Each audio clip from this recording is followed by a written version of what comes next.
Test, test.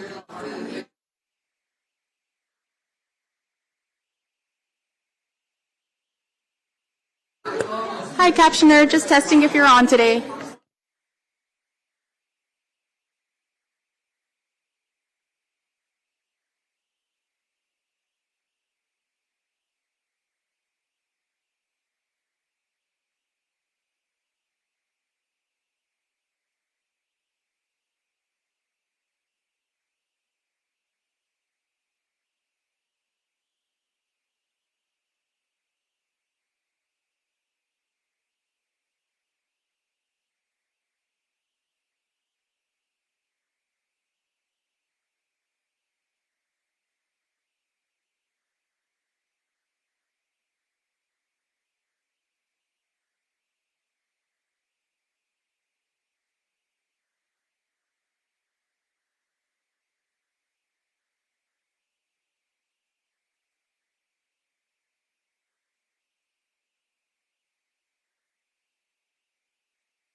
Ready, Max? Morning, everyone, and welcome to our council meeting. Today is July 29th. Before we get started, we have a couple of things to take care of before we get into the official agenda. First of all, today is our county clerk's birthday, Jade Tanigawa. Hey, hey. Happy birthday to you. Woo! Happy birthday to you. Woo! Happy birthday, dear Jay. Happy birthday to you. Yay!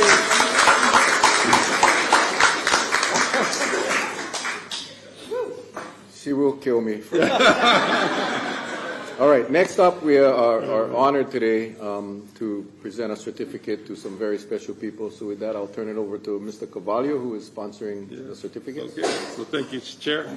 Yeah, this time we'd like to call upon Sergeant Jonathan Anderson and Kaimana McDermott Saw. Oh, give them a nice round, everybody. Right up here. So we're so thankful, for you folks, of course, being here, and we're proud of you folks, and we have a certificate for both of you. So I'm actually going to read it, and at the end, it kind of separates both of you on what your awesome, times has been. So I'm going to read it right now, okay?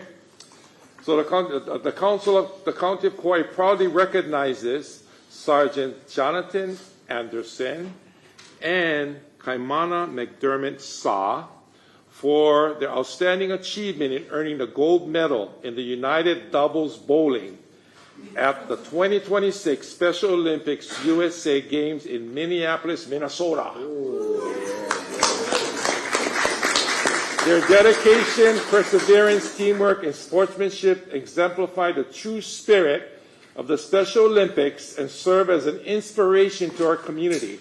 Through their commitment and hard work, they have represented the state of Hawaii and the island of Kauaʻi with excellence, pride, and aloha on the national stage.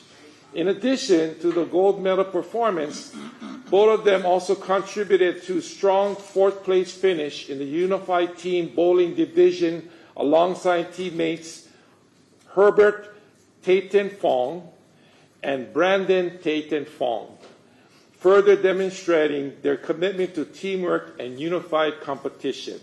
Now, for Sergeant Jonathan, Sergeant Anderson's remarkable accomplishment is a testament to the power of inclusion, determination, and the belief that every athlete can achieve greatness. And on Kaimana's side, despite the early or daily challenges he faces, Kaimana continues to demonstrate that hope, determination, and self-belief can overcome obstacles and break down barriers. Through the power of inclusive sports and the sport of his united partners, he has gained confidence, discovered purpose, and found a community that celebrates his abilities. His inspiring journey is a powerful reminder that the Special Olympics movement creates opportunities that empower individuals, fosters inclusion, and leave a lasting impact on families, communities, and future generations. The County of Kauaʻi County Council celebrates both of you folks, your success, and commends you folks bringing honor to our island and inspiring others to pursue their dreams. Nice round of applause.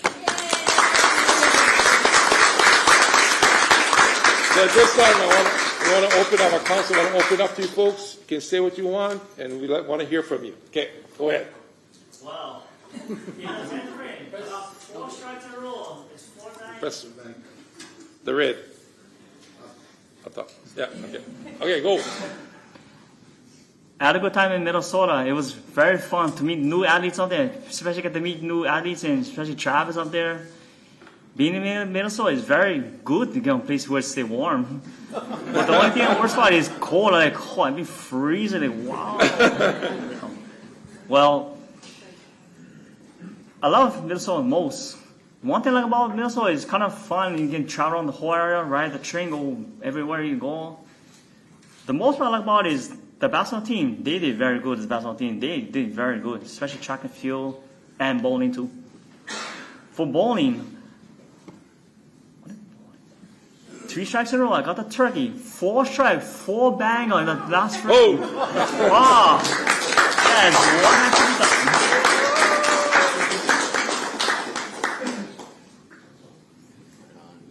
Okay, so anything else?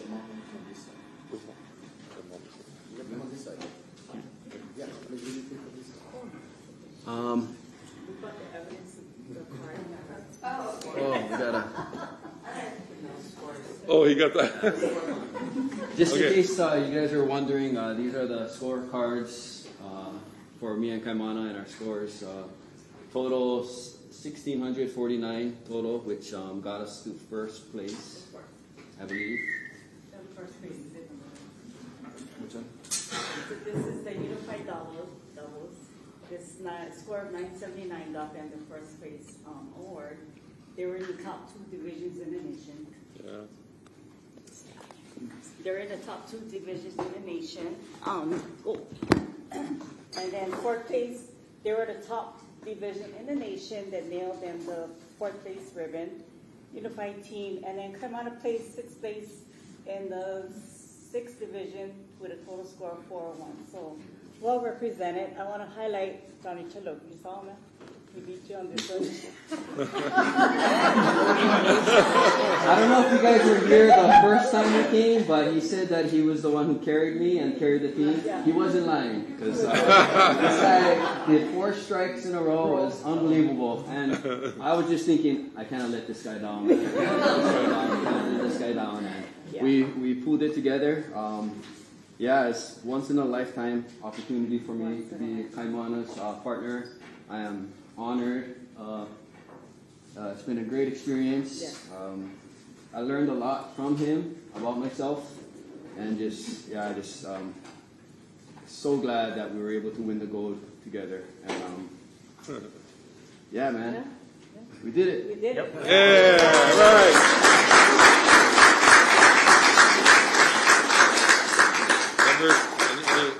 Members, any comments? Way to represent. You know, we're so proud of you. And then really 4 strikes in a row. And what was the 5th one? Push your button. Unified. No, you got 4 strikes in a row, and then some. Full banger. Full banger. Yep. It's 4 banger. So 3 is a turkey. 4, they call it a 4 banger. Okay. You know, I could never. Wonderful. Yep. Thank you for representing Kauaʻi. Yes. Anybody else? Good to have you guys back. I'm glad you had a great time. Awesome. Very proud of you guys. Good job. Good job. Yeah, congratulations. And I was going to mention on the board, it looked like Kaimana had the higher scores than so I was going to say, what was going on over there? It was very stressful, highly competitive. Yeah, he did awesome. Yeah. Awesome. Don't forget your button too. Yeah. No, but congratulations, you guys, making us proud. I think I was telling Jonathan, I just turned the TV on and I missed Hawaii walking through in the Olympic Stadium. I think I was on like Texas, so they had like a big team, but I was trying to look for them, but it was too hard. The stadium was huge. There was a lot of people there. Yeah. Oh yeah. Yeah. Tens of thousands. Yeah. So congratulations. Awesome. Thank you. Yeah, congratulations, guys. You guys delivered. You said you were going to do your best. You guys did your best, and the best was for gold. So thank you so much for representing all of us. Yeah. Congratulations. Very proud of you. You were here just not too long ago where we were sending you off, and kind of had a feeling then, and I was very hopeful, and you did it. We asked you to go do it, and you went and did it, and came back and make us all so very proud. I come from a family of bowlers. I'm kind of a bowler myself. I've never had 4 strikes in a row. I've only ever had 3 for turkey, so I'll keep working to strive to get to your level. Thank you. Well, Mom sent the video of the 4 strikes in a row. I saw it. It was incredible. But what was even more incredible was your celebration after each strike. That was just incredible. I don't think people really appreciate the competition and the amount of people that show up to the games, the USA games or the World Games. And it's hard, the stress, and you told us before, the last time you were here, that you carried the team. You was a better bowler. And I saw Sergeant Anderson roll his eyes. But then you look at the scorecard, and you were right. You're the better bowler. And can you guys hold up the medals real quick, just so people can... Big one. Yeah. Yeah. Look at that. Yeah. Hey.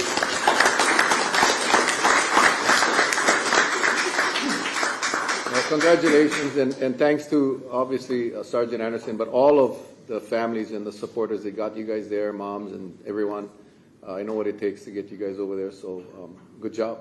Awesome. And it's easier to win the championship or the gold than to defend it at the next one. So good luck. Thank you. Can I just add that when we walked into the bowling alley, it was just heartwarming to see our own unified athlete, Rich Lazaro, on a huge poster that USA Games made with her bowling a ball. And on a national stage at opening ceremonies, when I took Divine Navalta to the track and field, she's on the main stage as well. They used that. So Kauaʻi athletes had been put on the map at USA Games. And I was just told that Kamala's picture with the bowling ball, the one that you hold by the lockers, that's going to be bannered and part of USA future games. So Kauaʻi is well known. Yeah. I mean, what more can we say? I mean, we're so proud, Mom, taking the lead over there. Of course, both of you, and just very thankful and proud of you folks for representing Minnesota. You guys don't watch football or anything, no? Okay.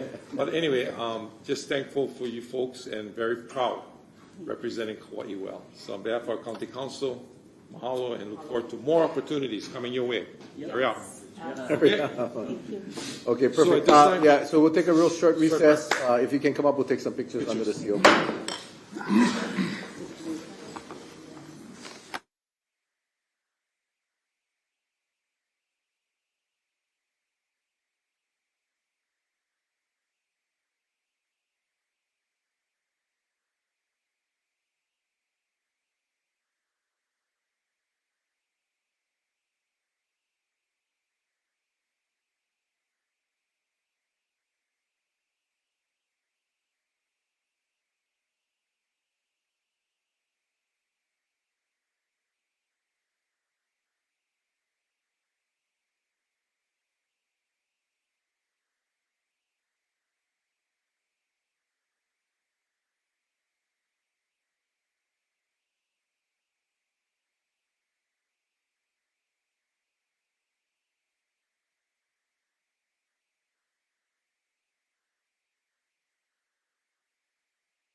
Okay,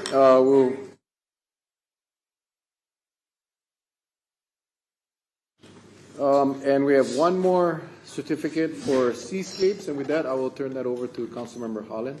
Thank you so much, Chair. So if we can have the Seascapes folks come up, I'll go ahead and read the certificate, just honoring them. The Kauai County Council recognizes Kauai Seascapes Nursery for its commitment to best practices in invasive species management. Kauai Seascapes Nursery has been in business for over 30 years and cares deeply for the island and exemplifies outstanding leadership in invasive species management in the horticultural industry through their dedication to the management of little fire ants and immediate decisive action to prevent further spread. Kauai Seascapes Nursery voluntarily halted all plant sales before implementing a rigorous quarantine and treatment protocols, proactively notifying customers and large-scale clients, and maintaining full transparency with the community. The Kauai County Council appreciates Kauai Seascapes Nursery and continued efforts to promote rare, unusual, and beautiful tropical plants while maintaining environmentally conscious practices and recognizing the valuable contributions to the community and the preservation of Kauai's ecosystems. And so I just really am honored. It's an honor for me to be able to present this to you guys. What you guys have done should be the law, and it should be what is required and what is state law, but because it's not, people like you that step up to do the right thing help us tremendously to save huge amounts of investment in the future in this fight against little fire ant, and just really lead by example. And so I'm just really honored to present this to you guys. And if you just want to share a little bit about this journey and the purpose behind, your exemplary behavior. There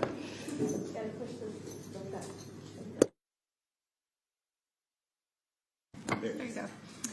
First, I want to thank Fern and the rest of the council for having us here.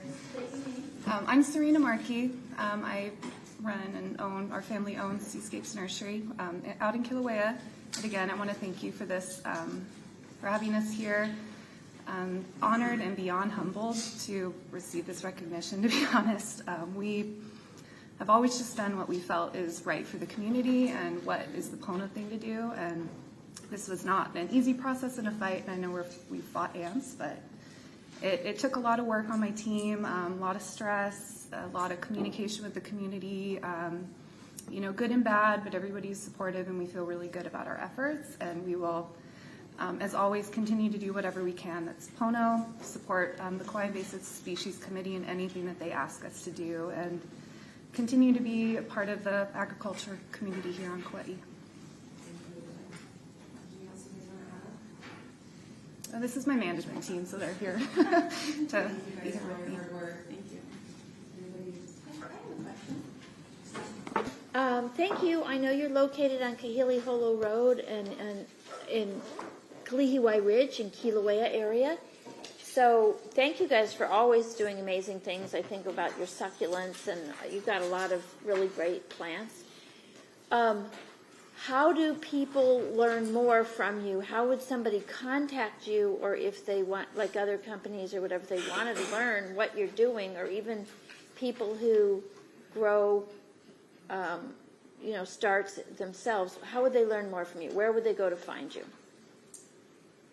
So our nursery's open 5 days a week, and we, our sales staff are very helpful. Jess is the sales manager.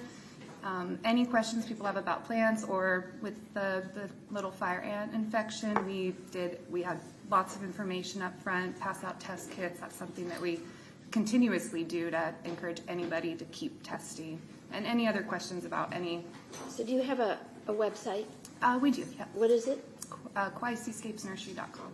KauaiSeascapesNursery.com. And there's I really encourage her to promote herself. We have a really great newsletter that sends a ton of information out that, again, Jess puts out every month. Our Instagram page is amazing, also Jess. Okay. So we push out a lot of information about plants and all of that.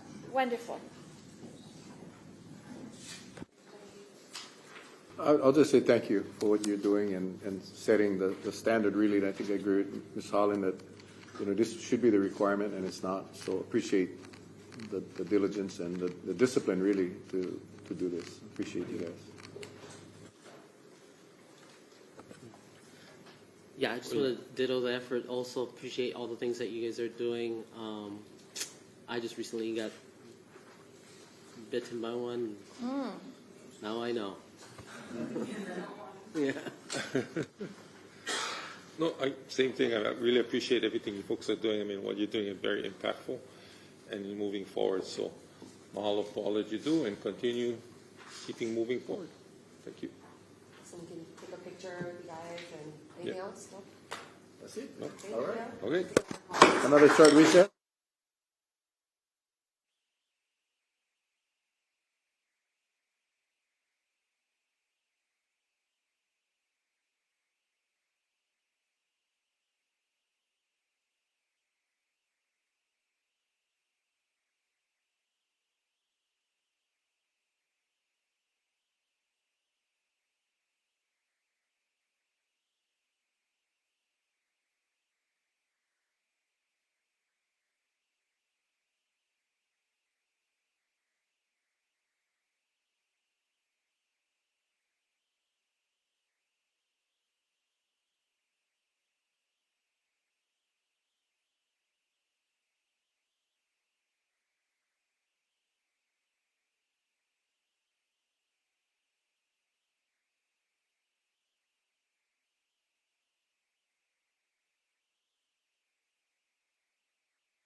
All right, ready?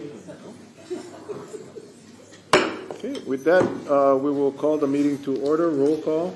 Create. That means banning single plastic water bottles, single-use plastic water bottles, phasing out polystyrene food containers, and reducing unnecessary disposable plastic products. This resolution is a good beginning. I commend Council Chair Raposo and Councilmember Holland for bringing it forward, and I encourage the entire council to continue moving beyond discussion and toward meaningful action that protects our environment. Thank you. Thank you. I would just clarify. Go ahead. I'm just always curious, if we get rid of single-use water bottles, will we also get rid of single-use, say, soda bottles and everything else? I mean, I'm just wondering, because they're kind of the same impact. Then we should. Okay, so just because when we pick on water, I'm a water drinker, you know, but I Okay, that's you clarifying. Thank you. Thanks. Next.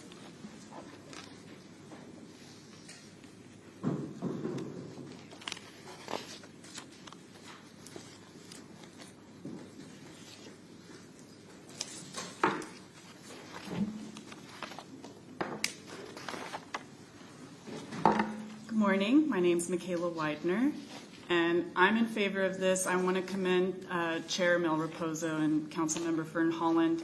To me, this is exactly a great example of what good leadership looks like, people that listen and then take action.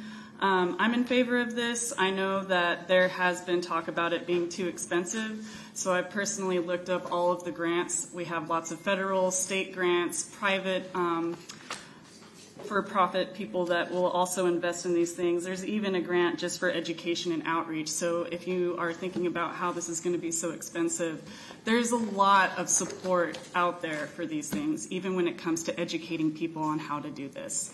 So I know that cost is always an issue, but I would like to ask, when did our children's future become too high a cost? Thank you. Thank you. Is there anyone else that would like to testify? Go ahead. Question. Mm-hmm. Can you come up, please? Hi, Council. Michael Mockermurray here, Waste Conversion Technology. I've spoken to many of you, and thanks for letting me. Several of you let me know that today's meeting was going on, and I'm glad to be here. And several leaders in the community also asked me to be here.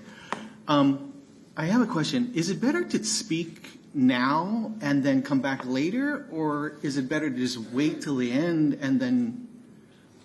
I'll do that then. I'll be back. wait. Okay. Yeah, I mean, I would suggest if you're on a time crunch and you need to leave, that you could use this opportunity. But if you can stay for the presentations, I would recommend you stay for the presentation. Perfect. I'll be back. Okay. Is there anyone else? If not, I'll call the meeting back to order. Any further discussion? The motion is to receive. All in favor say aye. Aye. Motion carried. Next item, please. Next item is a communication C2026-182, communication from the Deputy Chief of Police requesting council approval of the indemnification provision and unspecified future obligation sections in the Haleʻukana ground lease to secure a new lease located at 1565 Haleʻukana Street in Lihue, Hawaii, replacing the current lease at the Kauaʻi Limited Building to provide increased space necessary for police training activities and additional related governmental functions. Move to approve. Second. Any discussion or public testimony? No, wait a minute. Where are we in here? 182. 182. Yeah, I just have a simple question. Okay, with that, I'll suspend the rules and bring up someone.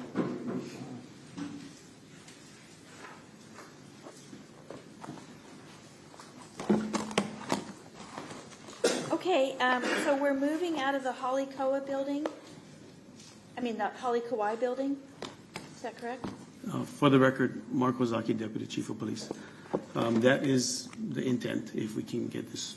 Okay, property. and so we're moving to Puhi? That is correct. So could you just tell us simply, I want to. You asked about the Kauaʻi? yeah, because we're moving buildings. Not the Kauaʻi, right? If we get this lease, then the intent is to move our training center to. It's to relocate. Yeah, relocate. Relocate. So I'm just curious, is it larger or in better shape, or just because I have no problem with this, but I wasn't aware we were doing this. So I just wondered why the move. So It's a bigger location, Bigger, okay. significantly bigger, and we can maximize the space by not only having our training in there, but we can have other units and sections moved to that location. The space is a commodity.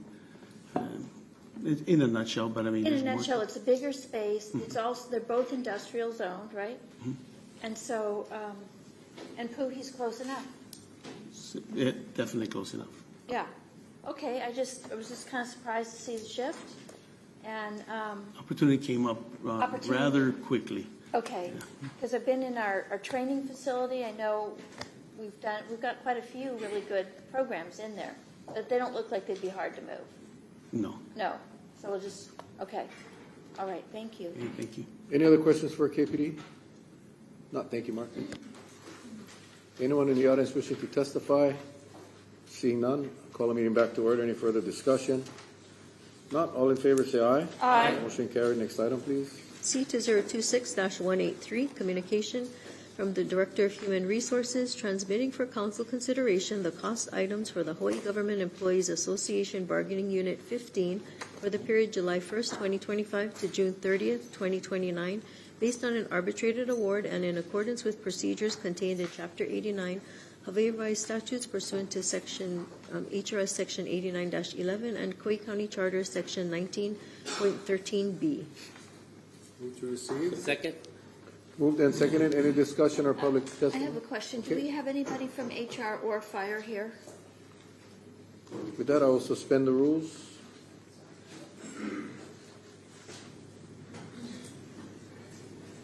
Council Chair, the bill will be coming up later if we are on this. Okay. All right, we can do it when the bill's up. I'm sorry.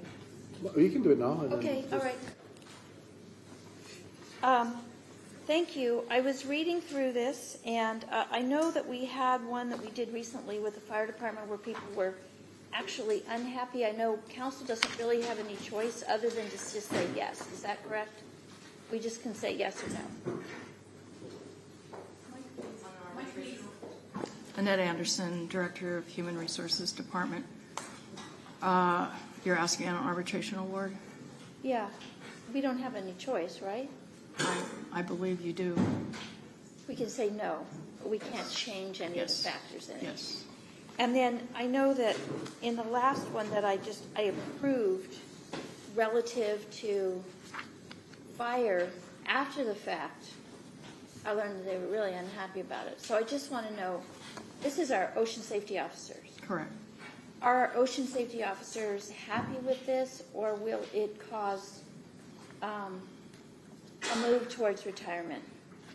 I don't know. That's a union question. Okay. I'm wondering if when it comes up, when the bill comes up, if anybody from the fire department is watching, if they could come in and just let us know. So hopefully somebody's watching, or maybe staff can ask for ocean safety or fire to be here. Thank you. You're welcome. Thank you. With that, I'll call the meeting back to order. Any further discussion? I just have something to say. Only because I ended up talking to some of the firemen that I realized that we had a problem. And in the council here, we don't have a lot of capacity to make changes on anything relative to these arbitrations.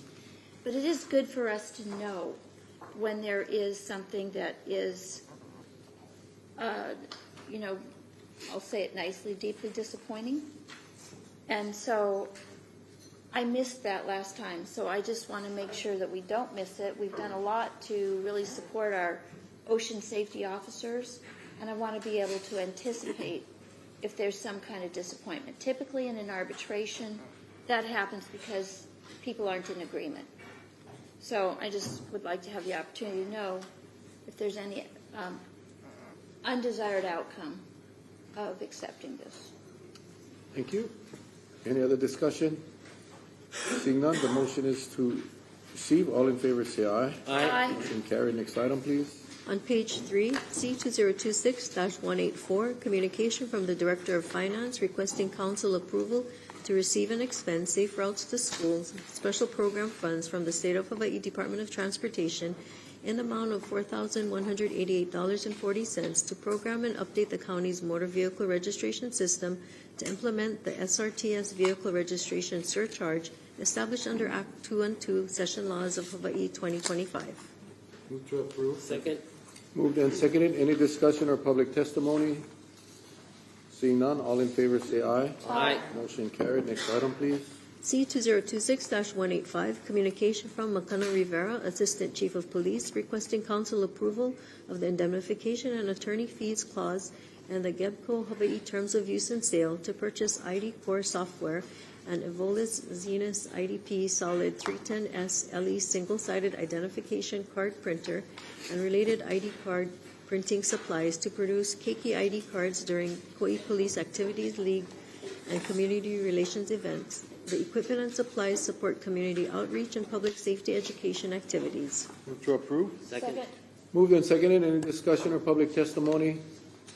Seeing none, all in favor say aye. Aye. Motion carried. Next item, please. C2026-186, communication from the Emergency Management Administrator requesting council approval to receive reimbursements as applicable from the City and County of Honolulu, the County of Maui, and the County of Hawaii, and the State of Hawaii for eligible costs incurred while assisting others during the March 2026 Kona low storms, FEMA DR 4909 HI, and the Mauna Loa earthquake. Move to approve. Second. Moved and seconded. Any?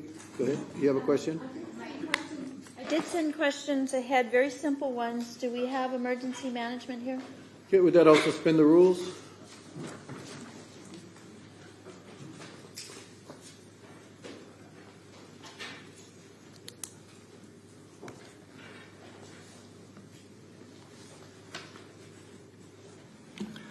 Hi, good morning. Solomon Kanoho, Special Executive Officer with the Kauaʻi Emergency Management Agency. Good morning. Thank you for coming forward. I just had real basic questions. Did you get the copy of my questions? Unfortunately, no, I did not. Okay. So I just wanted to know how much cost is being reimbursed. I was curious, I'm really proud of the fact that Kima does such a great job that when the other islands are in trouble, we are excellent at going over there and helping. I just wondered, how much do we estimate it cost us and how much do they return for us? So great question. So the cost of what was accrued to assist Maui County and Honolulu City and County for the Kona low storms were 4 separate deployments where we sent members from our incident management team to assist these counties. That total cost amounted to a little over $82,000, which covered salaries and travel and lodging expenses as well as meals.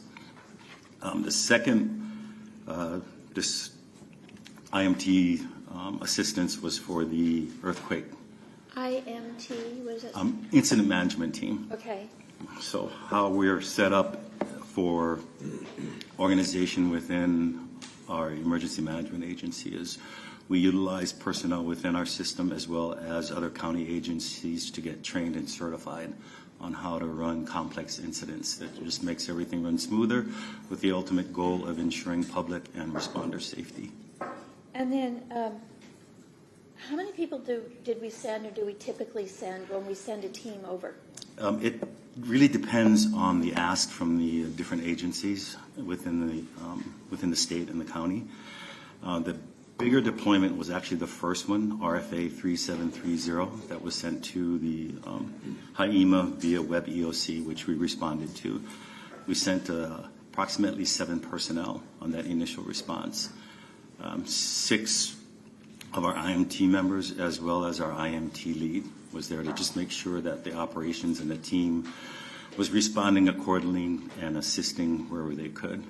And then also later on, we had the opportunity to, Administrator Ushio actually did go on a separate trip to go and assist that agency with the response for that Kona low storm. Okay, I think that's excellent. And in our IMT incident management team, how big is our incident management team? Well, right now we did within the last 3 years Prior to that, we knew that there was a gap that we needed to fill to make sure that we had members.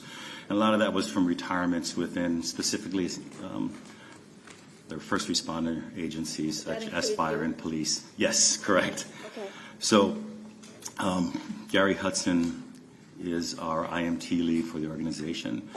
And through the course of 3 years, we managed to build up our team to a little over 33 members plus within the organization. And it covers 5 different disciplines within our operational. Okay, I appreciate that. So we're pulling in some of our, I want to say heroes, so we don't really lose them after retirement.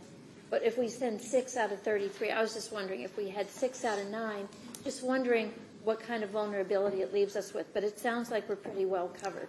Yes, one of the things that we do is we also take into consideration that we want to ensure that we're covered here locally in the event that something happens, whether it's a wildfire or any type of other, whether a natural disaster event or anything that would occur. So we'd like to ensure that we're able to respond locally before we send our team off. Okay, because in that case of the Kona Lows, it came at all the islands. We were just lucky. Yes, correct. Actually, initially, on the initial modeling, it was supposed to actually move directly north of Kauaʻi and was supposed to actually bypass the majority of the state. As the system moved further or moved closer to the state, it actually shifted and started moving further east, just south of Kauaʻi. So we were really fortunate. We had some rainfall, but nothing that triggered a flood warning for the island at that time. Would you say that in addition to the economic compensation that we get, our team effectively gets experiential education, so it makes us stronger for managing future challenges? Yes, definitely.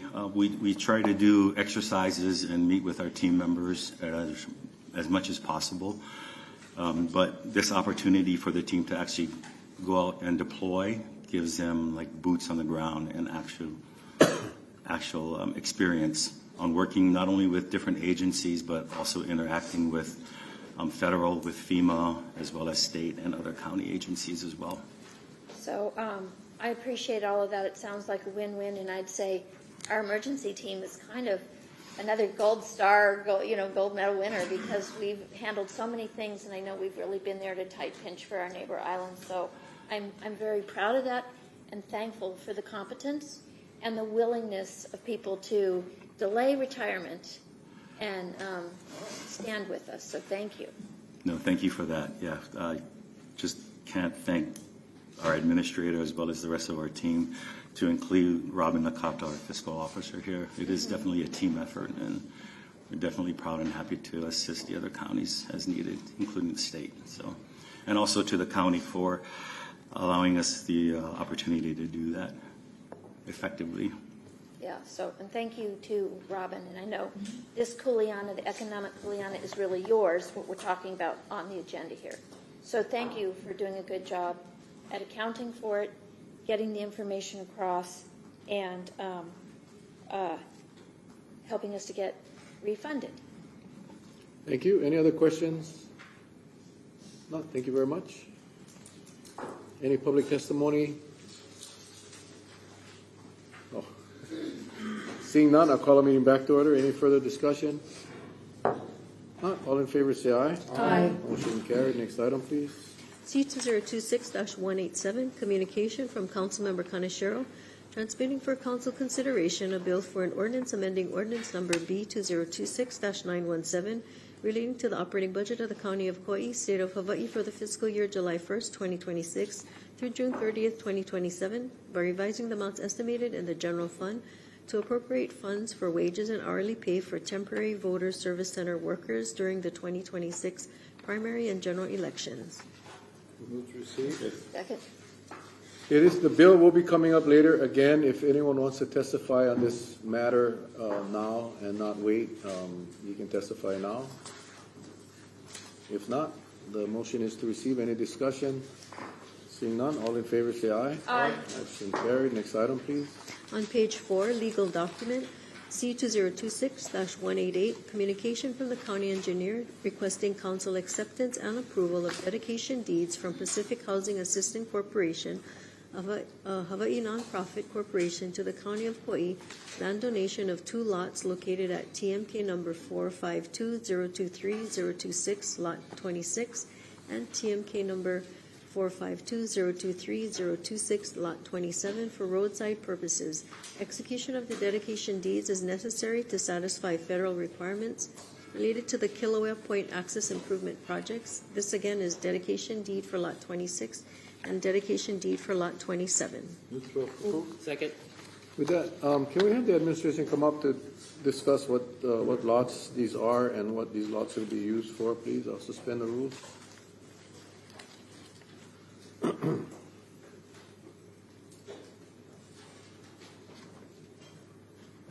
morning, Chair, members of Council. Michael Moe for the record, Chief of Engineering. We have a presentation that your staff are getting ready to bring up on the screen. But just as I'll start through the text portion of it now. So we discovered, wait till that comes through.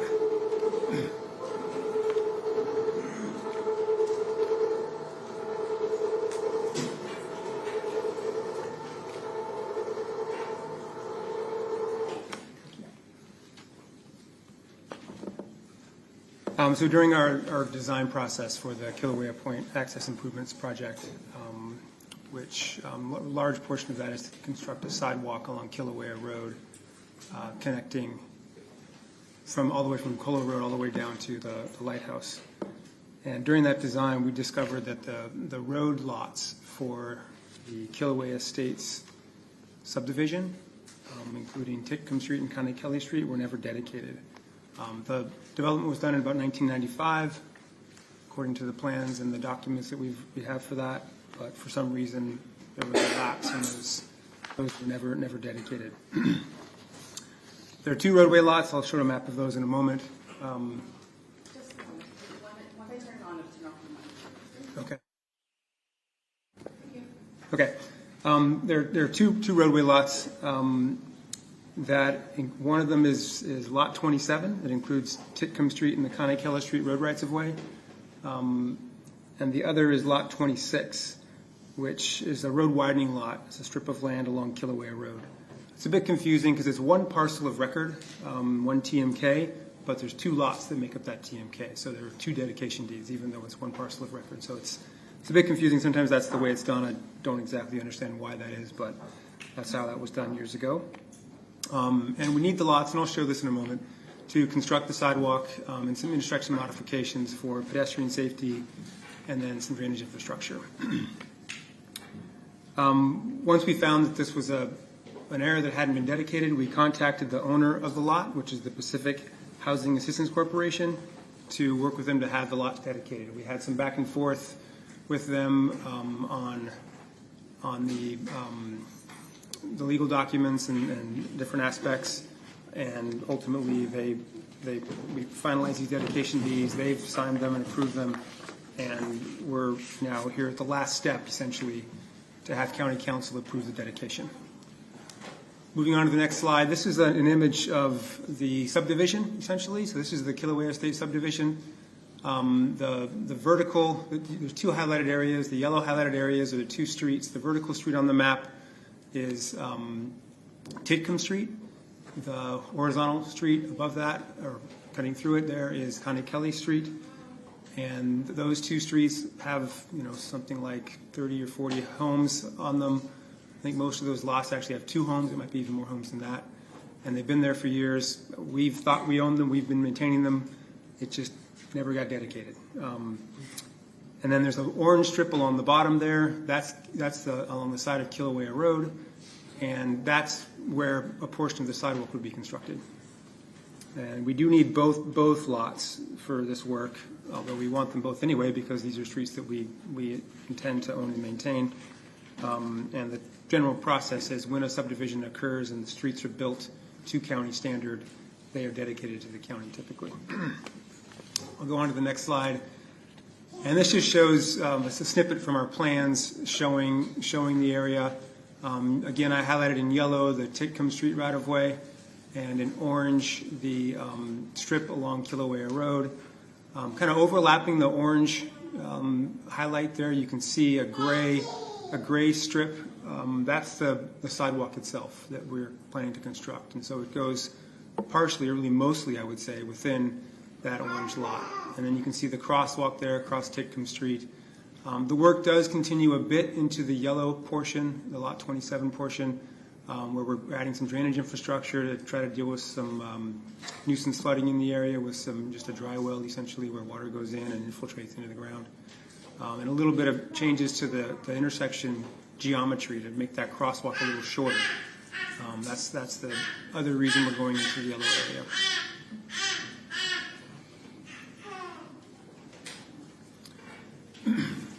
Baby's very excited about this dedication, apparently. Yeah, looks like the sidewalks. It's really exciting. And that's pretty much it. So it's a pretty simple process. It's just something that 30 years ago was overlooked, it looks like, and we're trying to rectify that now and get the land so we can start that project hopefully later this year. I live directly across the street from Lot 1, so I'm highly familiar with this area. How wide is the sidewalk? Your map says 8 feet. Because at one point they were saying it was going to be 12, but 8 feet? Yeah, it's not 12. It varies depending on the location, but we're trying to get an 8-foot sidewalk for most of the stretch from roughly the Ahui Manu shopping center there down to, I think the 8 feet continues down to Kauaʻi Road. And then after that, it narrows, I think, to 6 or 5 feet because of the constrained space and topographical constraints in the last bit down to the lighthouse. Okay, and then I know that this same constraint where we didn't have these properties dedicated, that apparently is the reason why we haven't yet done Kilauea Road. We haven't done the Kilauea. That's been the hold up for improving Kilauea Road. I get asked about this all the time. Yeah, that's been a lot of hold up. It's not just this property, but also Colo Road, which we're still working on. It's a bit complicated. This project is we're partnered with the Federal Highway Administration in a way that we normally are not, and beyond the normal partnership, where they're actually doing the plans and will build this for us because it's access to federal land. And this project's split into two parts. There's the Schedule A, which is the portion on Kilauea Road, and then the portion on Colo Road it's part of us. We're calling Option X. The names are they named those, but so they're kind of confusing. But they're going to be able to go to bid with this thing and obligate the funds for it after we get this property, and we're working on a small property adjustment agreement with Ahui Manu to make some adjustments just to their driveway that's just out of the image on this year. So we get those two, we'll go to bid, and then we're in the process of condemning Colo Road. It's a long story there. Is that I'll try to keep it brief. The state transferred Colo Road to us years ago. It used to be Kuhio Highway, but when they were doing their roundabout project, they built the roundabout there at the Colo Road Kuhio intersection. They discovered that Colo Road apparently or that section of Kuhio Highway had never been transferred from Kilauea Sugar to the state. So they had to condemn a piece of land to do their roundabout, and we're looking to condemn Colo Road to do our project. And we're well into that process now. We just, with the biggest holdup that we had is we had to get a map that shows that property and a description of it, just like the ones that were attached to the deeds here. And it wasn't easy because the Colo Road is long, goes through a bunch of different properties, and so we had to contract with a surveyor to have them prepare a map and description. We have that in draft form. We just sent them comments back this past week.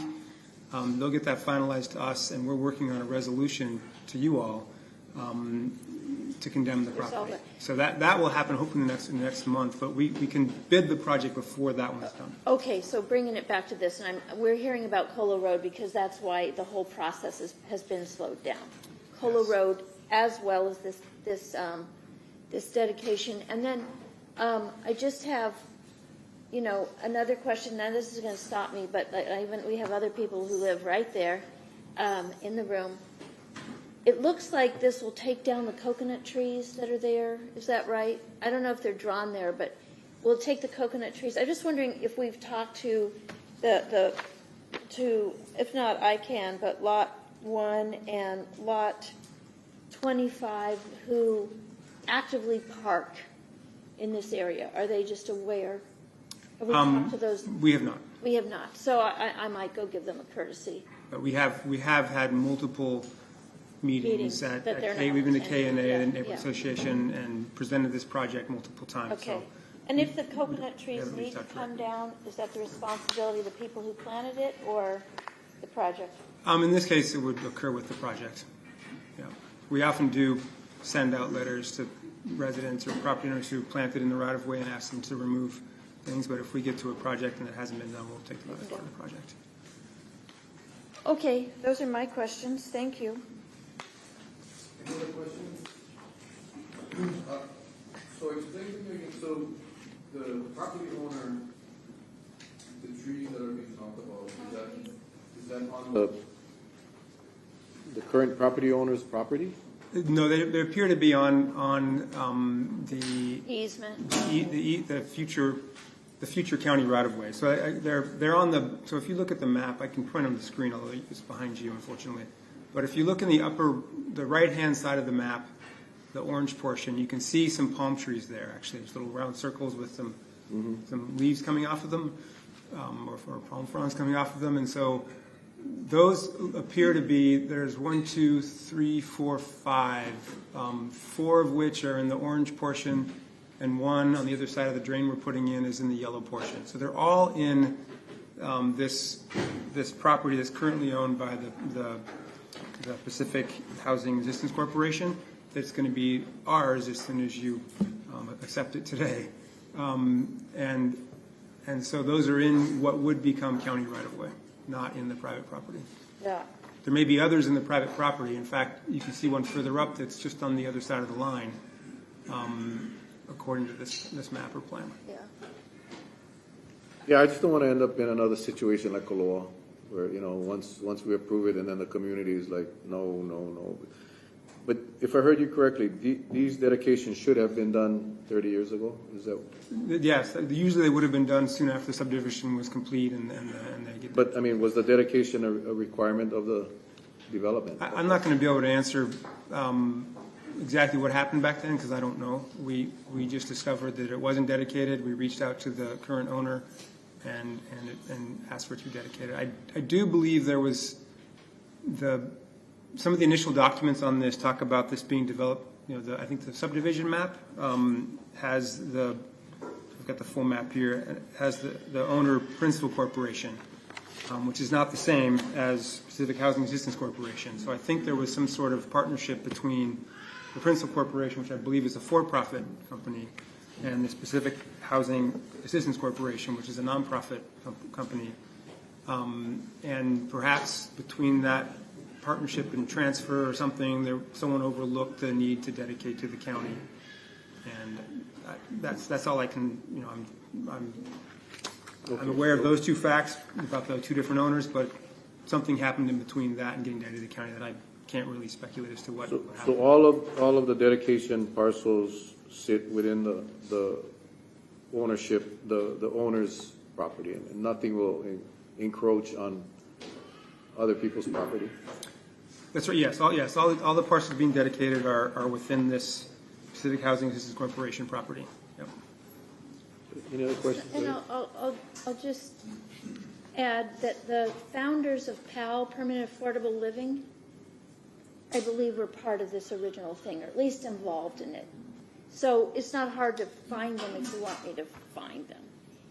I want to just acknowledge, and it's just the reality of the world, in front of lot 1, 24, and 25, at night people live there. That's the sleeping arrangement for people. Most probably they will just park on the new sidewalk. Okay, well, parking on sidewalks is illegal, so Yeah. it can be enforced. Yes, but I'm just, kind of just acknowledging, because he asked, is it displacing anything? And we just have such a housing crisis everywhere. So I have no problem with it, but, I see these people every day. Yeah. Okay, any more questions? Go ahead, Mr. Cavallo. Oh, sorry. The intersection reconfiguration. Yes, so the intersection's being narrowed a bit to make the crosswalk shorter. So we do that a lot of times when we do sidewalk projects. We tighten things up a bit. So passenger cars can make the turns no problem with staying in their lane. Any large deliveries might have to hold a bit to turn in if there's if you bring a moving truck in, for example, a container for someone that's moving, they'll have to make sure the intersection is fully clear to turn in. But for normal traffic, it's never not an issue. Any other questions? Seeing none. Any public testimony? Huh? I'm sorry? Yeah, okay. Okay, I'll call the meeting back to order. Any further discussion? I just want to make a comment to Kilauea that might be listening. This is an important step that we're making that helps Kilauea Road, basically just north of Titcomb. That has been a paved cane haul road, so it's continuously eroding. So people ask me, when is it getting fixed? When is it getting fixed? And I playfully say by the time your kid graduates from high school. And they worry because the kid's been born since it's needed to be fixed. But this is a big step that we've needed to get through. So congratulations on this step. Thank you. Anything else? If not, the motion is to approve. All in favor say aye. Aye. Motion carried. Next item. Chair, next item are claims. C2026-189, communication from the county clerk transmitting a claim filed against the county of Kauaʻi by Mia Broder for vehicle damage pursuant to section 23.06 Charter of the County of Kauaʻi. C2026-190, communication from the county clerk transmitting a claim filed against the county of Kauaʻi by Stephanie Buxbaum for vehicle damage pursuant to section 23.06 Charter of the County of Kauaʻi. And C2026-191, communication from the county clerk transmitting a claim filed against the county of Kauaʻi by Joel Samib for vehicle damage pursuant to section 23.06 Charter of the County of Kauaʻi. Move to refer to the county attorney for disposition and report back as necessary. Okay. Moved and seconded. Any discussion or public testimony? Seeing none, all in favor say aye. Aye. Motion carried. Next item, please. Next item is a resolution. Resolution number 2026-23, resolution confirming mayoral appointment to the Salary Commission for Dwayne Kalani Kaipo Keale. Move to approve. Second. Any discussion or public testimony? Not. Roll call. Councilmember Bolosan? Aye. Councilmember Cavallo? Aye. Councilmember Cowden? Aye. Councilmember Holland? Aye. Councilmember Kaneshiro? Aye. Councilmember Kuali'i? Aye. Council Chair Raposo? Aye. 7 ayes. Thank you. Next item. Next item is resolution number 2026-24, resolution urging the county administration and Department of Public Works to prioritize waste diversion, curbside recycling, and a materials recovery facility as the Kikaha landfill nears capacity. Move to approve. Okay. Thank you. With that, before we get started, I want to just make an announcement as far as the emails. I know some of you sent emails to council testimony and you got some rejections, out of office responses. That's just for the employees that have their vacation settings set on, but all of the testimonies came to everyone else. So I just wanted to make that clear. Okay, with that, I'll suspend the rules, and I guess we'll have the administration come up. We can have their perspective on that, and then Councilmember Holland has a presentation as well, and then we'll take up the public testimony.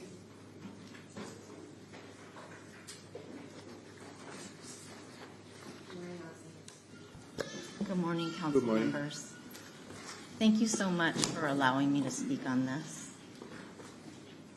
I do have a presentation for you. Good morning. Yes, thank you for allowing me to speak on this. This is a subject that is very near and dear to me. I have the honor and the privilege to have been the first recycling coordinator for the County of Kauaʻi. I was hired back in the year 2000, and during my tenure, we have increased our recycling rate to what it is now. I'm very proud of our accomplishments. I have to say, too, that I couldn't agree more that having curbside recycling would provide convenience that would increase the recycling for these specific materials.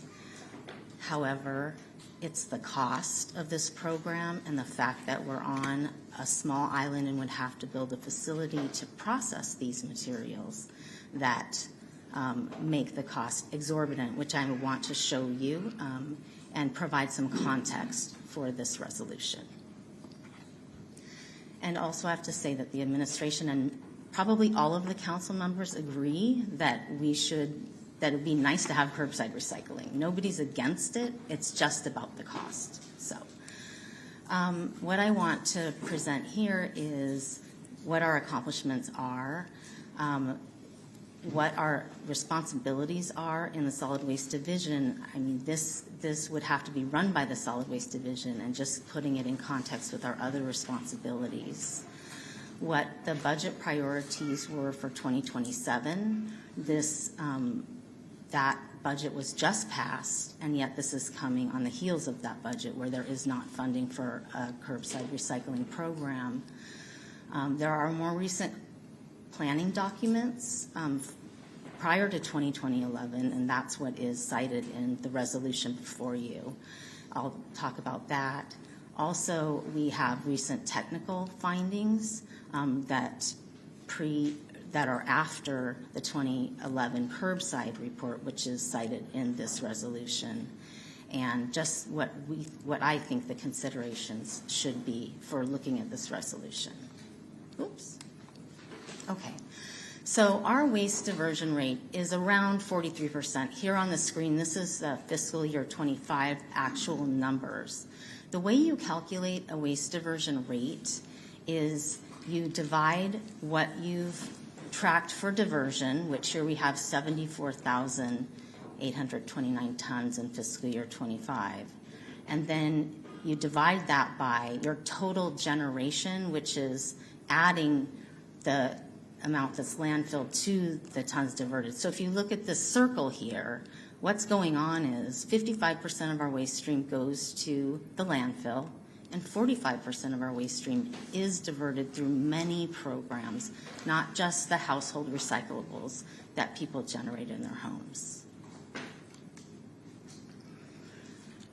The budget in fiscal year 27 is $6.77 million for recycling alone. Our total budget for solid waste division is about $31 million, and you'll see that on a slide coming up. But that $6.77 million funds all of these programs shown to you. We have a residential drop-off program, commercial recycling, and other programs such as household hazardous waste, metals processing, which yields about 10,000 tons a year, as opposed to the household recyclables at 2,000 tons a year. All of these programs that are funded through taxpayer dollars and a little bit of revenue that we receive through user fees and tip fees pay for these programs. If we were, and this is kind of a preview of the cost, if we were to add that single program of the curbside recycling, we would have to increase the budget to $22.28 million. And so what we would gain is 2% diversion. It's 2,500 tons, which I'll show you later, but just to show you like what that one program would add and how much it would cost and what we would get for it. These are the things that we have to look at when we're running an operation. So back to what our responsibilities are in solid waste management.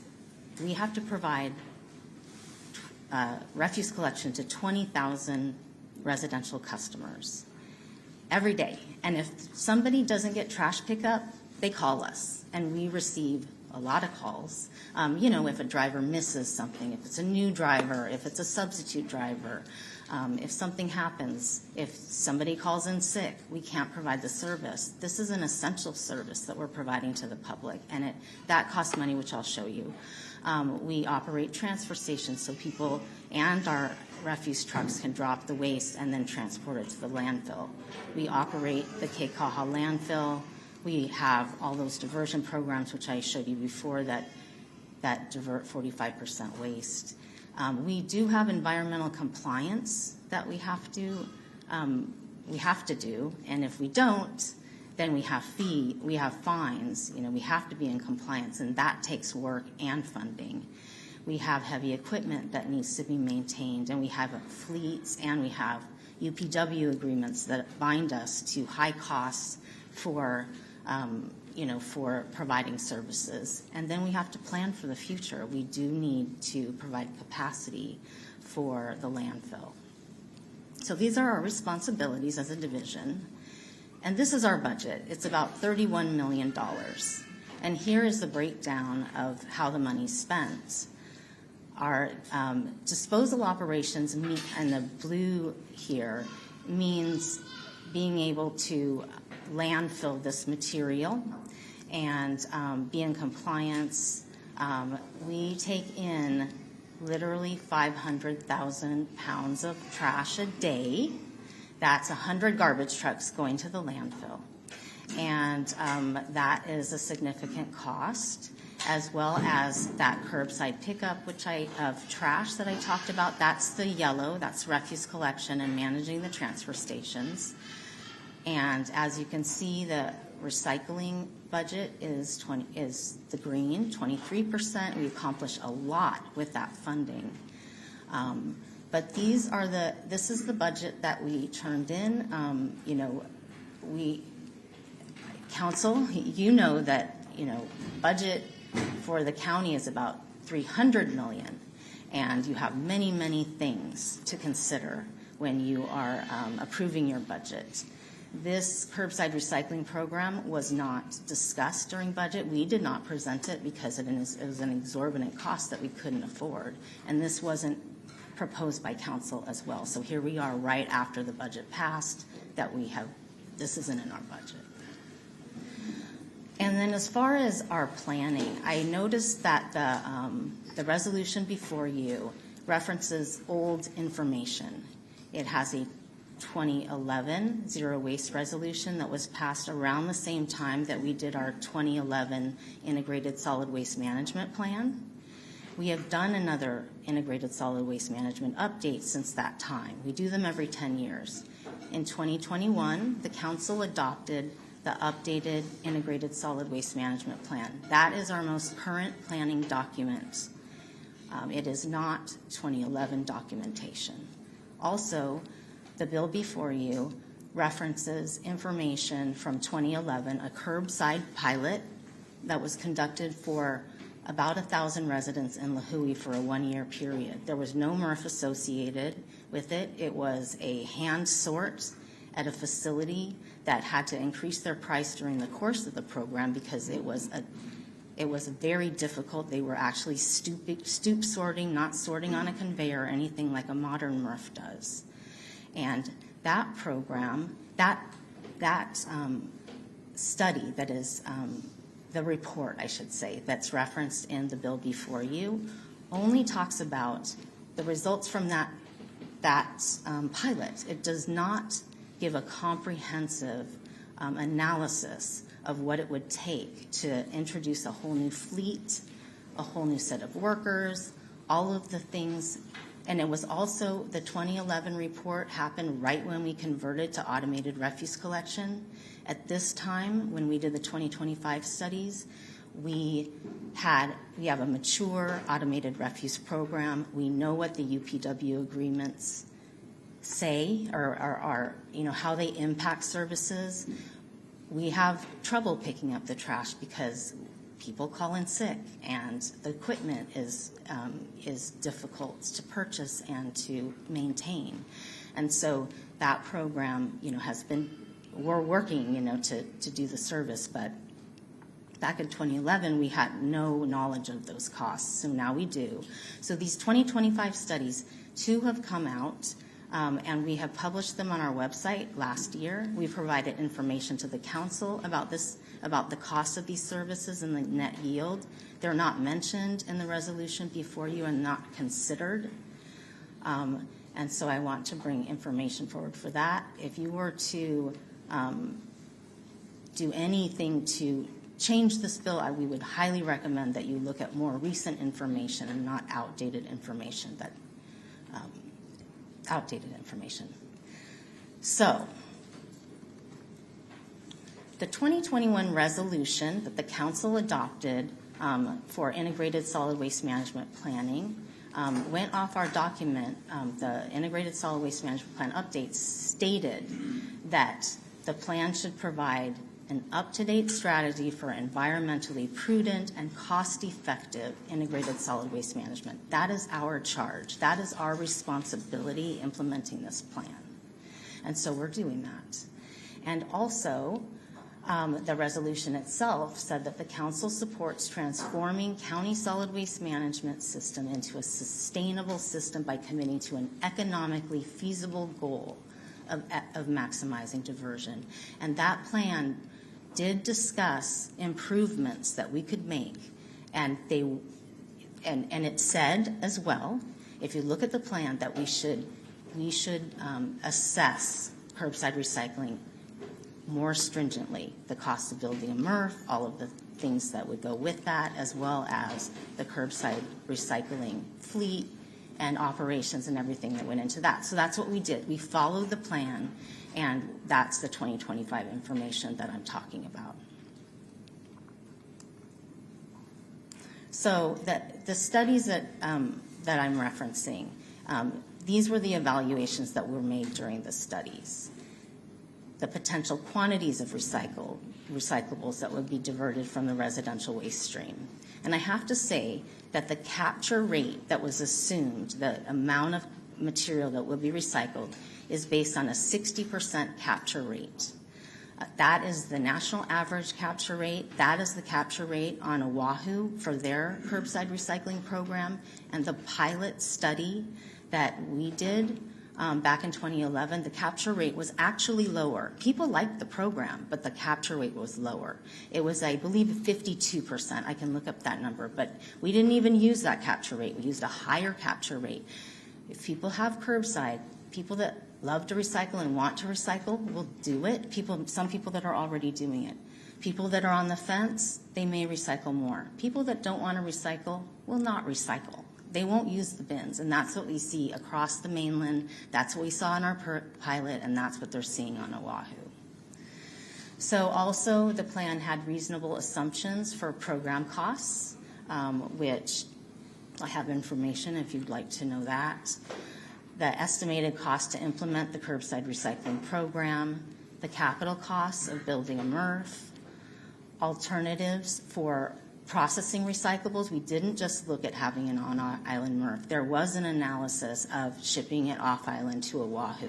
Because shipping rates are so high, it was very close, and if we were to do this, we would prefer to have an on-island program, because if something happened to that facility over on Oahu, then we would be beholden to another facility and not our own. So the 15.5 that I'll be talking about does reference an on-island program.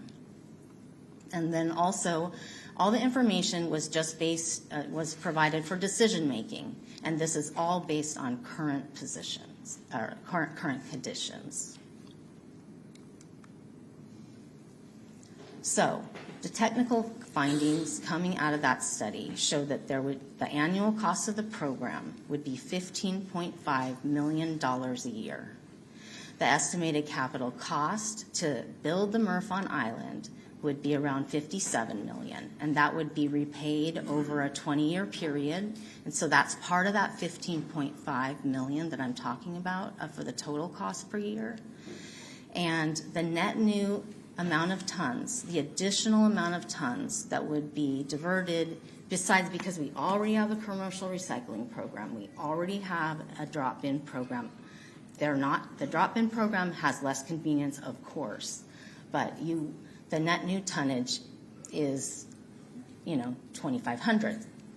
So if you're talking about our diversion rate at 43% average over 10 years, and adding this program would only give us an additional 2% diversion at the cost of $15.5 million. Oops, there we go. So the proposed annual cost is high relative to our current overall program, where I showed you all of our responsibilities, everything we're doing to manage waste. We have a $30 million budget here. This additional 2% would cost us 50% more. I did hear testimony, and I'll be listening to all of it, believe me, that there could be grants for MRFs. There were annual grants that came out a couple years ago. First of all, you have to compete for those grants, and you may or may not get them. But if you do get them, they're very small. The grant funding for the entire nation is, I can bring you the amount, but it's like $100 million or something. So, if our MRF costs $57 million to build, it's not going to be a significant contribution to that expense. Also, adding the program. So how are we going to pay for this, right? We need new funding, maybe from the operating, or from taxes, right? Or we could do rate changes to have customers pay for it directly, a little bit of grants, or the question really is, where does this money come from? Again, I just want to emphasize that maybe some comparisons for you here. So we do have these two recycling programs that recycle the same kinds of materials. Again, there's so many different kinds of materials that we recycle to get that 43% diversion. And metals is a huge one. Metals, we do 10,000 tons a year, whereas with these programs, like the drop-off program, yields a little over 2,000 tons a year. And also we have our commercial recycling. Most of the cardboard that's banned from the landfill, that gets diverted through our commercial recycling programs. Those two programs right now cost $2.14 million, and we recycle about 3,500 tons. So the cost of those programs that recycle similar commodities are about $400 a ton. Whereas if we're just looking at the net new, not the entire program and doing that calculation, but just to get this extra 2,500 tons, it's going to cost us $6,000 a ton more. And meanwhile, we'll still have 93,000 tons going to the landfill that we have to manage. So how are we going to pay for this? Well, I have to say that this slide here does not show a pay-as-you-throw system, where a pay-as-you-throw system is where, and this is what they do on the mainland, which was recommended to us, is you have all these costs, right, for collection and recycling, but you bury the cost of recycling so the customer doesn't see it, and you're only looking at garbage costs. And so you have a variable rate. If you recycle more, you get rewarded, you pay less. If you don't, then you pay more for garbage. But just for simplicity at this point, I just wanted to show what, if people pay directly, they're going to pay either way, either through increase in taxes or just as a user fee. If they pay directly, these would be the costs. We have 20,075 residential customers, and right now they're paying $120 a month for a 64-gallon cart, or $25, sorry about that, $25 a year for a 64-gallon cart, and $96 a year for a 96-gallon cart. 216, sorry, getting a little flubbed up here. See it up there? 10 or 18, yeah. So you have those costs. Well, if you were having to divide up that $15.5 million to pay for this curbside recycling, then you would be adding an extra $747 per household per year. It's $62 a month, and everyone would have to opt in at those rates. Right now, our refuse collection program, when we proposed the pay-as-you-throw under that program, we allowed people to opt out. We didn't require people to have curbside trash pickup because some people want to go to the transfer station themselves. They all pay a user fee of $6 a month, but people opt out. So the current opt-out rate for our garbage collection is 11%. So I threw some other options up here. You know, if we did something like this, it should be voluntary. I can't see forcing someone to pay for recycling, especially if it's at these high rates. So I just threw up some other options. If we had, like, let's say 20% of people opting out, then the cost would go up for those that are paying. So, I mean, I can make this slide available. This whole presentation will be available for everyone. Just this is a lot to absorb. I know it's a lot in one slide.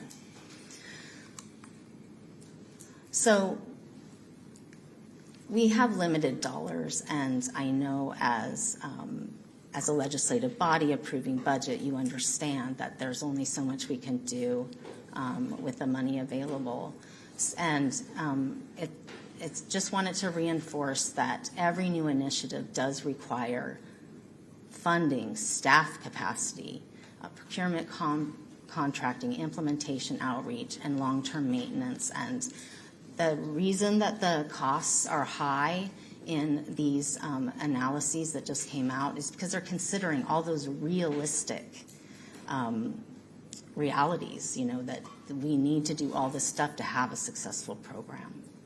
We can't do it on the cheap. So the administration is not saying we should not recycle. That is not the message here. We support waste diversion and recycling and continued evaluation of curbside programs. But we also want to maintain safe, reliable refuse collection and landfill operations. Those are essential. We have to advance Cell 3, and we have to plan our new landfill. That's what we're, I'm focused on that as the division chief. We must maintain regulatory compliance at the landfill and our transfer station facilities. We need to use, people sleeping here? We need to use updated information to pass a resolution, and I think we should reconsider curbside recycling when it can show to be at least affordable and the highest impact of our highest impact use of our resources. So just to reiterate that I would hope that this resolution could recognize the accomplishments of our ongoing programs. I see that the resolution says, oh, we've had the same rate for 10 years. Well, great, we have. That's an accomplishment. We should be referencing current documents instead of old documents. We should acknowledge the fiscal and staffing impacts to have a new program like this. And we request evaluation of cost-effective diversion strategies rather than funding a program rather than prioritizing a program that is not in our budget. And that's all I have.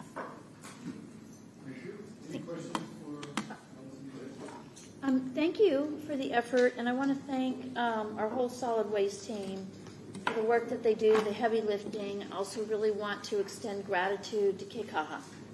They always deserve our gratitude. How long, let's just pretend for a moment that this resolution had authority. It doesn't have authority. Would that be correct? It's a resolution. Okay, that is correct. That's correct. Okay. All right. So if it did, how long would it take to implement curbside requirements? Say this was a bill that passed today that says we have to do it. From now to when it would be implemented, in my view, probably 5 to 7 years? I mean, Yeah, it would be something like that because, you know, the facility would have to be built. And the facility requires, let me see, I have it here. The procurement of land and the site development, like grading, excavation, utilities, stormwater management, and then the procurement of or the design as well, procurement of equipment. So yeah, it would take about at least 5 years to do it. okay, because we had, 173 really enthusiastic. I love that everybody wants, I'm on the same page, right? But just so they know that if this suggestion passes today, it's still like 5-7 years to have something implemented. Yeah. Okay. So, the not landfill's tomorrow. filling up in 2030. We're going for the Cell 3 expansion. So it wouldn't impact anything until 2030. There may be impacts during the course of that expansion. Well, we wouldn't have it built yet. Okay, so Yeah. then I just want to understand. And then a dirty MRF, which means people could throw everything they want, just everything in the same garbage can. If I have this correctly, a dirty materials recovery facility, everybody just threw everything into the same can, and it goes to a contractor that has a dirty MRF. It sort of shakes all the metals and the glass and things like that to the side. And then it would pull in all the organics along with the rest of the rubbish. Is that correct? Well, dirty MRFs are used mainly for alternative technology management, not for recycling. Right, but so Yeah, I want yeah. to look at that because Yeah. when we look at alternative technology management, we've had an RFP out. It feels like it's been 5 years we've been in the process looking for that. Is that correct? This seems like it's been forever. Well, looking for it, yes, but the actual procurement is still it's in this step 2 process now. It's in the step 2 process, but I'm just trying to help myself and the public grasp. These processes don't happen with a vote. They happen over time. Yeah. So if we pick a respondent for this new technology, that probably at best case is 5 years, just like getting the clean MRF. A dirty MRF respondent would be about the same amount of time as a clean MRF? Correct. We asked for a timeline of 5 years for alternative technologies. Okay, and then There's a lot that goes into that, a lot of permitting and things like that. I've asked numerous times, I want to know who these respondents are, and I don't understand why we don't get to know, but I'm assuming there's a good reason. Yeah, it's right? an RFP process. It's the RFP process, so there's some reason that we don't get to have that in our judgment. But are you able to tell me if any of these respondents include a dirty MRF? The reason I'm asking is that we do a parallel system and we have a new respondent that's going to do alternative technology that needs the organics to make some sort of fuel. I know there's a lot of different fuels that could come out of it. I'm just trying to study it. A dirty MRF would probably take the same amount of time as a clean MRF. That's true. That's true? Yeah. So if we were doing these things in parallel, by the time we have our clean MRF done, and we have our dirty MRF's going to do a better job if it gets all our food scraps and green waste and plastics and the organics. I'm going to try to read it. Do I have that understanding correctly? Why would we have both? Why would we have both? Why would we have both? I'm saying We wouldn't. So we're pursuing the alternative technologies at this point. That's why, we didn't put C&D diversion in the budget for construction demolition, diversion in the budget into fiscal year 27 because that would be competing for materials that this alternative technologies would be using. Okay, so, and thank you guys for letting me ask questions. I have another question. Are you Just keep it tied into the resolution. Yeah. I know we're kind of going across. We'll have them up next week to give us an update on all of the solid waste programs, including the RFP. Why didn't we get that before we did this resolution? Because I think that they're completely related. What do you mean, why? That was just All how right. it was scheduled. Okay, so, all right, I have one other question on recycling. In my mind, we have even more critical recycling needs that I don't see on any of these lists, which would be lithium batteries, electric vehicles, old sugar mills, right? We have a metal problem, we have cars, we have these things that to me are a bigger impact than plastic bottles, soda cans, and cardboard, right? Like we spend $57 million to deal with the high five things that we're used to doing at the curbside. I'm just wondering if we need that $57 million for whatever else we need in the county, but lithium batteries, electric vehicles, cars, large metal. Seems like I don't even see that on the list here, but is it, and I just don't understand it? Maybe it is on the list. Lithium batteries are a very small portion of the waste stream, but they're super problematic. And right now the state is struggling to figure out how to manage them. And so are our operators at the Puhi Metals recycling facility. So there's definitely a crisis. These things spontaneously combust if they're defective. And so this is a major problem that we're dealing with. Is it correct that we have no disposable for cars that are no longer serviceable electric vehicles? Electric vehicles and hybrid vehicles are problematic to divert, and they're not being accepted at the Puhi Metals Recycling Center right now. So when we are looking at opportunity cost to what else competes with the same dollars, not only would construction and demolition, which I believe is 24% of the waste stream? Yes. The existing waste stream going into, so we have a 24% as opposed to 2%, and then when we have the lithium and the metals, that can be volatile and highly problematic. And we almost had all of that shut down. In fact, we had a week without it, right? Correct. So we are so when I'm looking at where we spend the money, if 7 years from now we have alternative technology that's going to take all of this stuff so we don't even have to worry if people separate it. Is that correct? Alternative technology will not take lithium batteries. No, but they will take the cardboard and Yes. the garbage, the food waste and the plastic water bottles.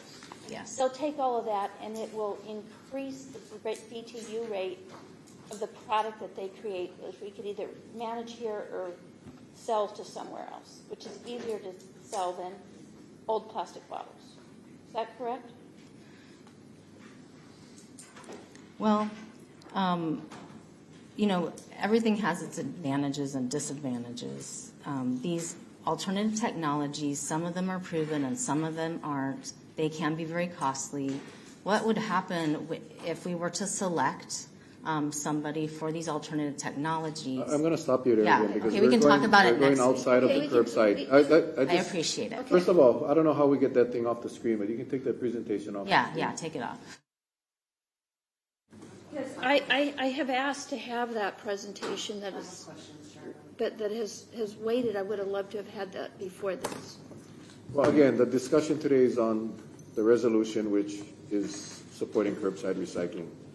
And really, it's just, and the administration is saying that the cost is the reason why we're not pursuing it. I'm just curious, the new tons diverted per year, you have it at 2,536 tons. How do we get to that number? It's based on the estimated capture rate for the types of materials that are recyclable from residents, and it's in that study. So it's the assumption is based on mainland capture rates as well as Oahu has a mature program. It's 60%. 60% of the recyclables that are generated by the public. What's available, because some people don't recycle, some people recycle a little, some people do it wrong, and some people do it great, Right. So it's just that's what the average capture rate is. Ms. Holland? Thank you. I just have a couple of questions to start with.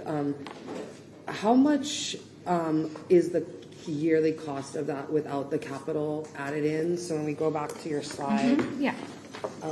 how, like, Yeah. you know, obviously we don't pay the capital forever. Sure. So provided that the capital was covered through a conglomerate of grants and support and Yeah. nonprofits, whatever, some angel donor for $50 million, assuming that we didn't have to pay the capital in the annual curbside MRF 15.5 million, I'm just wondering what that operational cost It's would be. the annual debt service, and that calculation is 5.7 million. Okay, so, we could- 10 million of that a year is the capital. No, 5.7 million is the annual debt service. Yeah, so you would subtract that for the cost. So if somehow we didn't have to pay anything for the MRF, then it would be, you know, about 10 million a year. Okay, so, it would be subtracting 5.7 million from the 15.5. Correct, and that's only for a 20-year period. Right, that and then we it would pay drop it down back. to 10. Yeah. Or whatever, okay. And then, when it says opt out, does that calculation include all of those that already currently are not receiving service, like Well- Wainiha, et cetera? Oh, Or whatever. everyone's receiving service. Certain communities, we don't have trucks that can pick up. We use special trucks. Everyone receives. Okay, so receives that number is not calculated on, like, the opt-out number is calculated based upon estimated 20% opt-out of the Yeah, whole island. it's- Every single person gets trash service that wants it. Well, yeah, everyone is offered trash service. Now, 11% of the people at this time say they don't want trash service, they'd rather pay less. They'd rather pay $6 a month than $10 a month for a 64-gallon cart. Right. That's what's happening now, but everyone has access to service unless they're on a private road, which is very rare. Okay, and then per household per month Mm-hmm. trash collection cost? Do we have that? Per household per month? Yeah, so that's subsidized. It's Subsidized by the general fund? yes, correct, by the general fund. Okay, sorry, I just want to follow this with you Yeah. because it's a lot of math and I think we get confused in a lot of the math, but how much is that per household? I can get back to you on it. It's around $70 a month, something like that, $60 to $70 a month. But I can get you a more accurate figure. So, okay. So that's, you know, so the roughly general around $70 a month is what per household it costs for us to currently collect trash. Yes. So even if it was to, in theory, double the cost of production, it would still be $140 per household. Is that? What do you mean? So if the cost was to double, if you're saying that the average cost per household is $70 for the collection of trash currently that we're paying for your weekly service of trash. Yes. In theory, if that was to double, then that would be $140. Yeah, that would have to be covered Per- in some way. Yes. You know, through the general Covered fund. through the or general through- fund and the or cost through of pay as you fees. throw out programs. Yeah. Right, okay, great.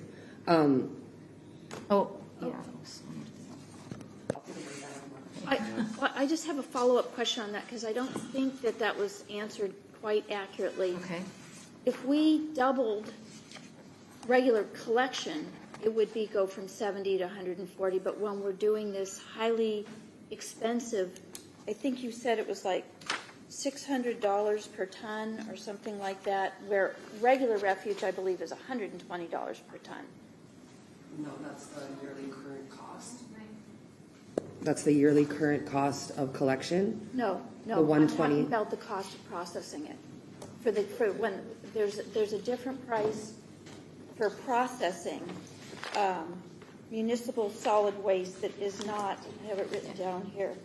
Well, there's different ways of looking There's at like it too. $309 per ton is currently what we pay for recyclables. Is that right? $400 a ton for those programs that we have in place. Okay.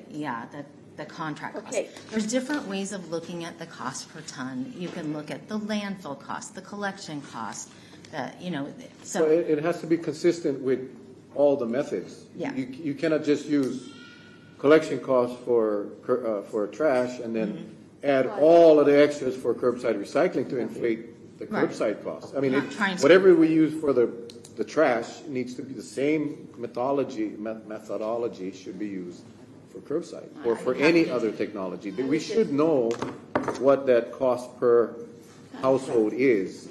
And that includes not just the truck and the driver, but everything, including how that trash is processed at the end. I mean, it has to be done equally. Yeah, well, I mean, if we could pull up that slide that shows where the budget goes and then take those numbers and divide it by 21,000 customers, and then that would be the cost if you want to do it that way. Yeah. Yeah, the landfilling and the collection, those are the costs to manage trash. And the expansion of Cell 3 and the building of a new landfill. All those external costs calculated into what we're paying for trash, which is grossly subsidized by the general fund. Yeah, well, those are CIP costs. Right. Yeah. Right. And so, Yeah, so but we're I was showing incorporating the the CIP operating, costs yeah. into the calculation of curbside recycling. And so Yes. we're pointing out that You're correct. those capital costs, whether it's to build a waste to energy facility, whether it's to build a new landfill, whether it's to build both, whether it's to build a MRF, all of those costs also go into collection, but they're not being compared as apples to apples. Yes, and I can do that if Mr. Cooley? Yeah, on your page 5, slides 9 and 10, when you talk about the capture rate and you talk about the, well, it was a little bit later, you talked about 11% for the opt-out. Do you know, and I'm curious about the details of this HDR 2025 study and how they came up with some of these numbers, because you talk about the capture rate being average, 60%, Yep. and that in our pilot study, it was actually showing at 52%, which means Kauaʻi as a whole is not even average compared to the nation as far as recycling. I mean, really, this is the Garden Island. This is paradise. This is heaven on earth. This is a special island with a deep cultural value of aloha aina. So I would think, I know how I feel in my heart, and a lot of my friends and family, about caring for the aina, and so we recycle because of that, right? I can tell you why. I can't believe the study is showing that we don't even make the average. Well, yeah, I can tell you why, because I oversaw that pilot. It was a very small amount of people. Our ability to reach out to them was limited. We couldn't do a normal rollout. And also, those 60% figures are for mature programs. This was a 1-year study without the opportunity to do radio ads, news ads, anything that everybody else would see. We couldn't do it with that group. And so so based on what you're saying then, let's throw out the study and let's not say we cannot I'm not saying we can't. I'm saying that this number, like crazy, it's going to cost $15.5 million, and then the $57 million for the MRF itself, and that we would only increase diversion by 2%. Based on a 60% capture rate, which is a mature program all throughout the nation. This is a proven number. We shouldn't. There's so many people out there now who want to do better, but it's too difficult. And if we make it easy for them, they will do it, I believe. And that is more than 2%. I don't know where you're getting just 2%. And then tell me, too, about this 11% of people opting out. You say they want to take the trash to themselves. Yeah. They're probably also taking the recycling themselves, because you have to anyway. You would only take their trash. They figure since they're going to go there to bring their recycling, they might as well just bring their trash. So they get onto they build it into their lifestyle, and they do their trash and they do their recycling themselves. But are you giving them any credit for the recycling piece too? Have you studied them? It sounds like the study just didn't reach everybody. So no, I read the study. Go by this I know number. what it says. I read the study. Yeah. So following up on that, so you read the study, you oversaw the study, and you're acknowledging that the study was fairly flawed. There was no MRF, right? As part you of mean the 2011 curbside pilot? The curbside pilot. Yes. Okay. So with that project, like that represented, it was flawed, right? There was a small sample size. We didn't have a MRF. It was hand sorted. I mean, utilizing. I'm not saying it's flawed. It was just something different. Right, but it's not representative of what we're proposing. Yeah. You know, the conversations that we've had around what's being proposed and the recommendations of the pay-as-you-throw program are not incorporated into any of these calculations. So whether it's the cost, which is the highest possible, you guys have done a wonderful job of figuring out the highest possible cost that curbside recycling is going to cost us, and now we have a responsibility to figure out how do we address that, because obviously we're not going to pay some crazy exorbitant cost per ton. It doesn't make sense. Right. So now we have these great numbers to work through. How do we get those things down? Yeah. But when you're talking about the 2% diversion, to assume that there's only going to be 2% diversion when people can actually throw things finally in their thing and be responsible about it. I mean, just within my immediate circles of friends, without the financial incentive, which is also not considered in any of these assessments, that there would be a financial consideration where it's encouraged because you're going to pay more to have trash. Fern, now you're into your discussion. I'm going to stop you there. I will take our caption break right now because we're just about 10:30, and then we can come back and have Fern's presentation. 10 minutes.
Buddy. Woo!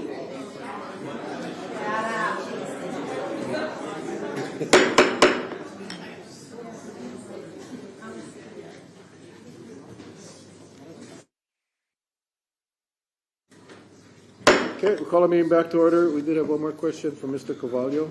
Yeah, just said, I wanted to ask, oh, sorry. For the 2025 study, I just have a question on that. Yes.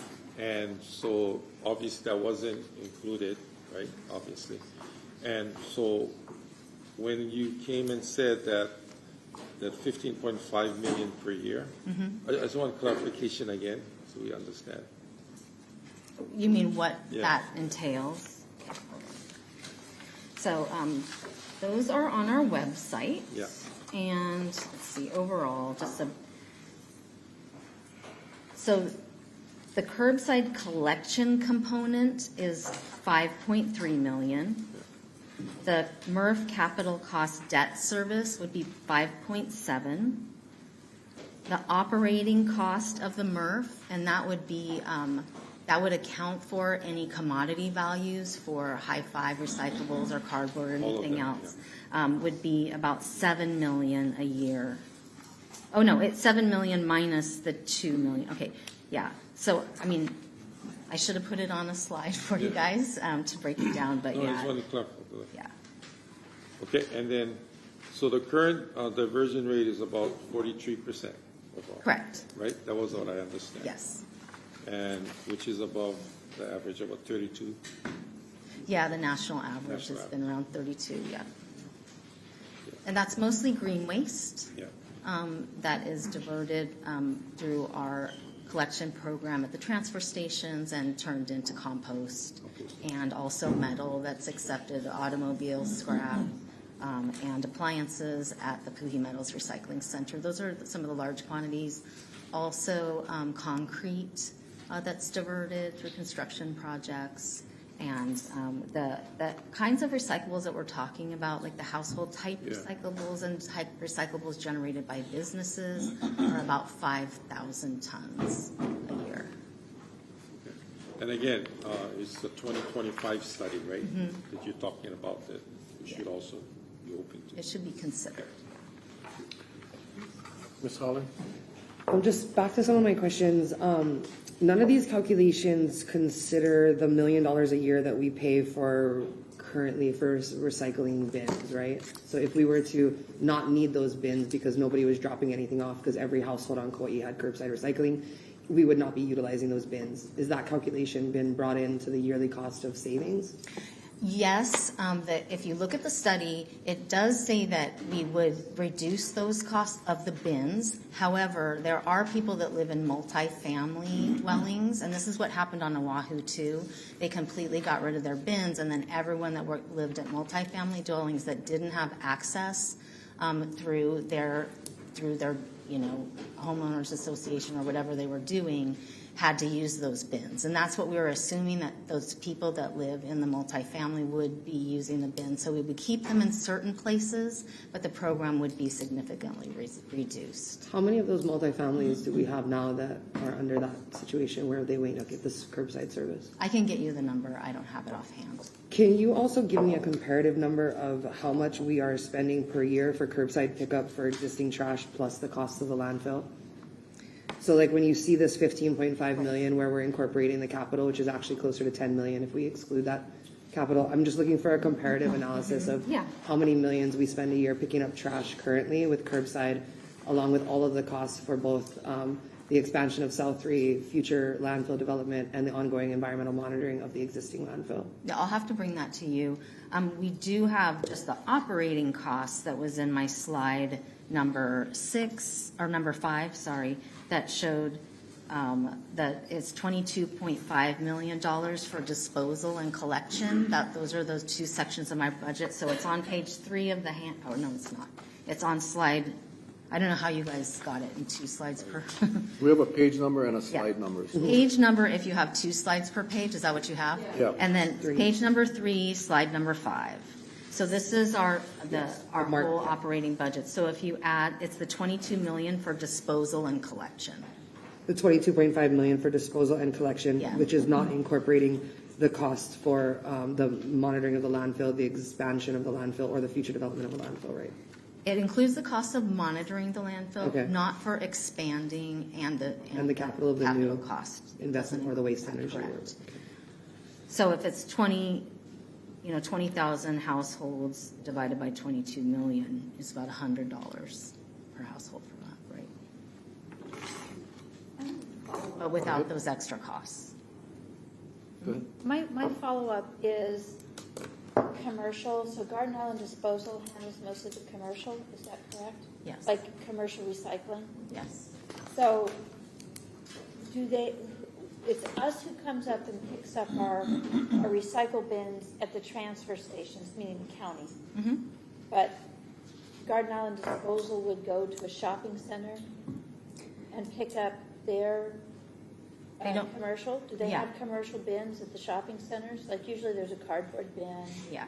So they charge fees for accepting the cardboard. They charge hauling fees. What we're paying for is the processing fees for those commercial activities, as well as from any competing hauler for GID gets to go there because we have a cardboard ban in place. So businesses are required to recycle their cardboard. It's not an optional thing for businesses.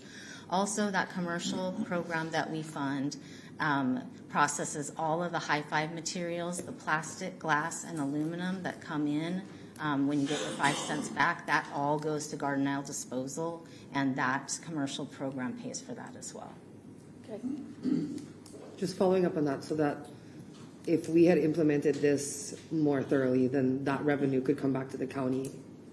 What do you mean implemented? Like if it was managed in-house, that the amount of the 5 cents back, all of the exchanges that the Garden Island Disposal receives, in theory that could play into this calculation, right? But what it's do you not. mean managed in-house, though? Do you mean that we would have a facility to...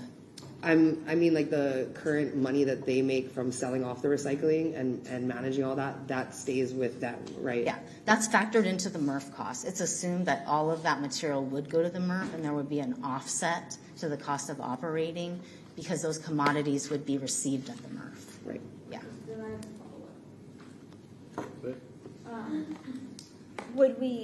I'm assuming we would continue our contract with Garden Island Disposal. I mean, that's, when you're saying it's worked in, so Well, we maybe wouldn't need a contractor. I shouldn't say. We would maybe wouldn't need a contractor. Like I mentioned, we would continue the contract for the drop-off bins for those that don't have access, don't have single-family homes and wouldn't get the curbside recycling. That's what we would continue.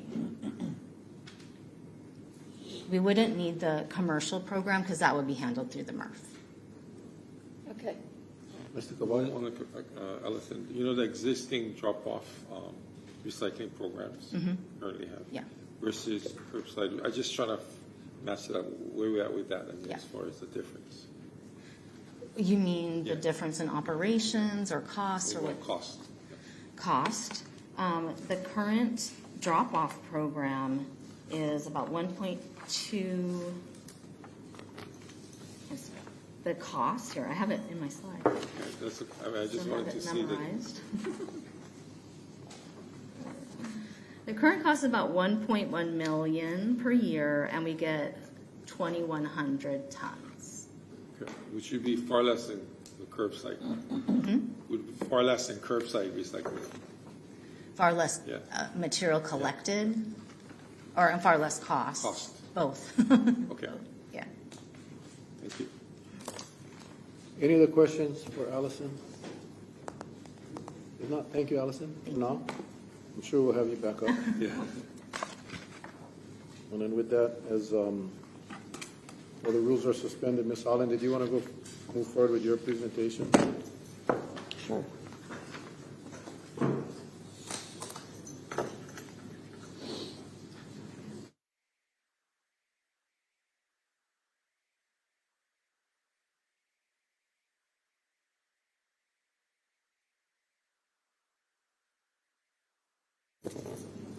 Okay, thank you, everybody. I am going to explain a little bit about why I have been working and supporting this over the last 2 years since getting elected. It was one of my campaign promises to look at how we do our solid waste and to try to overcome obstacles, and so it's to my detriment. I'm great at follow through. So I want to just explain a little bit about how we got here. Some of that conversation has already been said, so I'm not going to spend a lot of time on this, but basically in 2011 there was the curbside recycling pilot, which I think was highly flawed and didn't give a representation of what actual curbside recycling would look like, especially on an island where people do care. In 2014, the pay-as-you-throw implementation happened, but there's never been follow-through on increasing those pay-as-you-throw rates over time, and the long-term waste study and such, like a lot of the implementation or the recommendations that were meant to be implemented have not moved, and there hasn't been a conversation. And a lot of this was formed out of a conversation about trying to provide those that wanted a smaller bin, a 32-gallon bin, because they don't produce enough trash, and to see that those costs reflect the fact that people are going out of their way to recycle. I want to be really clear that this resolution is not asking us to purchase trucks tomorrow. This is not asking us to fund curbside recycling immediately or right now. It's asking whether curbside recycling remains a worthwhile long-term investment that deserves the continued planning and evaluation. It's asking for that conversation to continue and for those investments to be analyzed and for us to dive deeper into these concerns that personally I have about the analysis of cost and ton. So a little bit about pay-as-you-throw. Pay-as-you-throw is a 2014 adopted ordinance 975. It became in effect in July of 2015. It basically involves having variable rates of collection. It is based upon the polluter pays principle, the idea that if you produce more trash, you pay more towards the use of the landfill, et cetera, et cetera. Phase one was the establishment of the variable trash carts, of which we've done. Phase two really required the MRF development and then moving in that direction, providing free curbside recycling with those phased costs based on trash generation for the larger trash producers.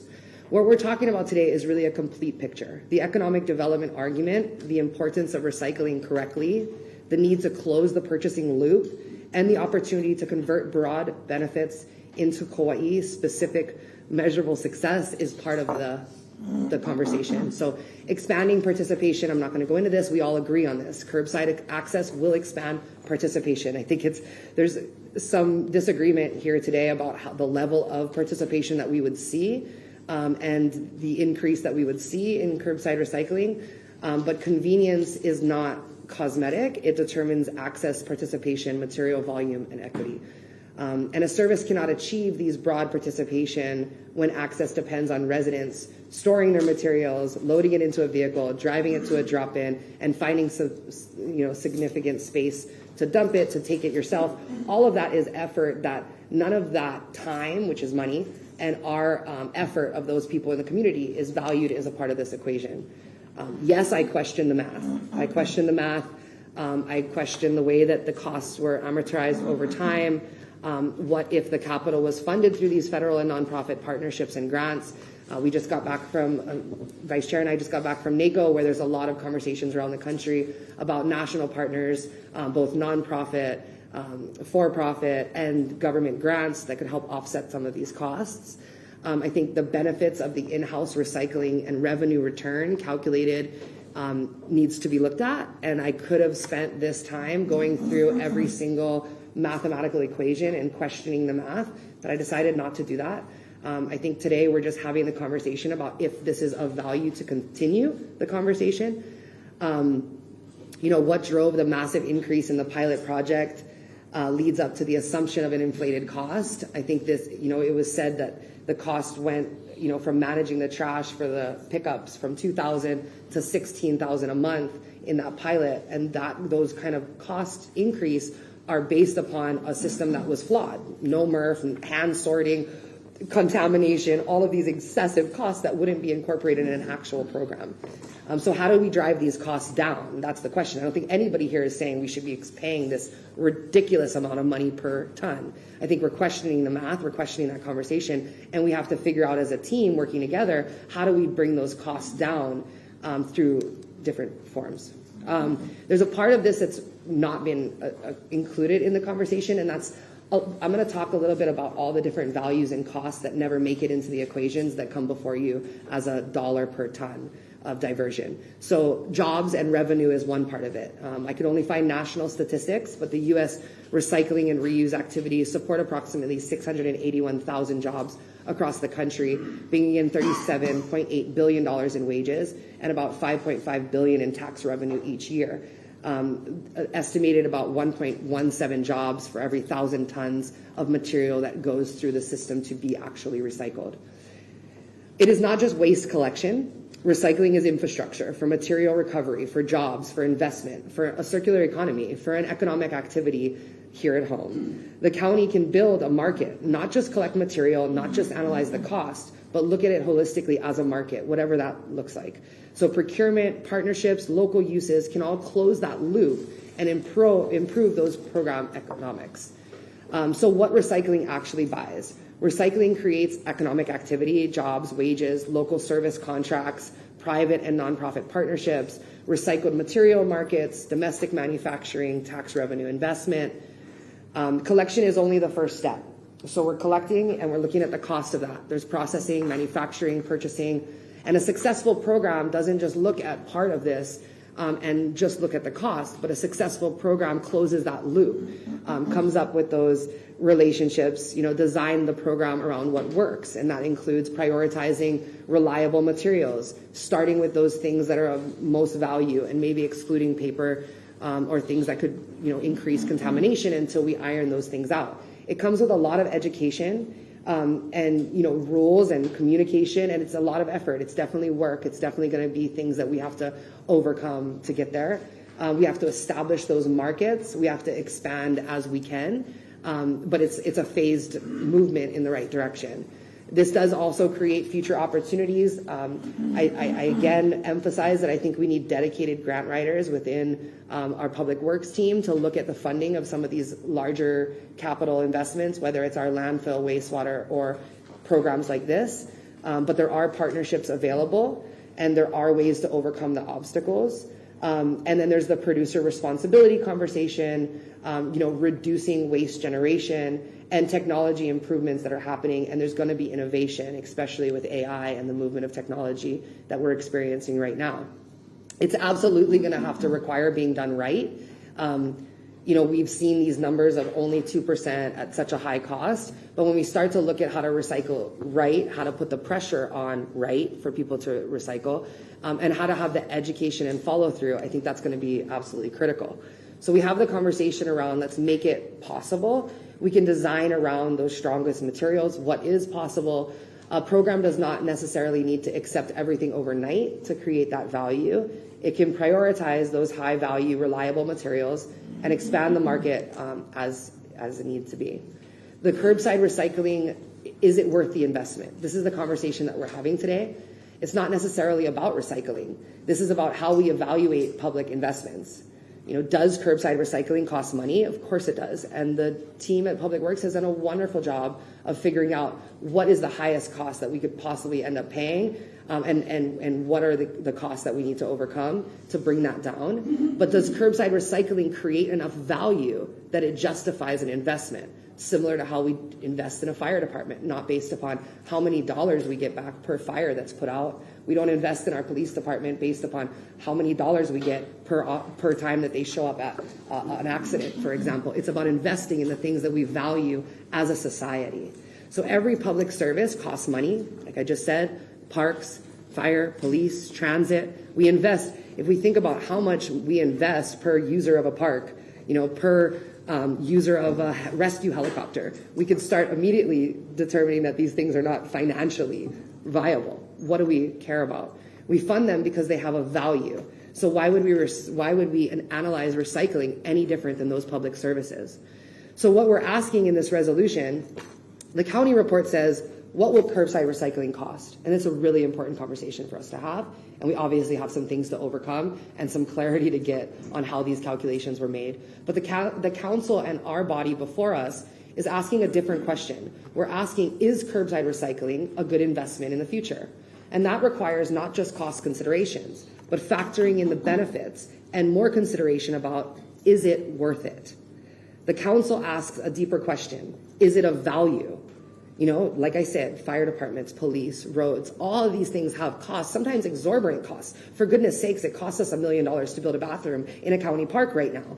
But none of us are evaluated that way because they create a public value. The kid needs to use the bathroom. I argue recycling is the same. So what are we missing in all of this? What is counted? We counted collection trucks, drivers, fuel, maintenance, processing, education, carts. Excellent operation analysis from our team. Lots of things to discuss and lots of ways that we need to look at bringing down these costs. What isn't counted, and what I'm going to try to explain in almost an environmental economics mini lecture right now, is the costs that are not incorporated, the external costs that I'm going to call them, that somebody else pays along the way. A cost that somebody else literally funds, that has a value, that never makes it into the public works spreadsheet, that never makes it into this cost analysis. The avoided mining, the avoided refining, the energy savings and the reduced emissions, the cleaner air, the cleaner water, the public health, the landfill lifespan has a value. We can calculate all of these things. What's the value of the ahi fishery? What's the value of clean water? What's the cost of filtering the contaminants out of the groundwater because we don't do things right? Those have values that are actually monetary. And if we're going to just talk about monetary values, I'm going to try to explain some of that. So the price that you pay for a can of Coke is not the true cost of producing it. It reflects the company's internal cost. It reflects its labor, materials, transport, marketing, taxes. But many costs are shifted onto a society. Many of the costs are shifted to governments, to our general fund, to ecosystems, and to the future generations. So economists call these external or external costs. The cost of extraction of bauxite, aluminium, impacts and offsets from emissions, energy costs associated with those emissions. So it's looking at the retail prices versus actual costs. And one can kind of tell that story. It begins as a bauxite mined somewhere else in the world, not here on Kauaʻi. Environmental impacts that go through mining to shipping, none of those costs are incorporated into the cost of that can of Coke that you purchase. You refine, you manufacture it, transport it, and shipped across the Pacific. None of those costs are incorporated into that value. It's purchased and used and arrives in our landfill. If we bury it and burn it, that entire investment is lost. Arguably not all of it, depending on what it's turned into. But a large part of that investment is definitely lost. If we recycle it, we recover so much of that embedded value that we've already invested in material to mine it out of the earth. All of the costs, all the environmental costs, all the acid mine drainage that needs to be then cleared up to restock the river because we killed all the salmon. All of those costs incorporated back in make a huge savings by not mining another bit of virgin material to create that project. Or to create that can from scratch. So producing aluminum, recycled material, uses about 95% less energy than producing it from virgin bauxite. The value isn't just the can.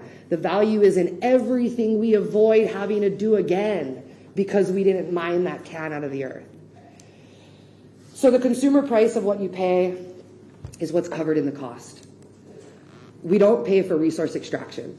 The habitat destruction from bauxite mining, the deforestation, the soil erosion, the water pollution, the biodiversity loss, and the mine restoration costs.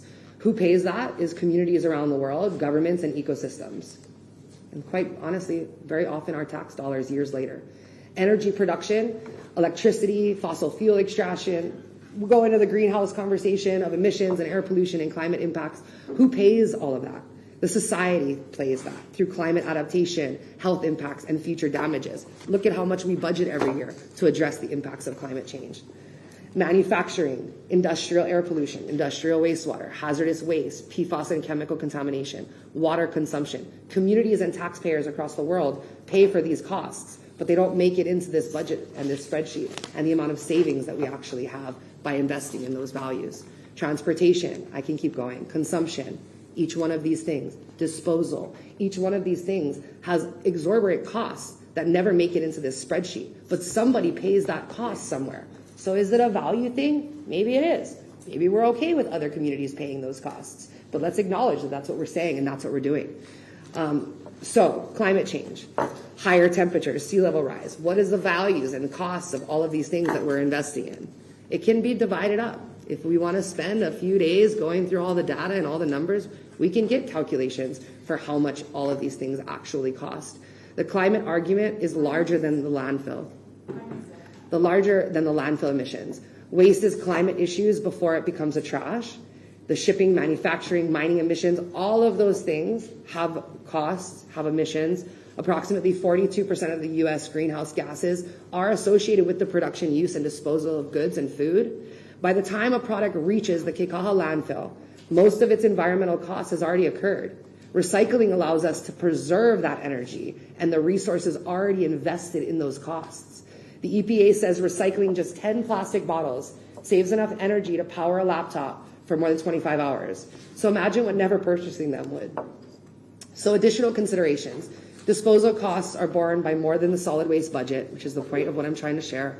Landfill communities, public health, climate, natural resources, and future taxpayers, as well as everybody's kids and grandkids, will carry the costs that don't appear on the cost per ton calculations that we have here today. Adding monetary value costs, landfill airspace has value. We can actually convert per space every ton diverted, delays expansion, borrowing, construction, permitting, land acquisition, and monitoring. Landfill capacity is infrastructure, and that infrastructure has meaningful value that can be calculated. Hawaii is exceptional. We have island economics. We have finite land, important products, shipping costs, lots of different costs and evaluations. It's not going to be cookie cutter from the continent or other places. We have an exceptional situation here, and we need to look at what those things cost, and we need to figure out how to drive these costs down, because nobody, again, is suggesting that we pay these exorbitant costs for diversion. Ecosystem services have an incredible amount of value that's overlooked. Nature preserves clean water, carbon storage, flood protection, pollination, reef protection, our tourism industry, our fisheries. These services all also have economic value, even though they're not reflected in that county budget. And then we can talk about public health, what the quality of clean water, air, and all of those things cost as well. So what we're looking at in the current metric, and what I'm trying to get us to move above and beyond to overcome the barriers and the things that need to be overcome, is that it's not just a conversation about cost per ton. The proposed framework that I'm putting forward includes those costs: operational costs, the landfill costs, gain, the years that are gained, the material that never needs to be extracted from the earth, the energy conserved, the carbon reduction results, the public health benefits, the natural capital, and the community resilience that we invest in, like any other service we invest in our community. All of the different costs that are not incorporated into these values and these costs include things like the landfill life, reduced mining, lower manufacturing demands, lower greenhouse gas emissions, reduced air and water pollution, protected ecosystems, tourism and fishery benefits, resource security, a circular economy, public engagement, all of these different other things, tourism impacts, climate damages, public health, I've talked about, all of these different costs. This is not the solution. We need a comprehensive solution. This is just asking for the conversation to continue and for the cost to be overcome. We need to reduce first. I am for reducing, reusing, repairing. Recycling is what remains, and we landfill or we alternative waste, whatever we do, only what cannot be recovered. This is not recycling only strategy. It's a waste prevention, reuse, recovery, and recycling strategy. Recycling is not the first or only answer. Reducing unnecessary material and reusing products is preferable, but materials will continue to enter our waste stream, and burning and burying recoverable resources cannot be our only strategy. Diversion is not the goal, it's the means. Resource recovery, longer landfill, reduced extraction, energy savings, reduced emissions, resilience, a more circular economy. The ton is not the value. What happens is because of that ton, and how do we calculate and incorporate that? So I'm talking about true value today. Every investment has both expenses and returns. We have done an excellent job of estimating those expenses. However, we have not fully estimated our returns. The question before us is not whether recycling costs money. Every public service costs money. The question is whether we're measuring all of the values that it creates. The 2023 report tells us what curbside recycling would cost the solid waste division. As policymakers, our responsibility is to determine what curbside recycling is worth for the people of Kauaʻi. The choice is ours, and what do we value? Thank you.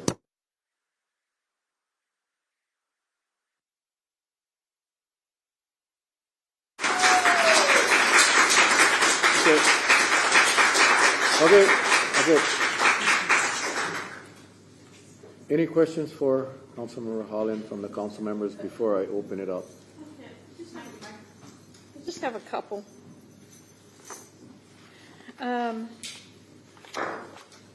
So in the staffing, I appreciate that you're talking about, hey, it creates new jobs.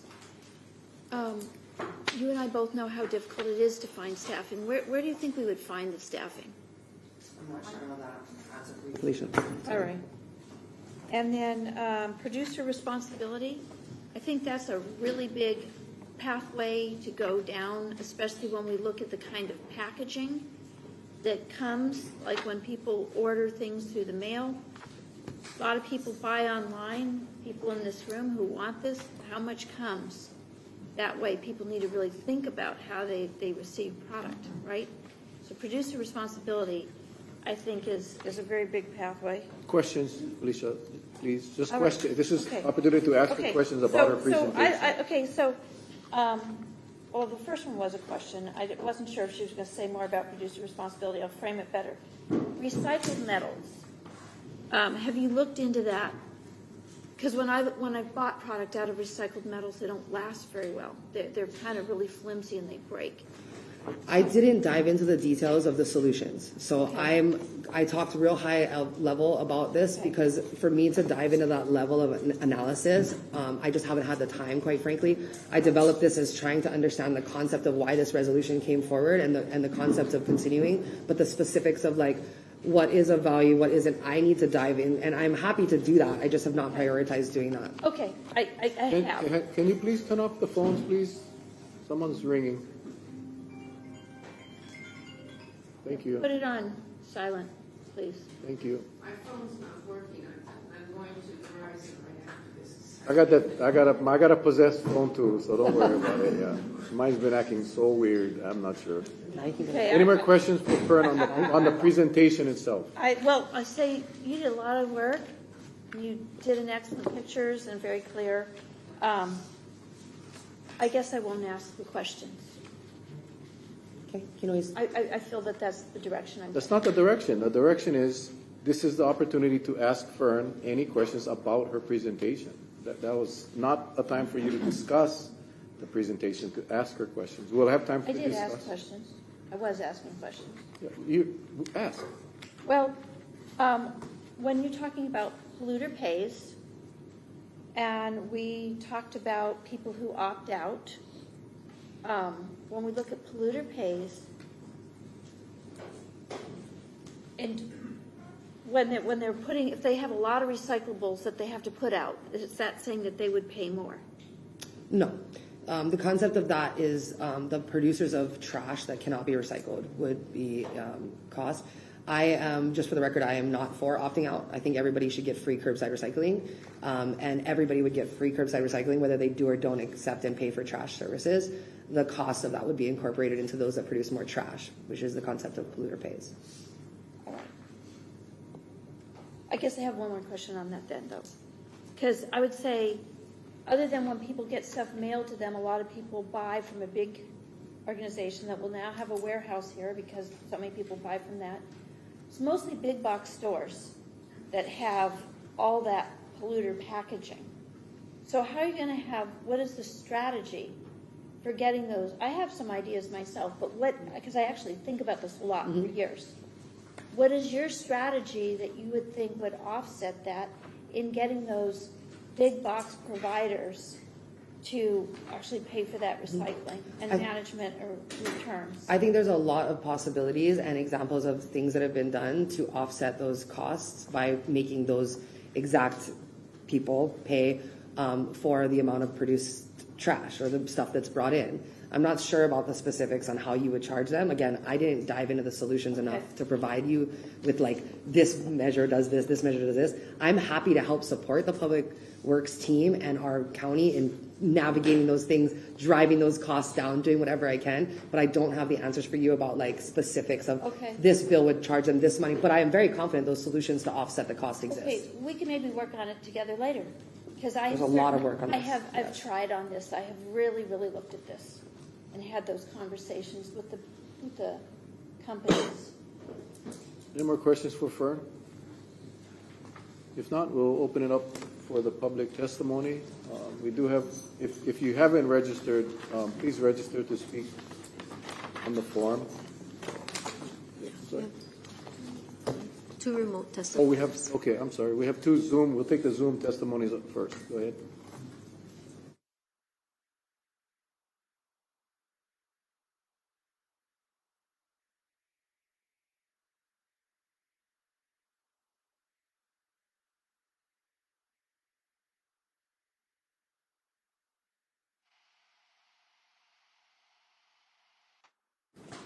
Sabrina Day.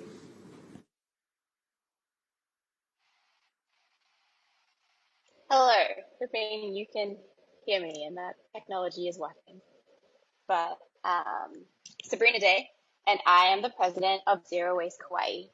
Aloha, chair, and council members. I do want to also reference that I do work for a number of different organizations here on Kauaʻi, as well as Aina Ho'okuku o Kilauea, and also CRB Response, providing food materials to residents. But today I'm speaking solely on behalf of Zero Waste Kauaʻi. I do want to I just reorganized what I was going to say to briefly respond to some of the assertions made by Solid Waste. Firstly, we heard that we should be looking at the 2021 Integrated Solid Waste Management Plan rather than the county's 2011 Zero Waste Resolution. I do agree that we should be guided by the most current plans. However, I do want to point out that the county's own solid waste website, where you find the Solid Waste 2021 Integrated Management Plan, their very own website also does have this 2011 Zero Waste Resolution. It's nested under recycling, under zero waste, and there's no indication in that section that the goal has changed.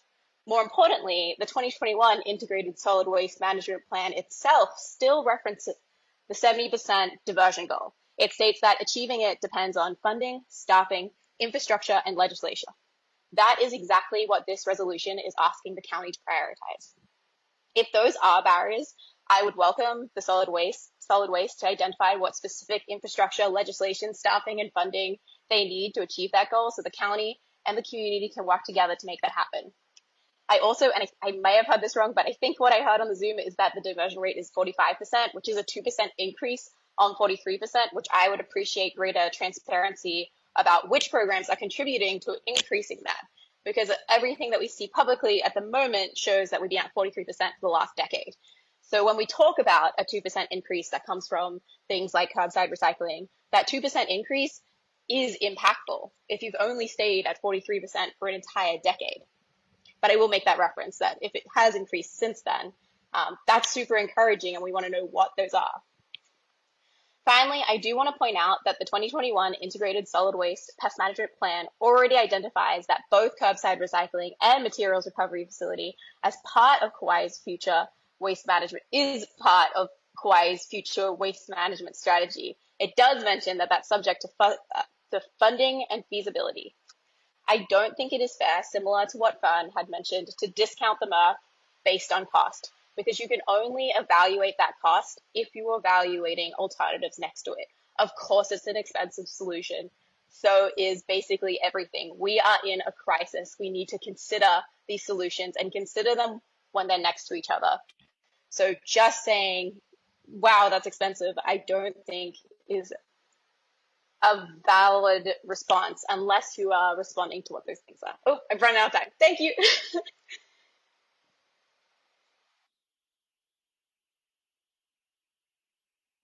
Is Kimberly Bayless?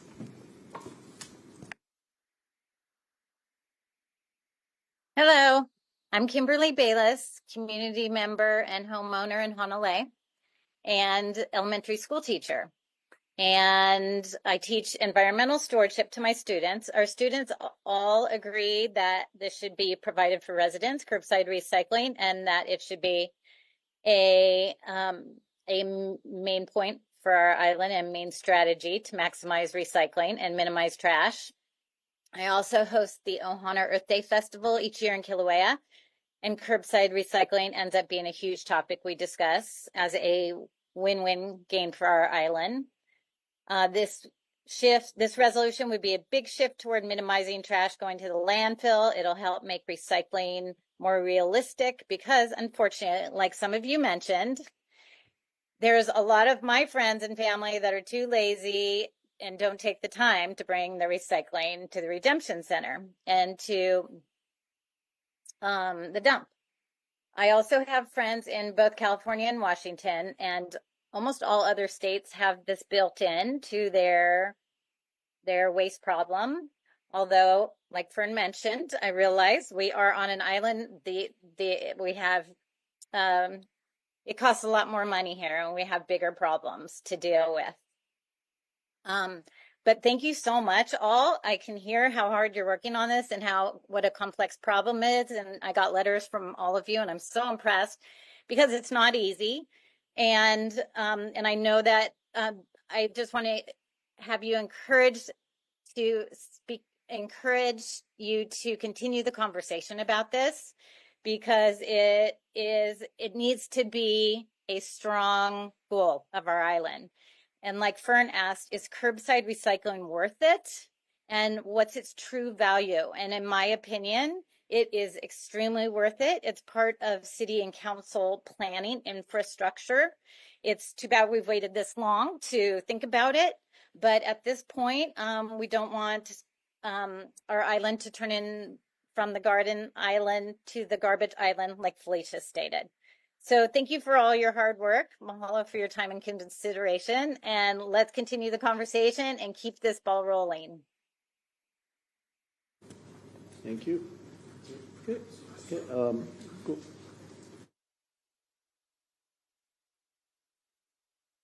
First registered speaker.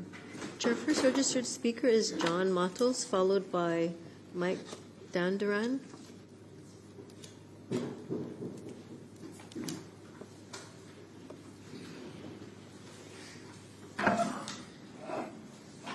Good afternoon, Council. I didn't want to take up too much time. Just got to state your name for our captioner. My name is John Matos from Kaua.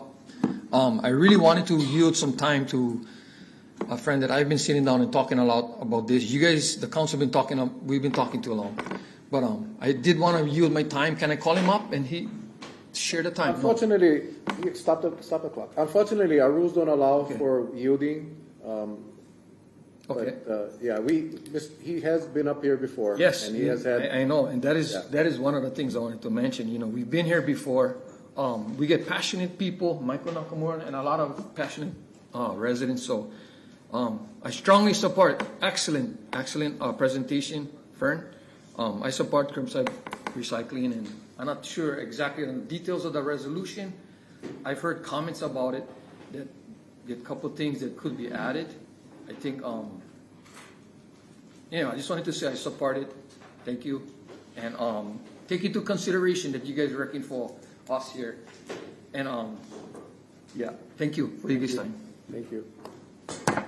Next speaker is Mike Dandaran, followed by Billy DeCosta. No, green. Hit it into green. I'm colorblind. I can't tell. Oh, just press the button. There you go. Okay. All right. Aloha. Good morning, Chair and members of the council. My name is Michael Dandaran, and I'm a resident and business owner here on Kauaʻi for the last 40 years. And I know all of you, actually, and that makes me love. That's what I love about Kauaʻi. As an island community, we face a looming crisis with our Keikaha landfill quickly reaching capacity. We cannot simply just truck our waste to another county or state because our space is finite and our ecosystem is fragile. Currently, recycling requires residents to load up their cars and drive to a community drop-off bin. And while many of us do this, it leaves out the working families, the seniors, and those without reliable transportation. Curbside recycling makes sustainability accessible to everyone. By normalizing recycling right at our doorstep, we can divert valuable materials from our waste stream and extend the lifespan of our landfill and protect our beautiful Aina from unnecessary pollution. It is time for Kauaʻi to modernize its waste management and lead by example. So I urge the county to approve and fund a comprehensive curbside recycling program. And after listening to Allison Fraley and Fern's presentation, that kind of gives me hope, yeah? Let's not kick the can down the road, though. And let's not kick the can down the road again. Let's leave a legacy for the next generation of curbside recycling for Kauaʻi. That's where I ended what I was going to say, and then after seeing what I saw today, there are things that we can do to find funding. You mentioned the EPR Act, which is Extended Producer Responsibility, and this act provides a pathway to fund the programs with little or no cost to our residents. There's 7 states already that are using this. They are actually getting together to have a overall program so that we all can follow it and all the states can be a part of this EPR Act. And it brings the packaging, it brings the companies, makes the companies bringing the packaging responsible for paying for it. And right now we're looking at the large companies are like Walmart, Costco, and eventually the 40,000 square foot warehouse provided by Amazon. That is a lot of plastic and cardboard coming to Kauaʻi. And if we can get them to maybe be responsible for paying for a lot of the stuff that they're bringing over, I think that might be a good direction for us. And if we can get the council behind that, that would be awesome. Mahalo. Thank you. Next speaker. Next speaker is Billy DeCosta, followed by Michael Nakamura.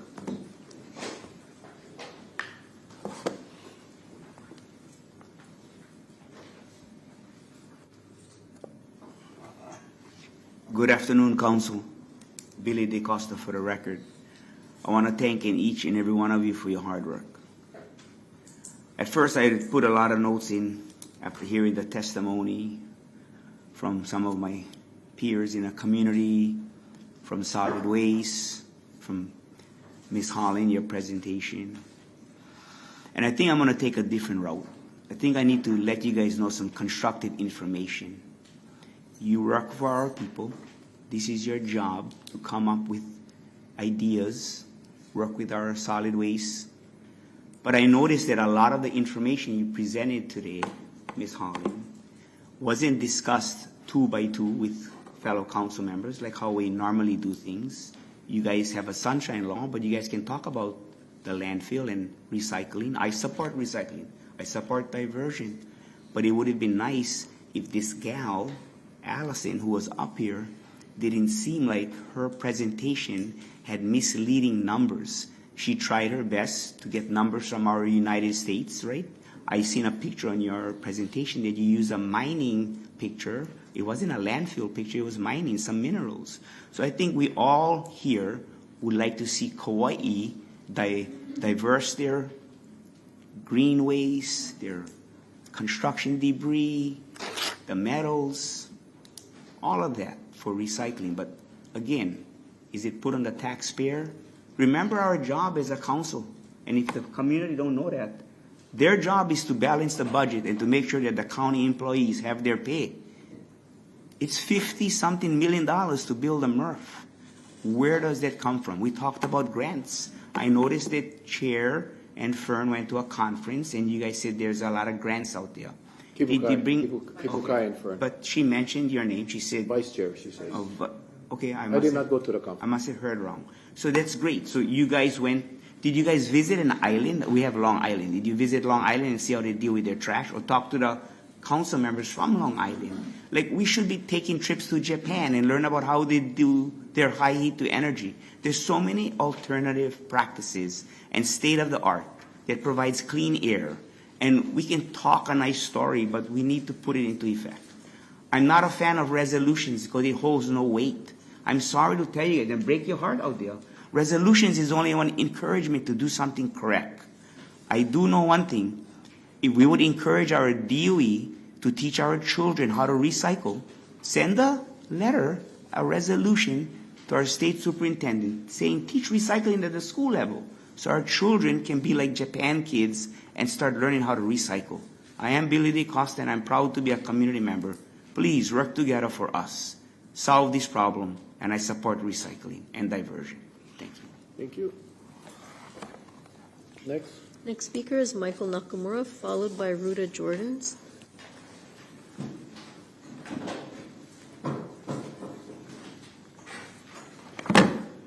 Good morning. Good morning. Michael Nakamura here.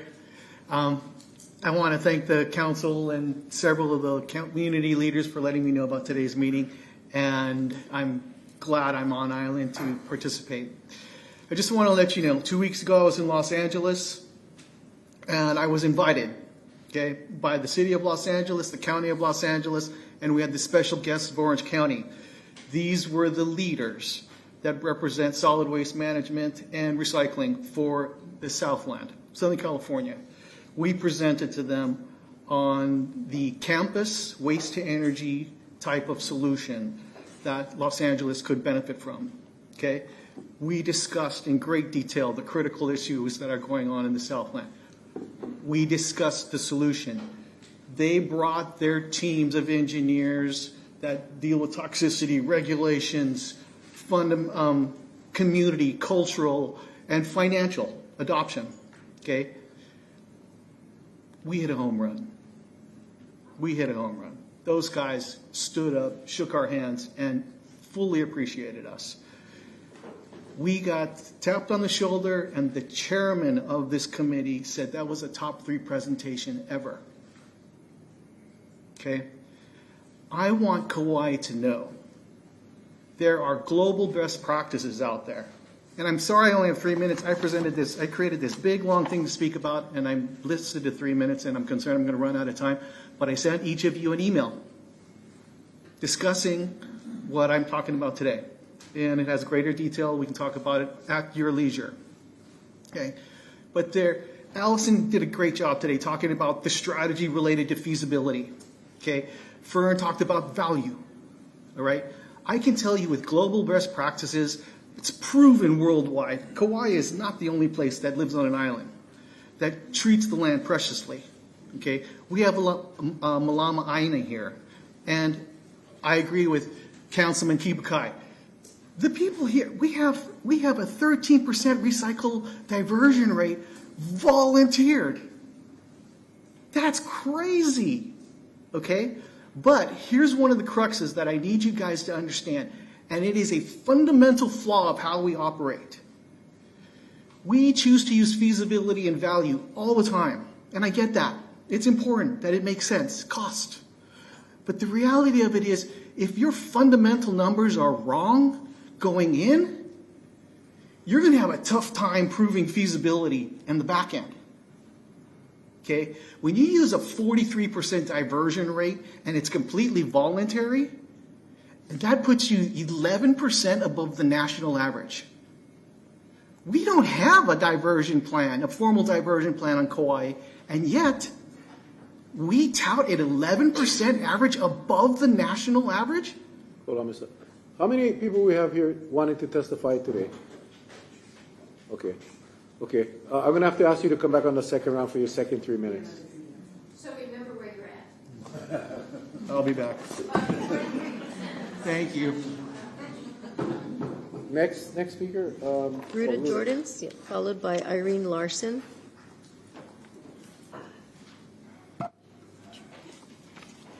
Hello again. I came to Kauaʻi in 2017, and I thought, wow, I'm going to an island in the middle of the Pacific. I am so looking forward to it, because they've got to have the answers, because they can't get rid of their trash like we do where I used to live in Maine. And I got here, and I was shocked to see that, no, it's not happening here. And I thought, why are we not doing things like curbside pickup here for recycling? So I've been here long enough now that I could look back into the history of what's been happening on Kauaʻi. In the 1990s and into 2000s, there were a lot of changes that were happening. We started trash pickup. That was a new thing here. Then Allison came along and put in recycling locations where we could actually recycle if we wanted to. Then somebody started public buses. That's a big change that you have public buses on Kauaʻi now. And then the electricity co-op. That was like, nobody else is doing this. And all of a sudden, Kauaʻi comes out with this wonderful co-op that had a hard time getting established. People kept saying, it's so expensive, we can't do this. Until all of a sudden, it wasn't. People knew how to use it, how to do it. And then for a while, nothing was happening. No changes were happening. I know that we were trying to put in some new things, but basically you look at, for about 20 years, it was that, what did he say? Kicking it down the street, right? That can down the street. And I look back at what made all those other things happen. And it's very simple. It's called political will. Somebody wanted it to happen and was in a position to have it happen. They had courage. They put their throat out on the chopping block. Is this going to work or isn't it going to work? But they made it work. So now we have all of those things. How much do you have? A lot more? You can come back on a second round. That was my message. Okay, thank you. Irene Larson, followed by Stephanie Craig.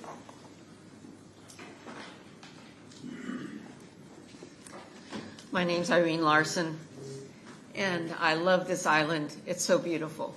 And I've lived here, and I'm a farmer, and I really care about the land. I was not planning to be a farmer when I moved here, but it was that Malama Aina, okay, this is what you got to do, because it's the land is beautiful.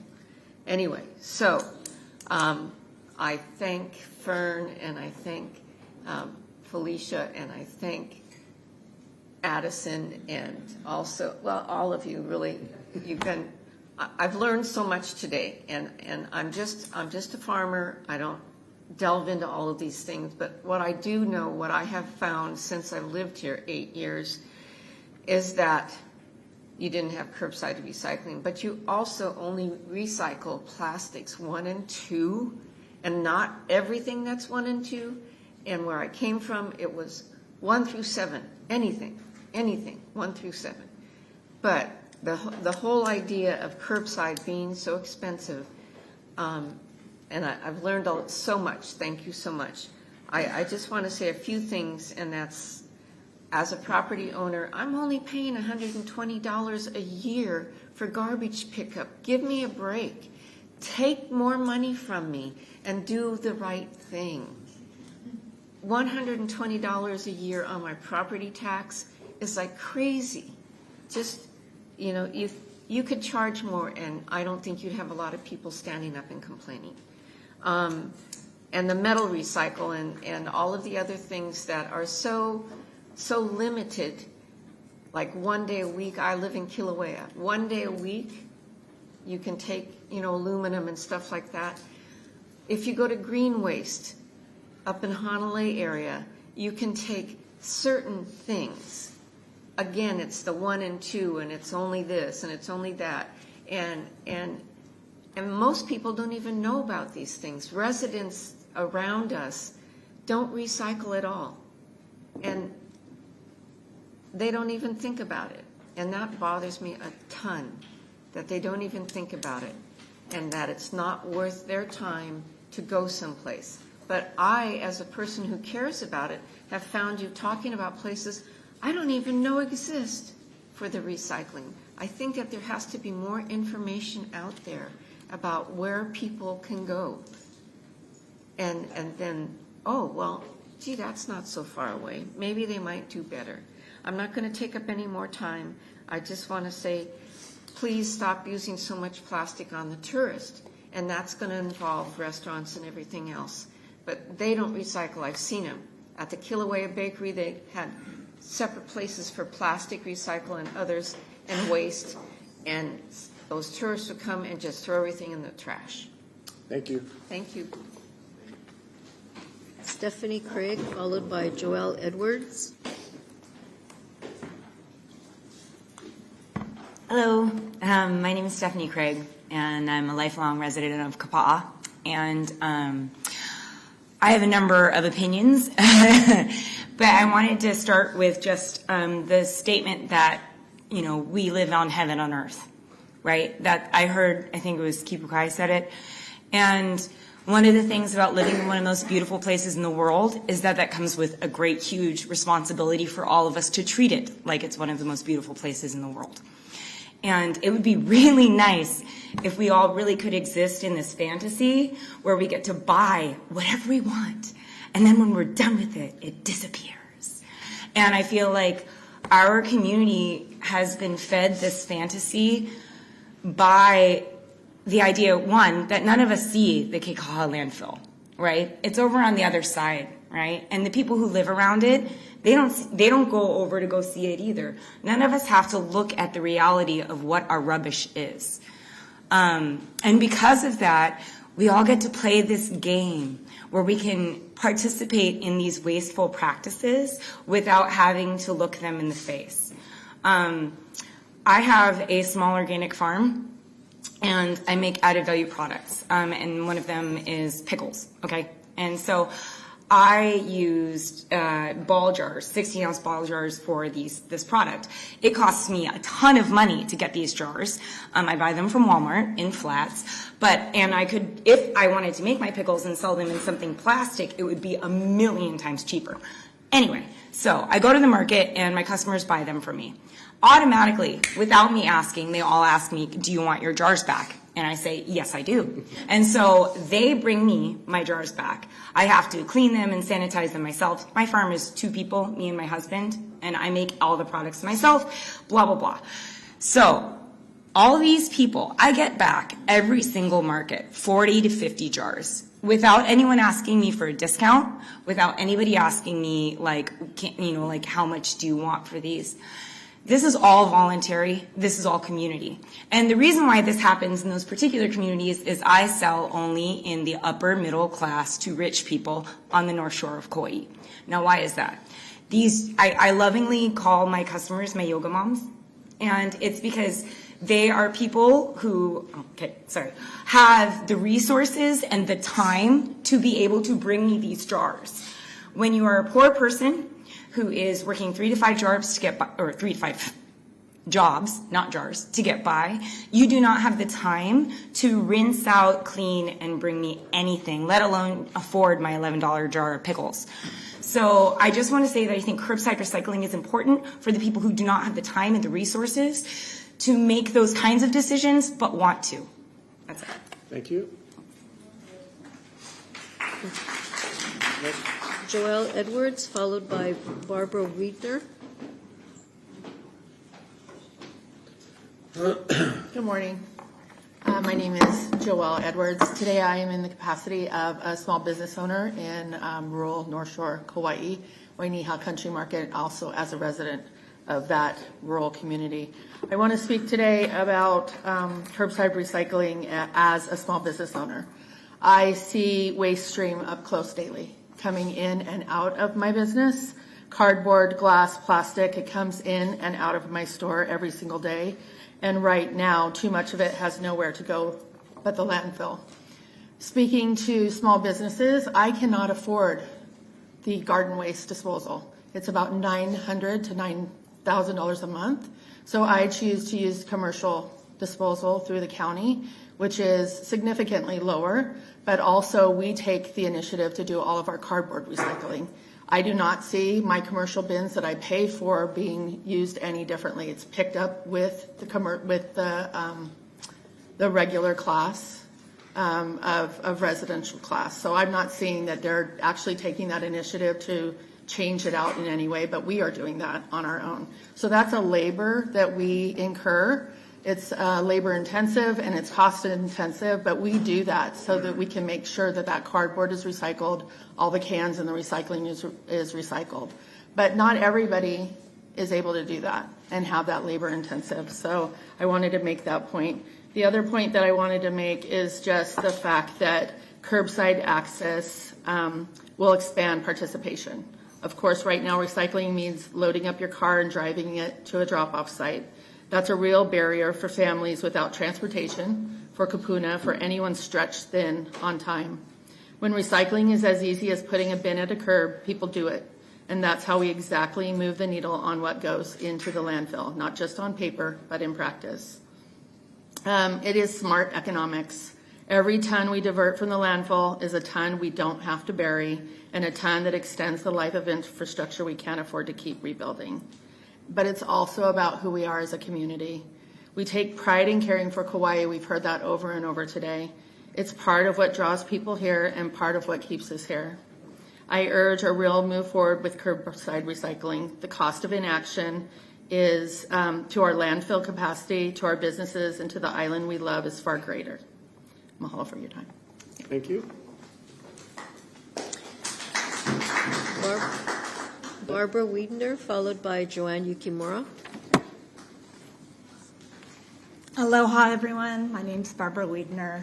Thank you for the opportunity to come talk about curbside recycling. I'm in very, very strong support of this resolution. I did email in my testimony, but I really wanted to come today because I have letters from children. I am an environmental educator with Surfrider Foundation and Hawaii Wildlife Fund, and here's 120 letters supporting this. This is actually from 2001, but I felt it was very appropriate. So I would like to read from some of these youth. They have very strong opinions on this. They love Kauaʻi, they love the environment, and they really want to protect it. This first one is from Sunny. Hello, my name is Sunny. I'm 11 years old. I would like to ask that if it is possible, to please institute curbside recycling on Kauaʻi. It is up to us to protect the reef. Also, if possible, can we have a MRF? Here is a little picture. Next one is from Olivia, also 11 years old. Aloha, I'm Olivia. I'm 11 years old. I am a major animal lover. I love to watch animal documentaries, but when I see the ones from Hawaii, a lot of dead birds and animals. They are dying from eating trash, and I don't like it. We need to deal with our waste responsibly for my native animals' future. Please add curbside recycling and MRF in the plan. Thank you, Olivia. And this one is from Isabel. Dear County Council, please add curbside recycling and MRF to solid waste management plan. Kauaʻi needs to deal with our waste in a responsible manner. This will improve the rate of people willing to recycle more. I think it is a great idea for us to have. I'm surprised that we don't have this already. This is from Isabel, who's in 8th grade. And then I'm just going to wrap this one up. This is a very long one with many multiple colors. And this is from Stella, age 11. Think of the next generation, the one after that. The kids of the future want to have the privilege to experience clean water.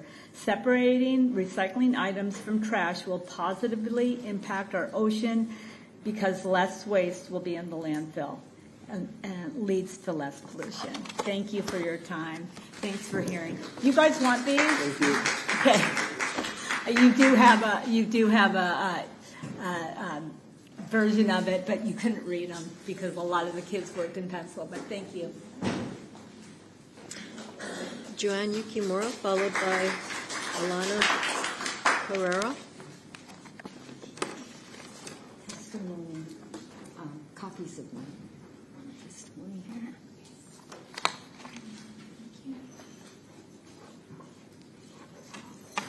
Chair Raposo, members of the County Council, thank you for this opportunity. On behalf of Zero Waste Kauaʻi, I am pleased to present you with a petition requesting that curbside recycling and a material recovery facility be established on Kauaʻi as soon as possible. I did send you a scan of them, but these are the 290 pages of signatures by over 3,000 Kauaʻi residents, young and old, from all walks of life, ethnic backgrounds, and political persuasions. More than 2/3 of the signatures were solicited face-to-face. About 300 were online signatures. We emphasized the face-to-face approach because we wanted to listen to people, answer questions, and engage in discussion. The response was overwhelmingly positive. And based on that response, I would say that curbside recycling on Kauaʻi is as popular or more popular than motherhood and apple pie. So there's a total, I told you, it's over 3,000. It's in favor of a sustainable island. We need to create the infrastructure to, so we can deal with our solid waste in a sustainable way. So these are the petitions, but you have the scan so you can see all of the signatures. And I want to spend the rest of my time talking, well, first of all, thanking Councilmember Holland for looking at the big picture and the 360 view of costs and benefits. That's so important. But I want to spend the rest of my time talking about costs, the dollars and cents cost. Because the administration says that curbside recycling is too expensive, but too expensive is a relative term. Too expensive, then what? What are the alternatives? The alternatives are landfilling or waste to energy, which is now being called alternative technologies. Trash pickup, we just heard today, it actually costs more than curbside recycling is being proposed. Trash is $72 per month per household. And if it's a new landfill, which was, when I was in the council, set at $80 million, that $70 per household will be much more. So the cost of curbside recycling per household will be less, cheaper. And waste to energy, I'm sorry that the feasibility study has never given us any cost figures. And that's, so it's not more, curbside recycling is not too expensive. Thank you. And I'd like to come back. Absolutely. Thank you. Next. Alana Carrera, followed by Dane Smith. Hello. Good morning. Good morning. Aloha, members of the council. My name is Alana Carrera. I have a science background, but I'm currently a stay-at-home mom. My husband and I moved here for my son's health. He was very ill on the mainland and thrives on our garden island. This is where my son is healthy, so the health of this island is paramount for our ohana. I urge the council to pass Resolution 2026-24. Curbside recycling supports the long-term health and well-being of our island. It is a sound and sustainable strategy for diverting large amounts of trash from our already full landfill, as well as recapturing non-renewable resources like aluminum. 36% of materials going to our landfill are traditional recyclables. This is the largest category of waste in our landfill. With a landfill at capacity, we can't ignore these numbers and the value of any money spent on curbside recycling. This resolution supports a circular economy and extends the life of our bursting landfill. It will also create much-needed jobs, and most of these jobs will not be replaced by AI in the near future, so will provide a sustainable living wage for many local residents. There has been so much talk about the costs associated with curbside recycling, but I urge that the non-monetary costs are seriously factored in. The long-term costs on our island, our environment, our land space, and our limited resources. The truth is that not implementing curbside recycling is very expensive on our environment, our land, our limited resources, and our health. If you take these things into consideration, curbside recycling is really the easiest and least expensive option available to us. In the future, it will be more and more important to be thinking in terms of long-term impact including environmental health, sustainability, and act to educate our children, the next generation who will need to think creatively about resources and waste management in the years to come. And the truth is, we're very behind the rest of the country when it comes to recycling. I want my son to grow up like I did, assuming that everyone curbside recycles at the bare minimum. I want my son and his peers to know that recycling collection, like trash collection, is our kuleana. Convenient recycling is essential for a sustainable future for our beautiful island home. And I wanted to add a couple of questions to end with that you don't have to answer, but just to, well, actually, maybe this one. Will businesses be included in this, or is just for residential in this resolution that we're talking about? It's not specific, okay. Because I know the amount of waste that businesses create, which is mostly based on tourism, is astronomical and a huge part of our landfill. So extending on that, can some of the costs be covered by tourism and tourism tax? I mean, tourists come here to visit our beautiful garden island, and if it's no longer a garden, then they're not going to come. And the costs of that and effects on tourism will be devastating for the island. Can the majority of costs be diverted to billionaires on island, or new major developments, or existing major developments that are creating a lot of this trash?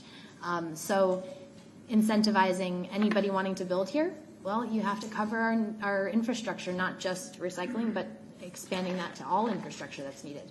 Okay, I got to stop you there because your time is up. You can come back for a second. Okay, I was just going to thank ZeroWasteKauaʻi.org for their information and outreach, and mahalo for your time. Thank you so much.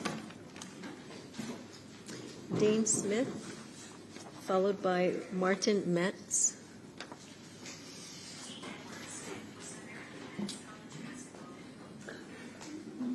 That's soup.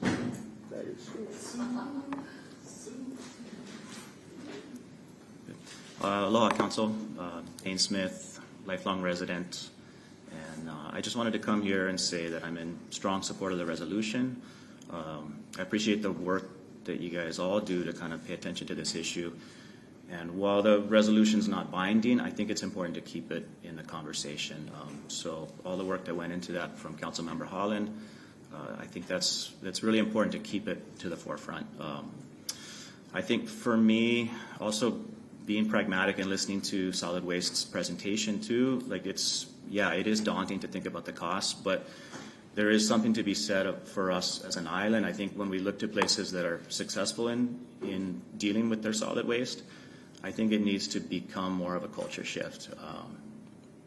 When you think about trash, right, like I don't think that's necessarily something that we should be subsidizing the way we do for the cost of it. Looking at even in the increase to what it would cost, it almost kind of comes out to cost the same as like what your water bill costs or what your sewer bill costs per month. And I think that's kind of a culture shift that needs to happen where we do think, I fully support kind of pushing down that producer responsibility avenue and seeing where we can make gains in that.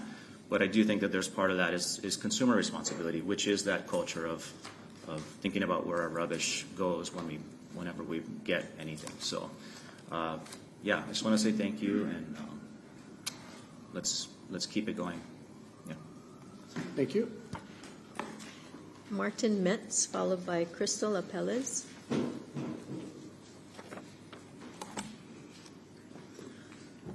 This is my first testimony ever anywhere. All right, I'm Martin Metz, and I support this resolution. In 2010, I joined a project called Plastiki. It was a 60-foot catamaran that we built out of plastic and recycled plastic bottles.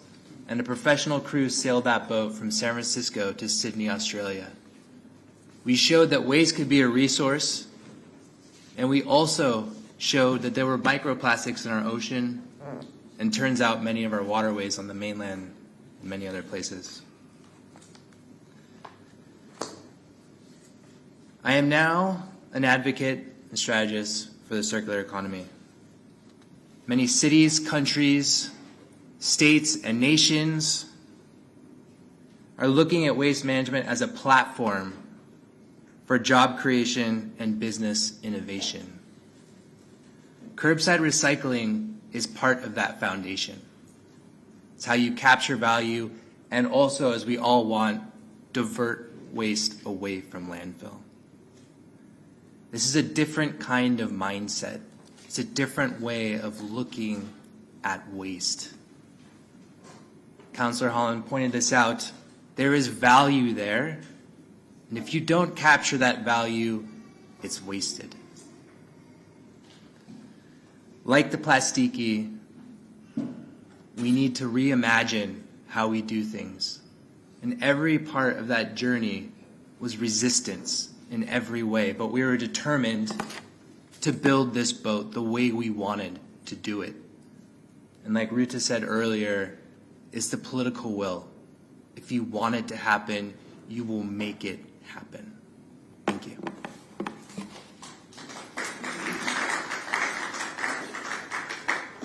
Crystal Apelles, followed by Lawrence Hornbeck. Aloha, Chair and Council members. My name is Crystal Apelles, and I offer my strong support in moving forward with the materials recovery facility and the curbside recycling.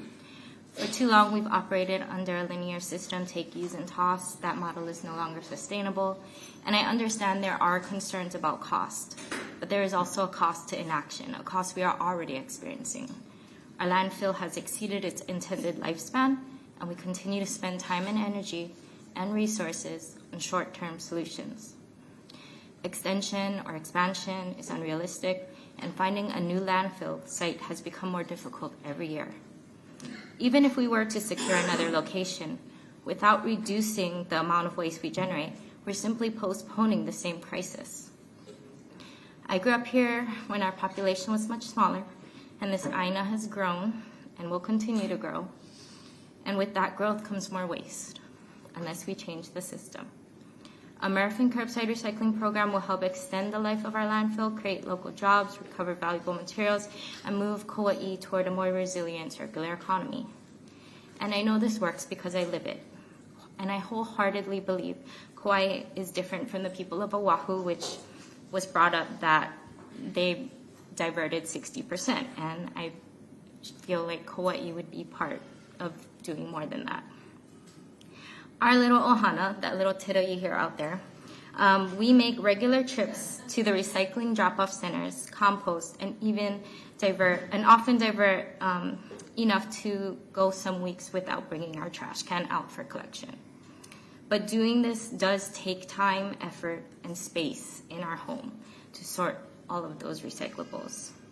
The reality is that every week I drive past neighborhood trash cans are overflowing with waste.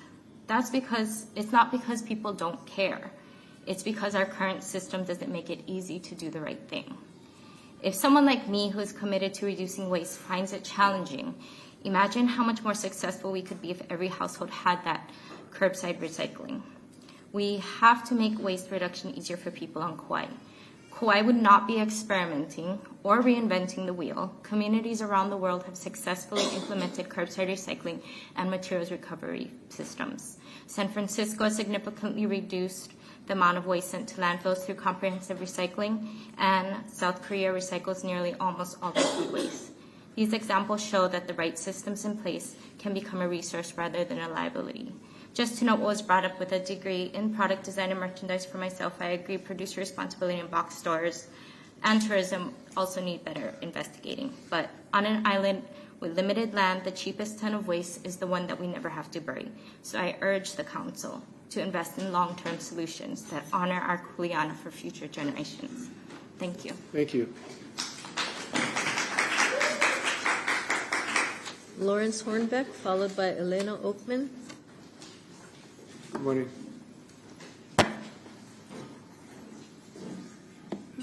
I think we can call this democracy in action. It sure does. Can you just state your name for our caption? I'm sorry. Lawrence Hornbeck. Thank you. I'm the other half of that farm. In our garbage can, at the end of the week, or the end of for our garbage day, that garbage can that's this tall is about this full. And a lot of that is just some paper stuff. Well, it's not. It's just, it'll be like a number 3 or a number 4, or a number 5 plastic. We can't get rid of. except for the can. If we could put that into a recycle bin, that's where it would be. On our farm, I compost regularly.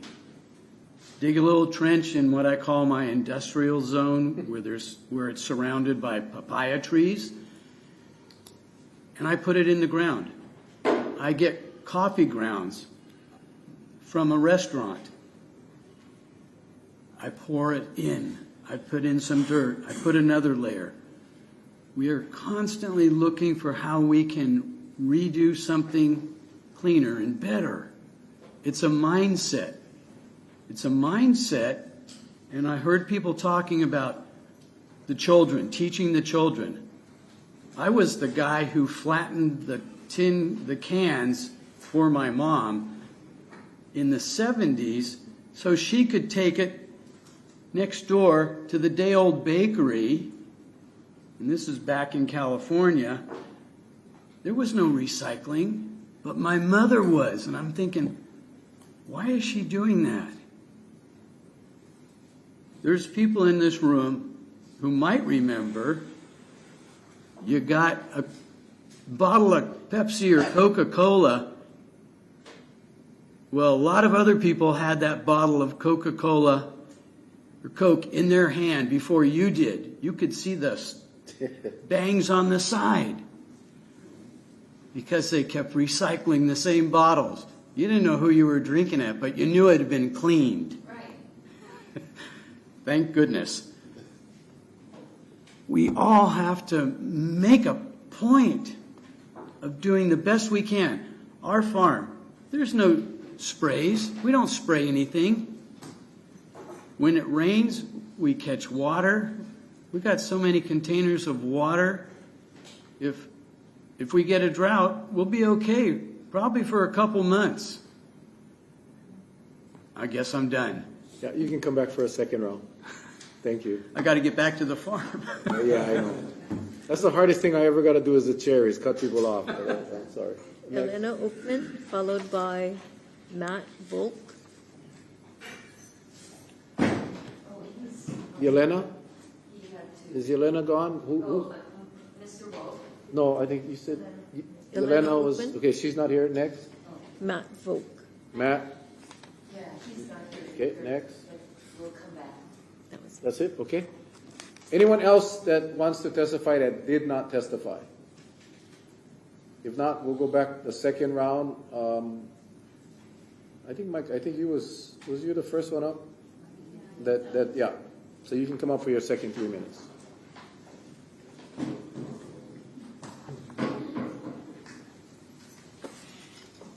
Hi, Michael Nakamura again. 43% voluntary. That was what 43%. Yes, that is an inflated number, and it works against you.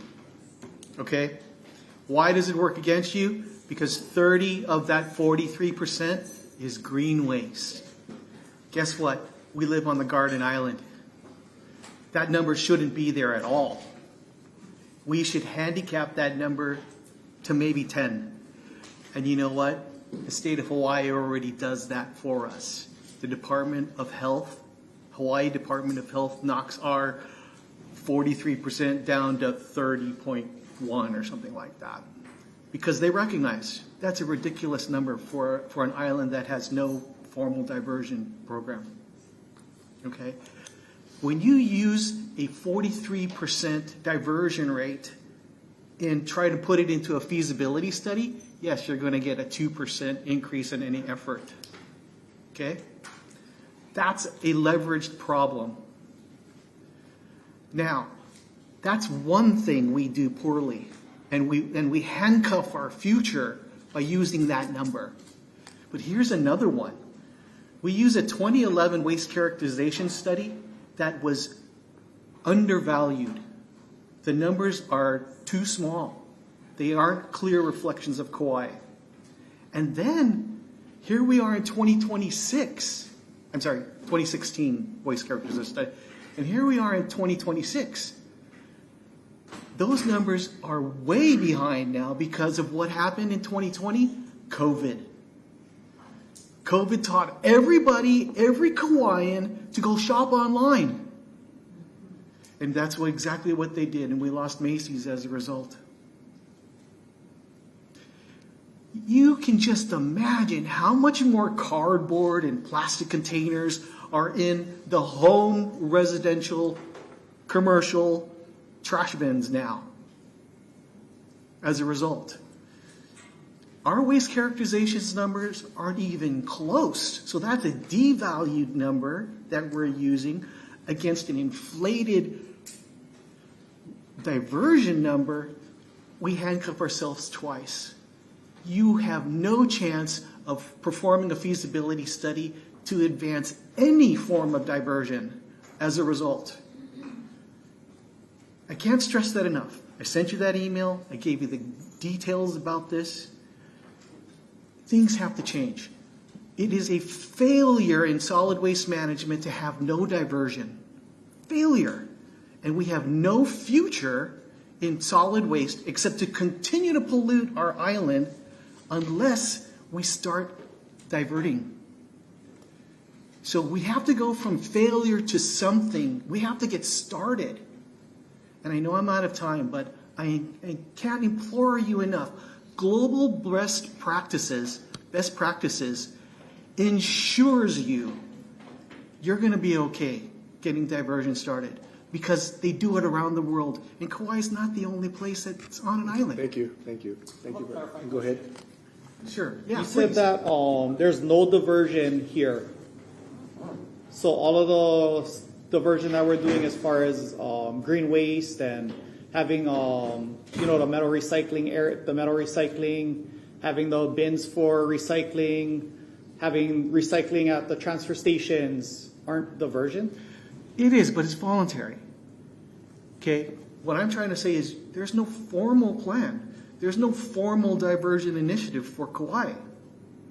All right? And unless you get that started, unless you start source separating and doing what we call the basics in diversion, and diversion includes source separation at the home and at the commercial buildings, and in most states, it's required. And on Kauai, it's voluntary. This is a problem. We talked about that 13% number a little bit earlier, of what is 13% of our diversion rate is recyclables. That's the number you should focus on out of the 43. That's the only number that matters because that's the only number you actually get value from. And 13% is for a state or an island, it's not good. I suspect there's over 3 times as much recyclable material in the trash at homes than we are collecting from a voluntary program. So, yes, Errol, you're correct that we do sort of have a diversion program, but a voluntary one isn't enough. We have to formalize it. But it's also not recognizing that commercial, it's required to recycle. Yes, and that takes us back to the waste characterization study, right? They're all managed by the private haulers. And there's no incentive for private haulers to declare and be fully transparent. Okay? And note, as I've spoken and walked the grounds of several of our key resorts and worked with the engineers, I don't mean to tell, but for the last 5 years, I've been in here a few times now, and I've been walking the island. And I've been going place to place and studying the pitfalls of how we do things and don't do things. There are engineers that we know, we have people that clean the hotel rooms and they take the high five bottles, put them in the trash, and take them home with them so they can benefit from it by taking it to the recycle center. So part of that is working for us because our own people care or maybe benefit from the opportunity. But when you have 50% of the island's trash coming from a single source, hotels, and our waste characterization study has no detail on that. because it falls under commercial. And we don't have insight into that. And it's all voluntary information provided by our private haulers. This is a weakness to the waste characterization study. And this is why I stated. Yeah, I mean, I think my point is we do have diversions and we are diverting. So to say that we're not diverting anything and we don't have I'm not saying we mandatory don't divert. diversion, I'm we saying do. we don't have a formal diversion initiative plan. And that needs to happen. And because we don't have a formal diversion initiative plan, we don't divert. Okay. Any other questions for the testifier? No, thank you. Is there anyone else that wanted to speak for the second time? Go ahead. Hold on, Billy. Billy, hold on. Thank you, Joanne Yukimura. I just want to continue my discussion about cost because, first of all, there's three ways basically to deal with traditional recyclables, which we're talking about in curbside recycling. You can either curbside recycle them, you can dispose of them in the landfill, or you can do waste to energy. I don't know, does anybody know of any other alternative? So if you look at the costs of three of them, already trash disposal costs more than the projected curbside recycling cost. Curbside recycling is set at $62 per household per month. Trash disposal is $70 per household per month. Not what we get charged, because that's highly subsidized, but the cost to the county is more than what curbside recycling will be. And then if you go to the study that was done that determined that $62 per month, they said, the study says that bi-weekly collection of curbside recyclables every other week is more cost effective. But the pro forma that came out with the $62 used weekly collection, which raises the cost. If you go bi-weekly and cut it in half, the cost goes down to $50 per household per month. Okay? And then eventually we have to really phase out the drop boxes because most people, instead of going to the drop boxes, will be doing it at their homes because that will help them save on their trash costs. If you reduce, you can go to those smaller carts, you will save your trash costs. And any business, and then, so the drop boxes should be phased out. That will save us $1.2 million. So if you apply that to the pro forma, that takes the $50 that we're at for curbside recycling even lower. And then the commercial recycling that is now dropped off at Garden Island Disposal, why should it be dropped out there? It should go to the MRF. The MRF will take from commercial. So you can cut out the $900,000 that we're paying for that commercial recycling. That starts to bring, and then you put the new landfill cost. You think MRF at $57 million is expensive? It was $80 million for a new landfill before COVID. So you can say it's probably $160 million now. And that makes curbside recycling tremendously cheaper. Thank you, Joanne. Thank you. Anyone else that wants to speak for a second time?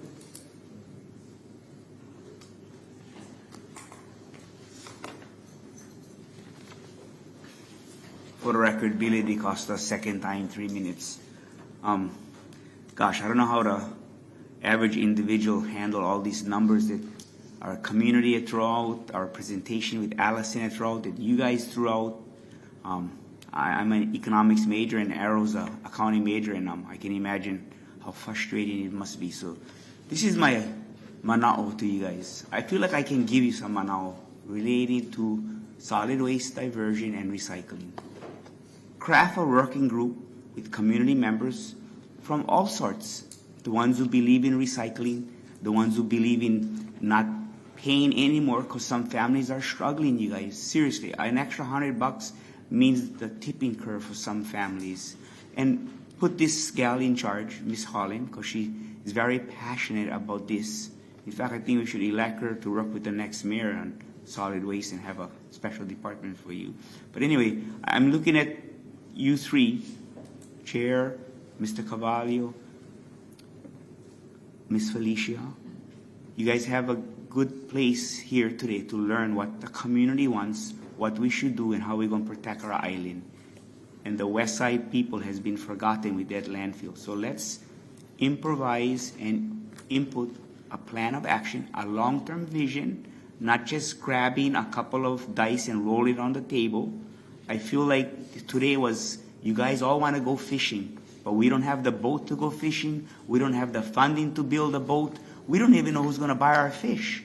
Like, do we know who's going to buy our recyclables? So please, put a working group together, sit down with solid waste, and go solve our problems, because I believe you 7 can.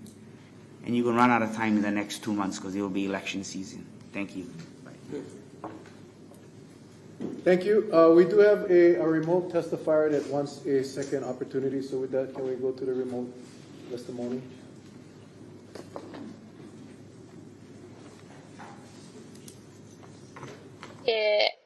Kind of echo exactly what the last speaker said, that this is really about accountability, policy, and ensuring that our decisions align with the goals that we have already committed to as a county, as a state, and as a global community. My support for this resolution is around committing to seriously looking at these and really delving in and ensuring that we have accountability measures to know that we've actually taken these seriously account. Across the island, I work for many community organizations. I speak to people every day who are invested, who are offering cool solutions, and we are just asking the county to provide the policy, infrastructure, and accountability framework needed to support these efforts and ensure our actions are moving us towards a county, state, and global sustainability initiatives. That's all. Thanks.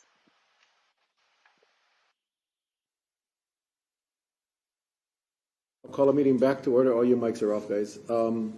Any further discussion? Questions for Allison? Okay, with that, I'll suspend the rules. Just to clear Allison? some stuff up.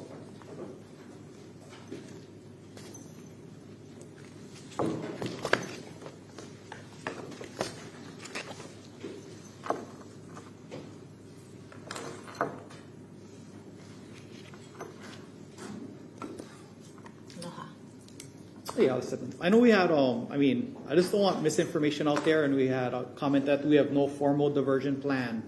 Can you clarify a little more, explain what our diversion plan is currently? Yeah. It may not include curbside recycling, but can you explain what our diversion plan currently is? So in our integrated solid waste management plan update, there is a diversion plan where we are continuing our programs to accept waste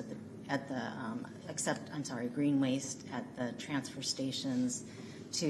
We have cardboard, metals, and green waste are all banned from the landfill from commercial haulers, so that contributes a great deal to the diversion, and that also results in backhauling from large retailers. They don't recycle on island, but they're shipping that cardboard back so that they can comply with our ban. We have a residential drop. All the programs that I showed you that we spend county funds on, $7.7 million, a variety of programs. That is our waste diversion plan, and it's outlined. It's been in development for the last 30 years and continues. And then I did want to speak also, I know, it's just the waste characterization issue. Yes, the last waste characterization that we did was in 2016, but the State Department of Health has gotten a grant to do a statewide waste diversion rate. They've gone to a waste characterization study. They've gone to every island, and they have completed the waste sorts, and we're waiting for the data. I agree that the waste characterization is probably different at this point. There probably is more residential cardboard in the waste stream because of online shopping, and I am excited to get that information back. I have a follow-up after. Go ahead. Just following up on that, so the mandatory metal, green waste, and cardboard diversion, the metal all moves through Puhi Metals, correct? Correct. So the resale value, as it fluctuates, that money goes to Puhi Metals, that never comes back to the county, correct? It's a deficit, actually. I mean, Right now it is, yeah, because the shipping costs, I mean, right? yeah, it always But the county does not engage in that. That's all separate from a contractor that we pay to take our metal, correct? Yeah, well, to do all of the The metals. green waste, is it accurate that the green waste represents such a large chunk of that 42%? It's the largest portion, yes. Correct, and that's not changing with curbside recycling. There's no proposal with green waste to adjust that, so that number kind of overinflates the amount of diversion that we have. Wouldn't you agree, or? What do you mean? Seeing that the green waste is kind of not what we're talking about recycling in curbside recycling pickup, do you agree that that is not relevant because that would not be changing with curbside recycling? There's no change to green waste policy is what I'm saying. There's no Is that change to correct? green waste policy, but it's still part of, the EPA tells us how to calculate waste diversion. Right. And green waste is an essential part of that. Right, but that's going to remain constant under the proposal. So it's just not changing. And then the cardboard, is that something that's managed through a partner that makes, it's my understanding cardboard is actually the thing that we get the higher return on, value-wise? We don't get a return. That's part of our cost for our recycling contracts. Okay. So once the contractor takes possession of any of those commodities, they resell it. Right, which is exactly my point. Thank you very much. Scotty? I just want to ask about metal for a moment. I don't know that there's an easy answer. You can say you don't have one. But when I look at deconstructed sugar mills, like on Holly Cove Street, right over here, or Haleco, but I think that's Holly Cove is the sugar house street. That sugar mill has basically been deconstructed and laying there as a big pile of metal. How do we move something like that off? What's that process? It's accepted at the metals facility, but do you a mean whole sugar mill? Like, I just wonder, like, how do we even move something like that away? Or when we have those big sheets of metal, what happens? they get processed at the metals facility, so they have shears, like very large pieces of equipment. If it went there, they would shear it and bale it and then ship it. Yeah, it's a lot of processing. Processing costs are very high. Yeah, there's a lot. Yeah, so I just wondered because I just see that we have a lot of those piles of metal. Mr. Kohli? You know, the question that Councilmember Kanashir asked about the diversion plan. Yeah. When you talk about cardboard, metal, and green waste and is banned by haulers, what you're not talking about and what I don't think you're tracking in any way is the diversion from individual households. And what is your diversion plan for individual households? Because I know I long appreciated, I'm on my second bin now, the composting bin. So that's one little thing that you do have the little education on, and then you give out the bin. So now at my home, I throw all my food waste and whatever, and I'm not really composting it, but I'm throwing it in there, and it's dissolving, and I'm not putting it in my trash, so I'm saving room out of my trash. But other than that, as far as getting people in individual homes to divert more, what are we doing? What kind of education are we doing? And what are we making available to people so that they do recycle on their own, other than just providing these places they can drop it off relatively close to their communities? So I think that's the diversion plan that I don't think we have. And you mean to increase it? Because we're doing it. We're sustaining a program. I know, but obviously we've increased exists. it a whole lot more, right, with curbside recycling, because now it's at everyone's door. Everyone would have better opportunity. Agreed. Yeah. So but the thing about the study and the numbers, right? If it's totally inflated by green waste, right? We live on the Garden Island. mow our lawns and do whatever, I mean, I just pile it in the back and let that dissolve too. So I'm not actually driving it out to the green waste places. But if green waste is a big chunk of that, then it's artificially changing that number, like he says, for when you study it. That's why you only have that 2% increase. But if it was the real number, which was 11% or 13%, the real number on what households are diverting without curbside recycling, then I think we can grow from there what's possible. We're calculating the rate according to EPA standards, according to a normal established system. You don't subtract things out just because you have more of it. That's not the way you do it. You can go online, look at how EPA calculates diversion rates. And then the law, I mean, cardboard, metal, and green waste all banned from haulers. Mm-hmm. Have you paid attention to cardboard from individual homes? And the point that he talked about, like what COVID taught us all, was to shop online. So what has cardboard truly been like showing up for our landfills from individual homes? Yeah, we'll find out. Before COVID and now. We're going to find out when those... Because maybe if we had a diversion plan for individual homes, that cardboard would be something we try to address for individual homes, short of getting to curbside recycling again. Yeah, I'm concerned that there's more cardboard generated in individual homes and people aren't taking the time to take it to the drop-ins. I agree.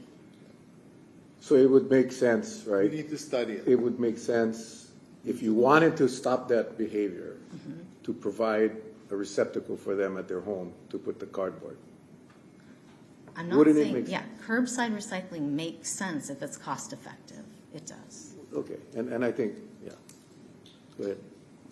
I mean, over time, wouldn't we look at, I mean, rather than going through a whole entire curbside recycling program, maybe putting more bins out to be more convenient to people to drop off, and would that be a cost consideration? I mean, it'd be a cheaper cost consideration than totally converting, right?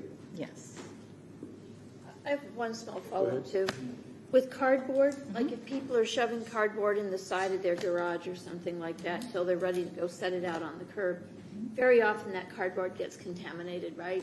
Geckos poop on it, water lands on it. So then we have what we would call contaminated waste, which isn't easy to recycle. If it's undercover, it wouldn't be contaminated. If it's rained on, it is. Any more questions? And then just one clarifying, I hear a lot of questions about taking out green waste, but at the end of the day, stepping back, we're looking at how much are we diverting from the landfill, because the landfill is filling up, right? So to take out our green waste and say, oh, let's eliminate green waste from this diversion rate, I mean, it doesn't make sense. We're looking at what is going into the landfill, and if we say, okay, we're not going to do any more green waste stuff, then put all that green waste in the landfill, then you look at like, okay, our landfill is going to fill up way faster. So all this conversation, I guess, about taking out green waste from the calculation, I'm not kind of understand. To me, it doesn't make sense. Actually, Kauaʻi should be proud of the green waste diversion that we do. It is voluntary, and it's amazing that people are driving the green waste to the transfer stations. I think just on the sense of clarity for that and following up on that, the conversation is not... Is it a question for Allison or a discussion? I mean, it can be. Well, it needs to be. No, I'm going to save it for discussion. Thank you. Okay. Any more questions for Allison? So, Allison... Let me ask Allison. Huh? So, Allison, I think, did you misunderstand my question to say that I don't think green waste diversion is important? Or did you understand it to be that I'm saying when we're looking at the numbers and we're looking at the studies and we're looking at the potential of what future curbside recycling could bring, that we should look also separately at the numbers just for individual household diversion, and we haven't been looking at that. And the studies that you did already hasn't looked at that, correct? When you're looking at diversion, you look at it in its totality. No, you've showed us pie charts with X amount comes from this area, X amount comes from this area, and you showed the pie charts as a whole for the landfill. And then you kind of have a better sense of it, or maybe you don't, from commercial haulers, because they tell you some parts of it, but they don't tell you all of it, because whatever, they have competitive interests and what have you, and they have interest in making money from the work they have from the county as well. But you can break it down. And I think if we're going to move forward to truly analyzing the potential of what future curbside recycling could bring to us, what that increase in diversion could be, we don't want it clouded by this big chunk of green waste, and then all you have is 2% increase according to your, and it's forecasted, right? But we could have maybe some better understanding if we looked at it separately, wouldn't you think? And you can, right? I mean, you pie chart things for us. I think what he's asking is to do an accurate comparison as far as what the potential benefit of curbside recycling could be. To households. When for residential household trash, not green waste, because that is when you add the green. I understand that's EPA how they do it, and that's a good number. That's part of the diversion. But if we are analyzing the benefits of curbside recycling, then we should be looking at what are we going to be providing? So bottles and cans of paper and cardboard. What is that percentage now of the residential household trash? What would it be after? What would the percentage be? Without counting green waste in the total, that 2% is going to be significantly higher. Exactly. Because you're comparing apples to apples. You're not comparing, you know what I'm saying? You're comparing just what we are trying to get people to recycle. So you need to get that number now and what curbside recycling would produce. Yes. And that is the true diversion increase that we are looking at. Yeah. And that analysis, I think, is what Mr. Cooley is saying, has not been done. I'd be happy to provide that information. Okay. I think that's critical to determine the potential benefit of curbside. Go ahead. Oh, and I had one more question, and it came up earlier regarding plastics. And I think, Allison, you can probably answer it. Why we're only able to recycle plastics 1 and 2 versus all the different types of plastics. Yeah.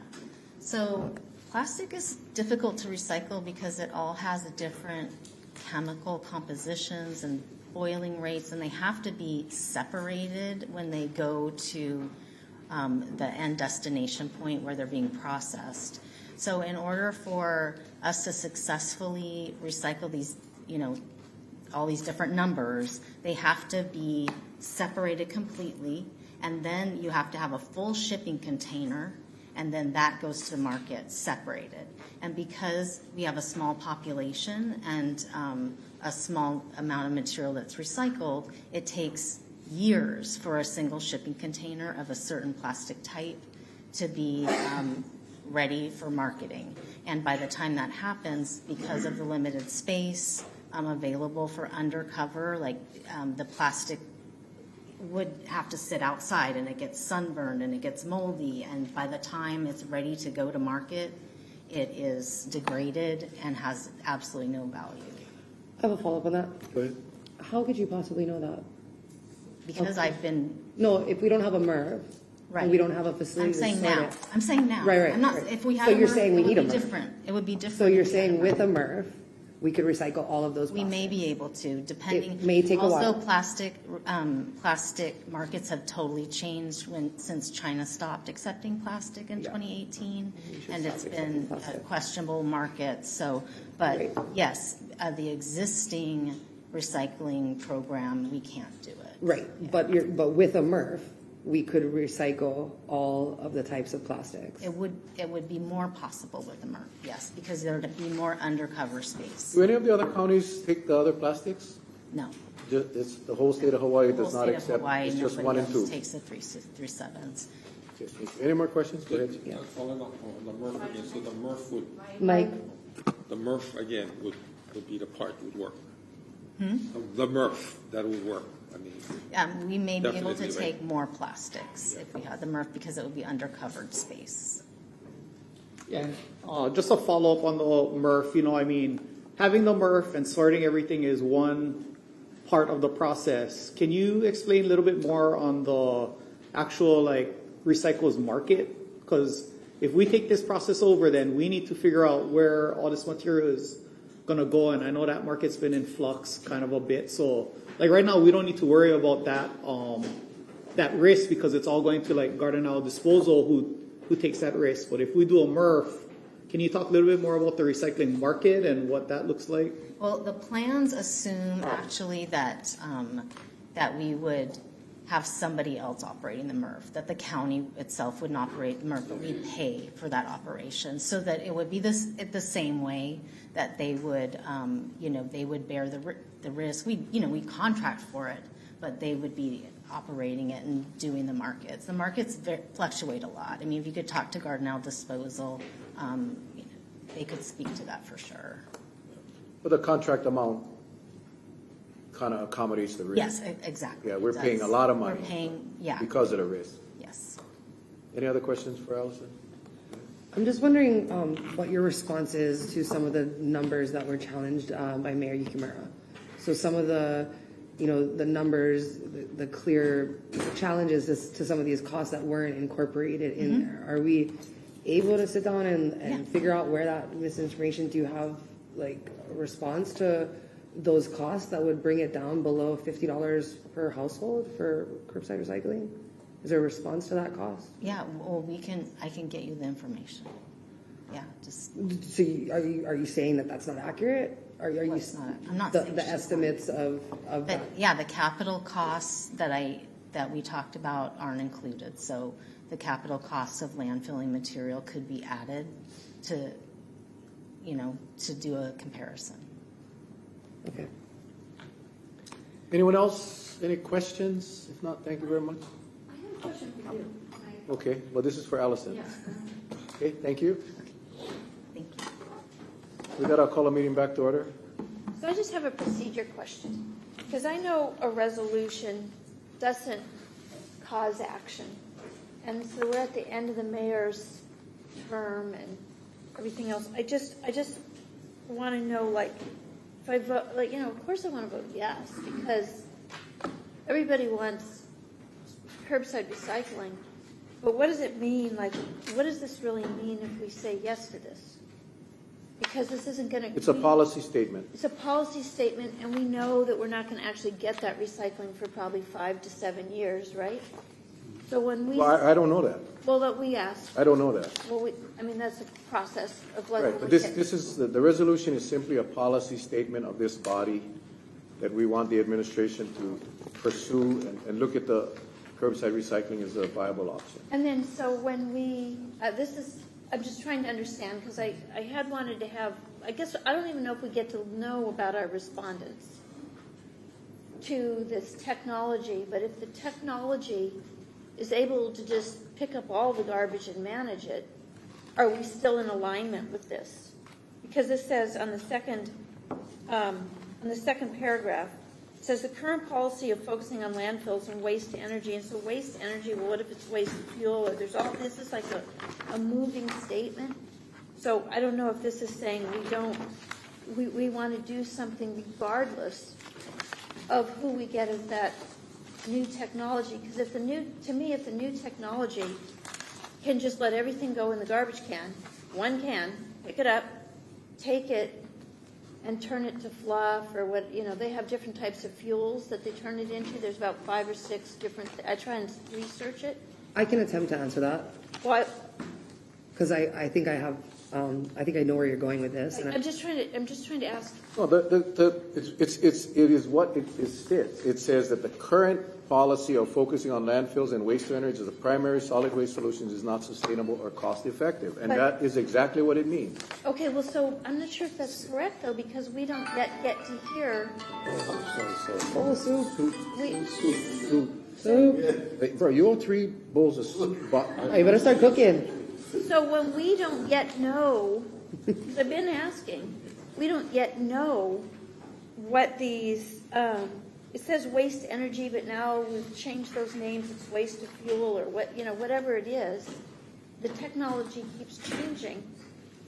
This, I feel like, says no matter what we're going to do, we need to do a separated waste Absolutely. That's to exactly what this curbside, this is then exactly what when this resolution we don't says. even know what we're getting, because if we get something. Because no matter that's what we not- get, we still are sorting out the things of value to try to keep those maximum values at hand. Like if you take, so either way, if we're going to go into some sort of waste to energy solution or a landfill solution, we still have to recycle or sort out through a MRF the plastic, the vinyls, the toxic things that can't be burnt, because no technology that exists today filters out the microplastics, the PFAS, and the dioxins into our atmosphere. So to do it right, we still have to have a MRF to sort out those materials. And what you end up with having left, we can argue at another time of the viability of that.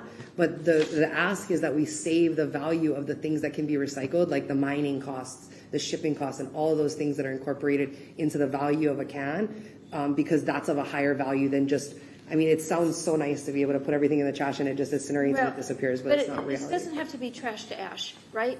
No, yeah, I'm That's not saying kind it of old does. technology, so even if you do anaerobic digestion. But in every specialist that I've met with that talks about this topic, they still talk about how to do it right, you would still need to MRF out and sort out the plastics, the vinyls, the things that are going to create PFAS and microplastics, because there are no technologies that currently exist that filter those out of the system. So one way or another, that's raining back down on you.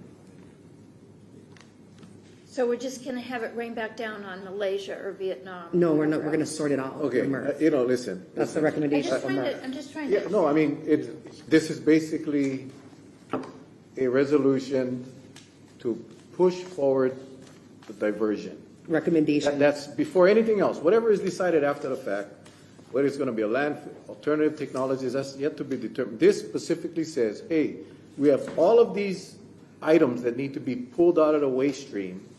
And more so now because we have such a limited life on the landfill. So we want to do it at home. We'll have it get separated at home. Like I put almost none in there. So I'm just trying to understand what I would be saying yes to. Because what I felt like I also heard from solid waste is that, now I might have forgotten it, waste, it'll come back to me. Sorry. I feel like. No more, the testimony is closed already, so I'm sorry, we're in discussion. No. No, not right, not today. No, Can I ask a question? No.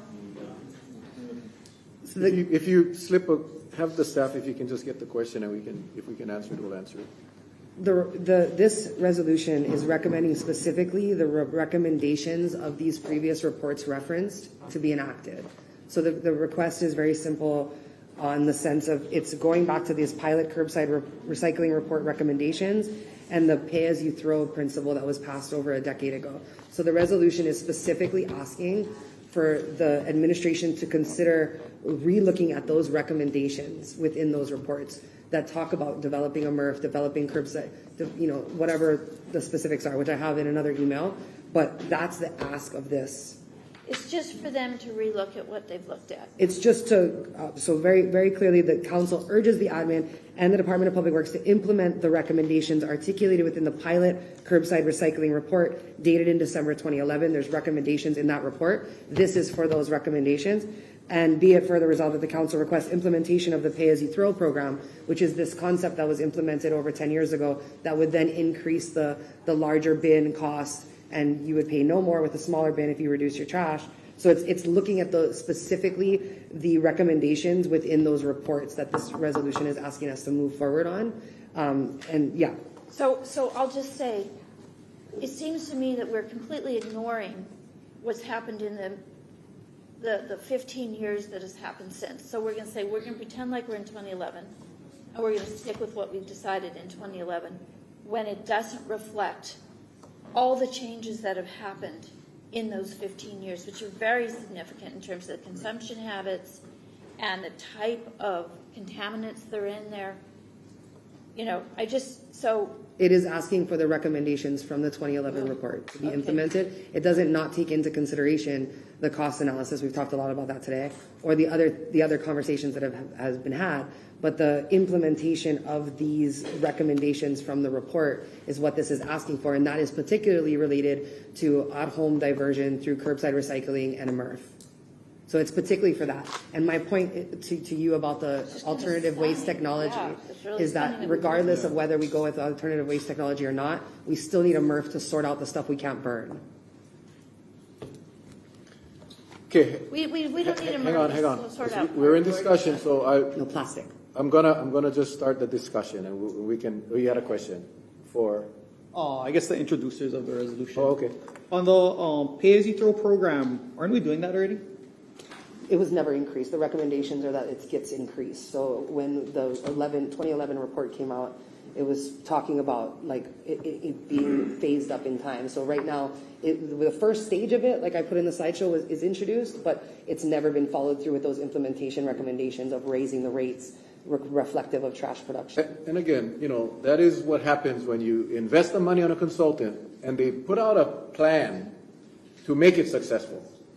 They put out this phased plan to get the results that we wanted to get.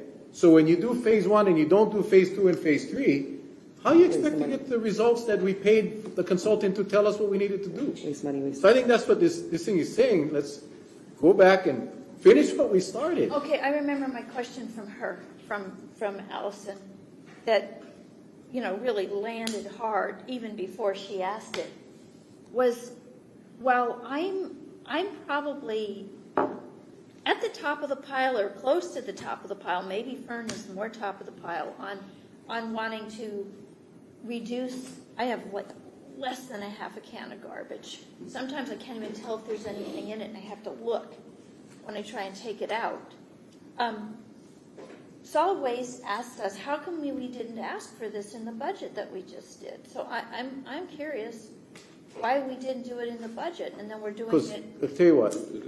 Let me just do this, because I heard that come from Allison, I think at least twice, maybe 3 times. Like, why now? Why now? This council cannot apply for financing. This council cannot apply for grants. This council cannot issue RFPs. So yes, we could have, we could have cut the mayor's budget, put what we wanted into this program, knowing that the administration was not supportive, and that money would sit in an account unused for the duration of the fiscal year. All right, I'll accept that. But that's the reality. It's, All right. it's like, I'm not Just as sure a where this background example. inference that, why now? I know where it's going with this, but. No, okay. Let me finish. You asked a question, I'm going to answer. Fern has been working on this for almost 2 full years that I am aware of. She is, you rely on the timing that you have, and when you have the data that's complete, that you can do your resolution, you can do a bill, we could do a money bill, or you can do a resolution. To put this in the budget, knowing that the administration was not supportive of it, would be a waste of time. And why would we do that? Fern was ready with this presentation maybe 2 weeks ago, 3 weeks ago. So what do? Do we just not put it on because the budget is done? Or do we make our policy statements? See, we have the authority to do policy statements, which are resolutions. Yes, that has no weight at all. But it sends a message to the administration and to the public that this council today, on this day, at this time, supports the movement towards curbside recycling. Okay.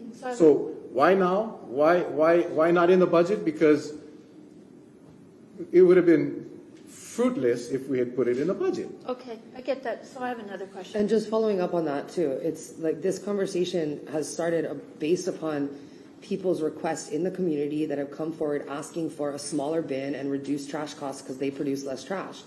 If the recommendations that were implemented to create that phased approach were met, I've had multiple meetings over the last year trying to find a solution that didn't require a resolution of this magnitude, but just more of an internal thing. Like, how do we implement these recommendations to give people smaller bins at a reduced cost? And like, are we going to phase in these prices? I get in an election year, nobody wants to talk about any cost increases, but I've been working on this since I got elected as part of my promise to my commitments that I ran on.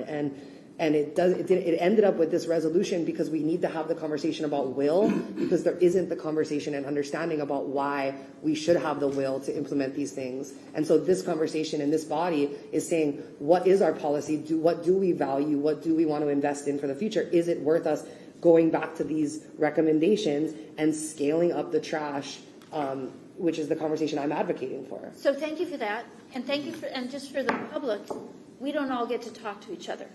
So she could have been thinking about this for 2 years, and maybe she's thinking about it with the chair. So I wouldn't know that this is what she's working on. So we can't work earlier, and because this is a resolution instead of a bill, where if we had a committee meeting, what I would be bringing up, because what's really important to me, like probably more important than the curbside recycling, and I will own that I have almost no product that I have to curbside recycle. So that's part of that problem. But is this 24% construction and development waste? Because that's what I've been working on. And I'm like, okay, well, let's do that, like, because that might cost some money. I would rather get that 24% because that's inert and it, can't be used somewhere else. And then if we ask. Let's start the discussion so we can start to talk on the discussion. Go ahead. So this is my closing comments? Yeah. Wait, I get just one more quick question. I promise I'm done. Okay, well, let's do the questions first, and then we'll get to discussion because we're sneaking in discussions into questions. I've got questions. I just been asking questions. As far as procedure question, well, but okay, go ahead. Well, I just been asking questions, right? Yeah. As far as the resolution goes, we only refer to like the December 2011 stuff. Would it be pertinent for us to include like these more recent things, like the 2021 Integrated Solid Waste Plan or the 2025 Integrated Plan for Single Stream Recycling? This ask is a specific ask for the recommendations that are outlined in that report, which is why that report is referenced. So the recommendations are not across the board in every report. Like some of them are worth the cost of this and through the larger plan. But the specific ask is that those recommendations that are outlined in the report that phases the pay-as-you-throw is what we're asking for it to be implemented. And so while I understand this reference back to the more recent report on the costs and stuff, we're not asking for the recommendations of those cost analysis to be implemented. We're asking for the recommendations of the pay-as-you-throw program and the pilot curbside recycling port. So that's why it references that. Yeah, I mean, I was just saying, because there's a more recent curbside recycling plan that came out, collection program information that came out. Yeah, that doesn't have recommendations for implementing the curbside recycling and the MRF part of it. So it's just really about the particular recommendations that are outlined in that report. Because that was done at the same time where the council then took on the pay-as-you-throw legislation. So it's just following through on the pay-as-you-throw thing. Or else let's undo that bill if we're not going to do anything with it. Any other questions for the introducers? Go ahead. No, as far as the plan again, for the implementation part, what's the status of that? I mean, that's the hope, is that there was recommendations in this plan that we hope we can go back to. How are we going to increase those costs according to the pay-as-you-throw model? How do we go back to those recommendations? And the ask is to review those recommendations in that and let's move it. We paid all that money for that report. It came back with recommendations and we never took anything farther. So I'm asking us to go back to that conversation and is it worth us moving forward? I think it is. I think those recommendations are of value. I'm doing a time check right now because we went on caption break at 10:25. Oh yeah, we gotta go. So I think we're at that point. So we need to take a lunch break actually. I apologize. But yeah, we are way over our caption break. So let's do the lunch break right now. 45 minutes. We're at reset.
Okay, we'll call it meeting back to order.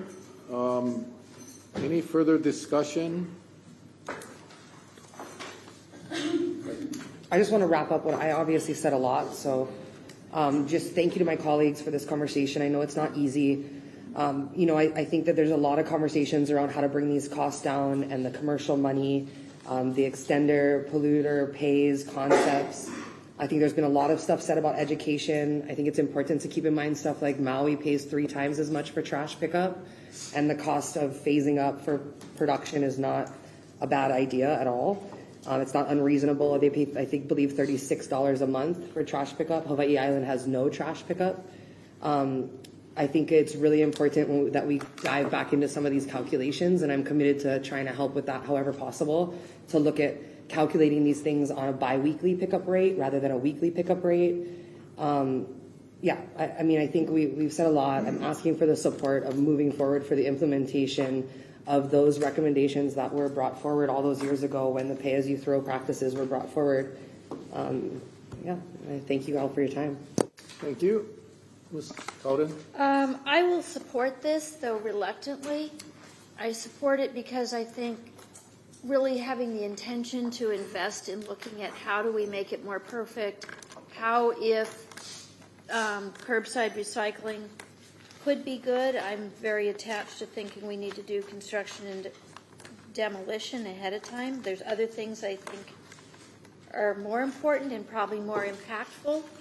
I'm uncomfortable that maybe the numbers aren't what is currently, but we had a testifier, Stephanie Craig, and I thought she hit the nail on the head when she emphasizes it's on people's patterns of consumption that is at the root of the problem. And so we're having to sit there and spend all kinds of money to help people get around their consumption problem when we buy too much garbage. But I appreciate the intention, and I very much am impassioned about the need to create a lot less garbage, and I work on that personally myself and have very little, and I want to just really honor our solid waste team. I felt that the requests that were made in there to have consideration for the other layers of study that's happened in those past 15 years is very, very meaningful. But, this is just a resolution, so it doesn't really, it's just a position. I've just been informed that we'll have an amendment coming, so with that, is it ready?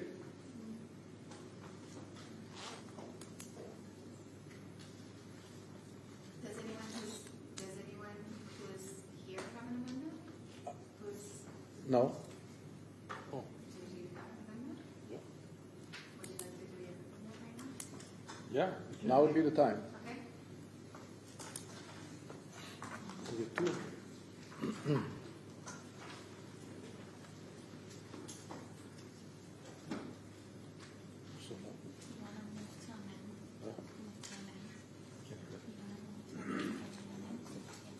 So can I move to amend? Second. Okay. So can I just? Yes, so please. we're asking, to me, the administration to prioritize curbside recycling, waste diversion, and a materials recovery facility. We should ask for a roadmap outlining the costs, timeline, and resources needed to achieve the goals. So this amendment doesn't mandate funding or specific course of action. It simply provides the council with the information needed to make informed decisions going forward. So I respectfully submit this. You guys have it in front of you. You can just read it, right? Do I do the whole thing? Or just your... So the amendment part says that, and further requests that the administration develop and present an operational and financial implementation plan to effectuate the policies and recommendations set forth in this resolution, including proposed timelines, funding strategies, staffing needs, and any additional resources necessary for successful implementation. And for me personally, I support the whole effort, but I think by adding this in. I really hope we can get the support on this. And just kind of reiterating with the administration that this is kind of like how we want to move forward. Any? So I have a question on. Go ahead. With full respect to the existing team, there's only 4 months left of the administration. So it seems like a big ask in those 4 months.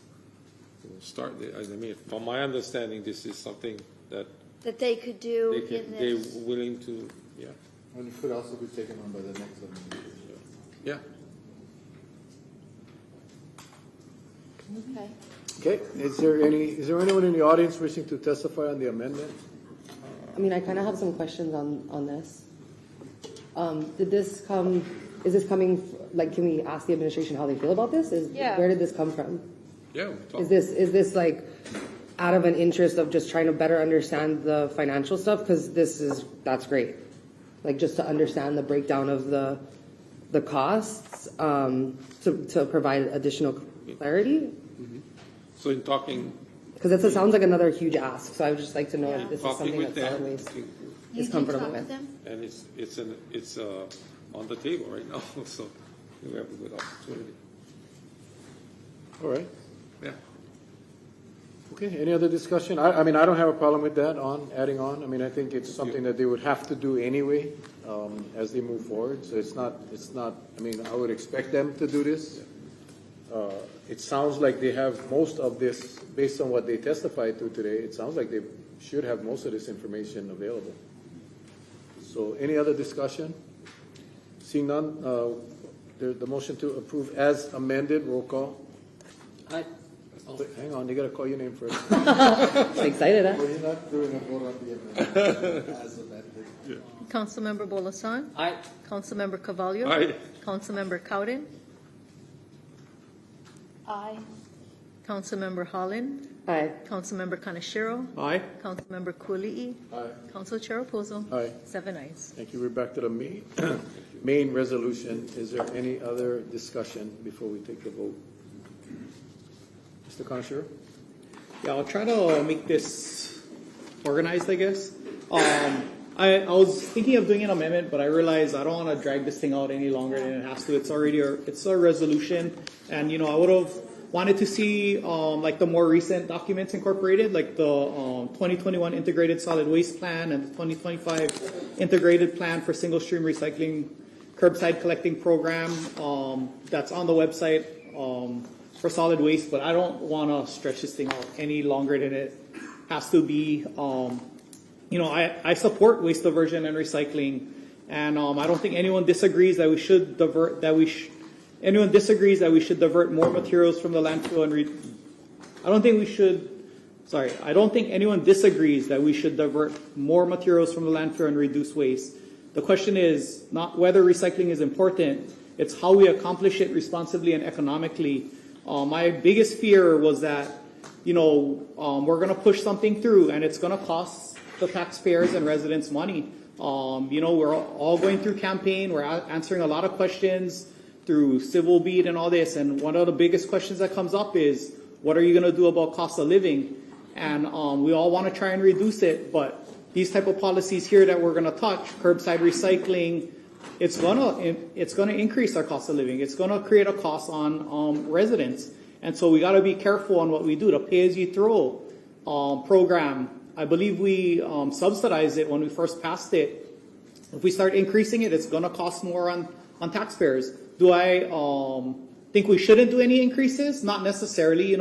Maybe it's small incremental increases or what, but people have to be aware. Where there's hundreds of testimony that came in. And I don't know what they were asked. Do you agree that curbside recycling is good? I think everyone would say yes. But when you start saying, would you agree if it's going to cost your family $1,000 more a year? I think you got to start thinking about that a little more. Do you agree if we're going to be affected? We have to put in all this capital expenses. There's a lot more risk on the county on recycling programs. You got to be a little more conservative on the way you're thinking. So for me, I'm just throwing it out there, I support any type of diversion we can get, but it has to be economically feasible. And, based on the information we have here, we don't know what the exact cost is going to be if we pass what we want to pass, and that's going to come in the future. What's our MRF going to look like? What's the updated costs? All that stuff. This is just a resolution. I support any type of diversion we can do, but it should be economically feasible, and I guess that's the main point I want to drive through. When you look at the cost and the biggest bang for the buck, I think the number that stood out the biggest was when Allison put up that for $7 million, our current diversion program that we're doing diverts 33% of trash to our landfill. And when we're talking about curbside recycling, we're talking about spending $15 million to divert 2%. And that's huge. Now, you look at the biggest bang for the buck. Again, I'll repeat it. $7 million for 43% diversion now versus adding another $15 million for an additional 2% diversion. And so that's the type of economical questions we're going to have to answer when we actually come back with an actual ordinance, or if we're going to try and push any of these policies through. And so I just want people to be aware it will affect the cost of living here. Any type of changes we make here, it's going to affect the cost of living. And, we have people that said, oh, people are too busy to go recycle, so we should have curbside recycling. But if we have curbside recycling, then they're going to be paying for that for that bin. So it's, it may not be economically feasible for them even more. They're already working to survive. And so, yeah, that's just the opposite side of it. I mean, just wanted to bring the cost side of it to everybody's attention. I will be voting for the resolution. It's a resolution. But again, any action we take here in the future is going to have a cost to it. And that's when we have to really sit down and hammer the numbers and think, is this going to benefit the community more than what we're trying to do? And you run the cost analysis benefit there. Is this the biggest bang for the buck? And so that's just my comments on it. I have a little follow-up on that. Go ahead. Because I really want to agree with what you said, and I'm on the same email list that probably almost everybody who wrote those letters, because they absolutely followed the formula of what it said in the prompt to get us those 172 letters. And in that prompt, it did not say anything about a cost of living increase. It didn't give any of the alternatives that might be a point against it. So I read the letters, and I appreciated the heart behind which the letters were written, but it only guided them into a position of support and not with a balanced perspective on it. So if it was an ordinance, I would not be voting for it in this stage. But as it's just a resolution, and this is the only one day that we have it, I don't want to say I don't want to support curbside recycling. I just don't like how this was done. Anyone else? Mr. Cooley? Yeah, I support the resolution strongly. I appreciate Councilmember Holland and Chair Raposo bringing this forward. Even at this time, especially for me, I'm lame duck. I got a couple more months left, and so I'm glad to be able to reassert my strong support for this. And I think, like with some of the numbers and everything, and Councilmember Kanashiro makes a good argument and all, but I do think it's, again, the cost versus the benefit. And in a lot of Councilmember Holland's presentation, where she talks about value, I think, and that's why we heard from so many of our constituents as well, is they're telling us that it is a value and it is worth the investment. And I believe that strongly, and I think if we had followed the plan from way back when, from over 10 years ago, we would already be incrementally bringing the price up. I know I myself, I have the smallest can. I probably only put it out, every other week or every third week. So if it truly is pay as you throw, then it should gradually get more expensive the more you throw, and that's how you incentivize people to throw less, especially when you're supporting them to do the recycling more and more. So this is definitely us continuing to try to move in the right direction. And even though it might be only 4 months left or whatever on the current administration, this council resolutions are powerful policy statements, and it's meant to speak to the next administration as well. So I strongly support this. Thank you. Thank you. Mr. Kauaʻi? Yeah, again, I appreciate all the discussion, totally support this whole effort by everybody. And our administration is at the table as well and wanting to make sure that they have what they need to move forward, because at the end of the day, that's what it's going to have to be. Assembling, reaching out, bringing back, all of that has to happen. So, again, I appreciate the amendments and all that, but as far as moving forward, I think this is the right path we're moving. It is a resolution, but at the same time, it's a strong statement by all of us as we continue to move forward. So, look forward to more great opportunities coming. Thank you. Mr. Bulasan?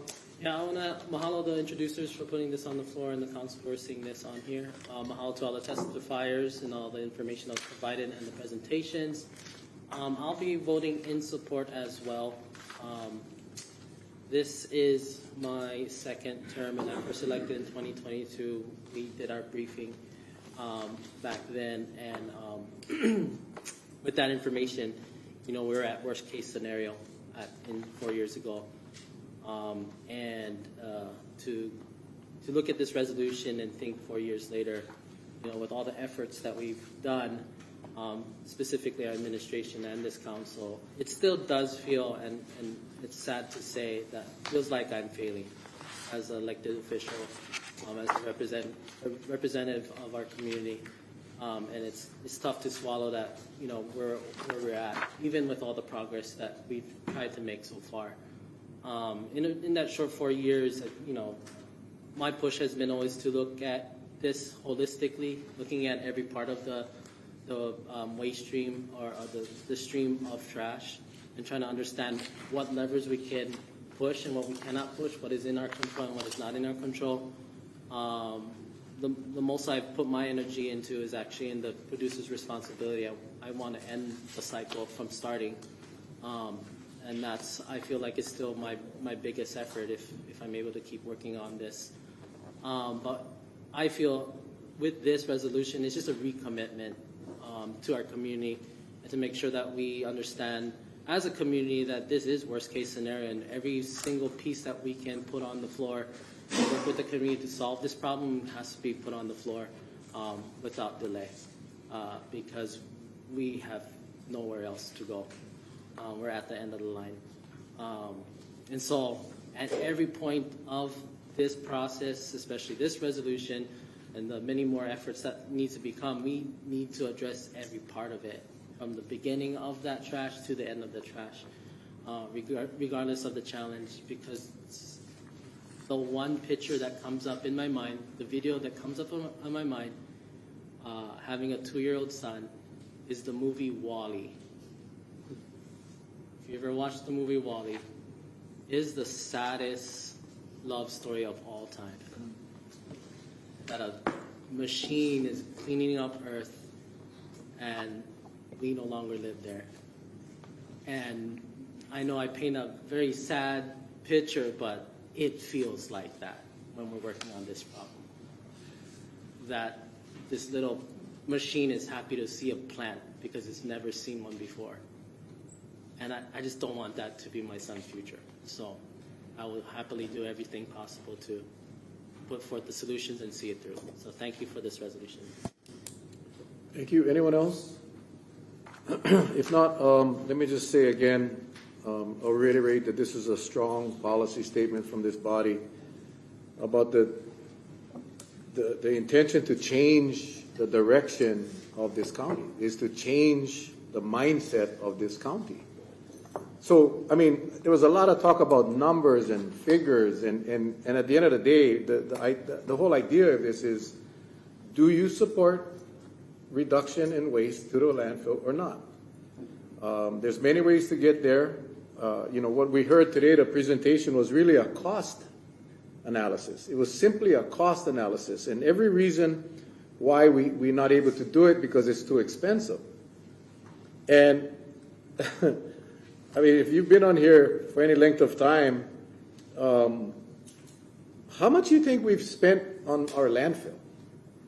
How much do you think we've spent on consultants and studies and expansions and permits and applications over the years. It's in the millions. It's in the millions. And yet we keep doing that, and we're not considering those costs when you're looking at an alternative such as curbside recycling. Imagine if we applied this standard to building a new fire station.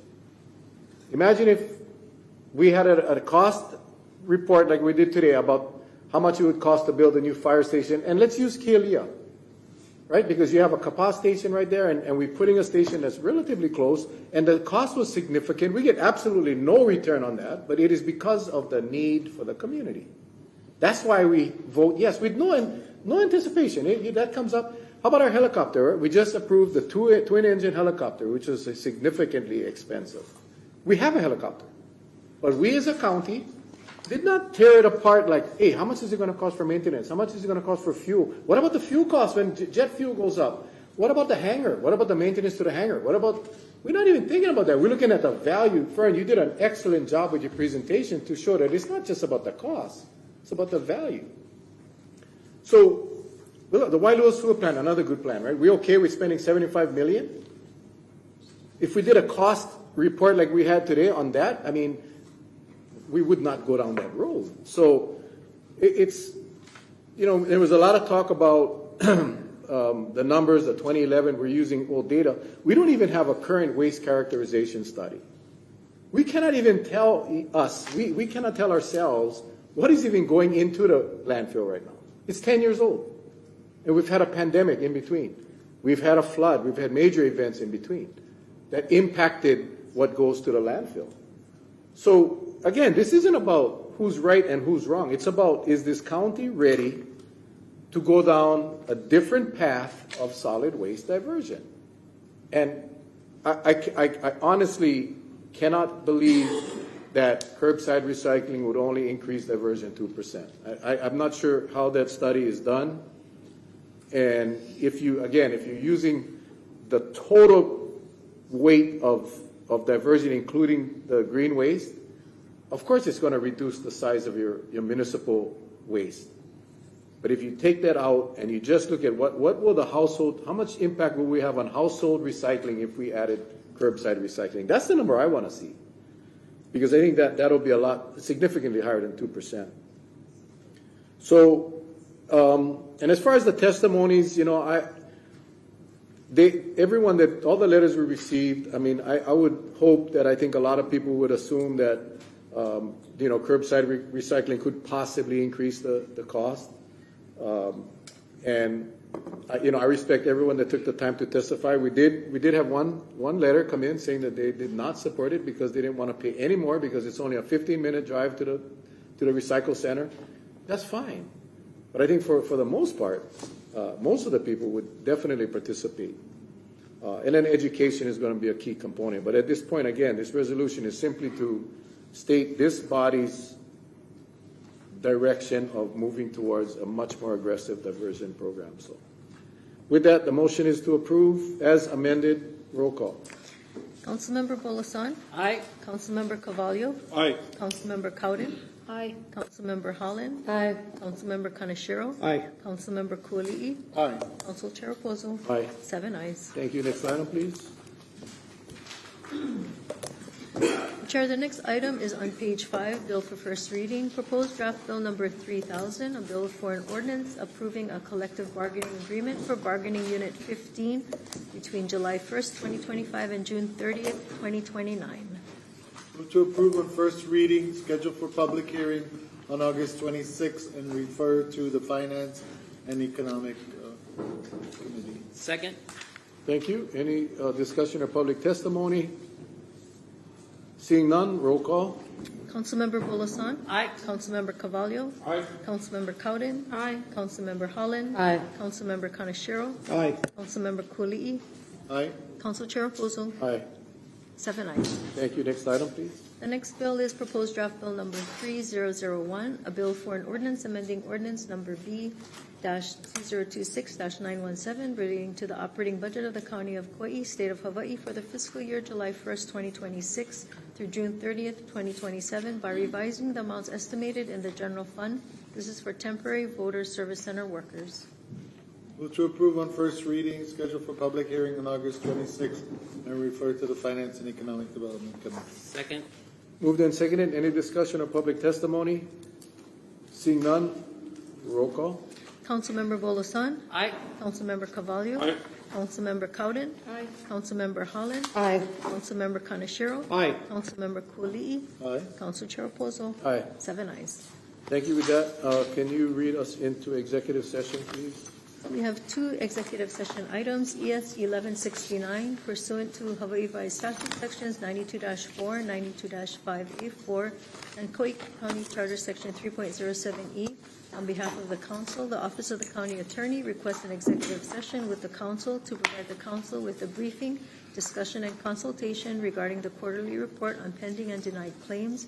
This briefing and consultation involves a consideration of the powers, duties, privileges, immunities, and or liabilities of the Council and the County as they relate to this agenda item, and ES 1170 pursuant to Hawaii Revised Statutes Sections 92-4, 92-5A4, and Kauaʻi County Charter Section 3.07E. The Office of the County Attorney requests an executive session to provide a briefing and request ratification of an opioid litigation settlement with Target Corporation. This briefing and consultation involves the consideration of the powers, duties, privileges, immunities, and or liabilities of the Council and the County as they relate to the Target Corporation settlement. Can I get a motion? Move to go into executive session. Second. Any discussion or public testimony? Seeing none, roll call. Councilmember Bolosan? Aye. Councilmember Carvalho? Aye. Councilmember Cowden? Aye. Councilmember Holland? Aye. Councilmember Kaneshiro? Aye. Councilmember Kuali'i? Aye. Council Chair Opozo? Aye. 7 ayes. Okay, with that, we'll reconvene in executive session chamber.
Hey, Lorena, we're starting up again soon.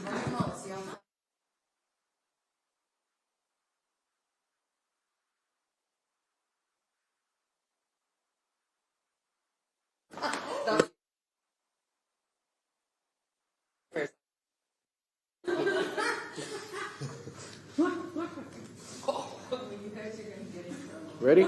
Yep. I'm just pretending I never see that. Yeah. All right, meeting called back to order. Mr. County Attorney.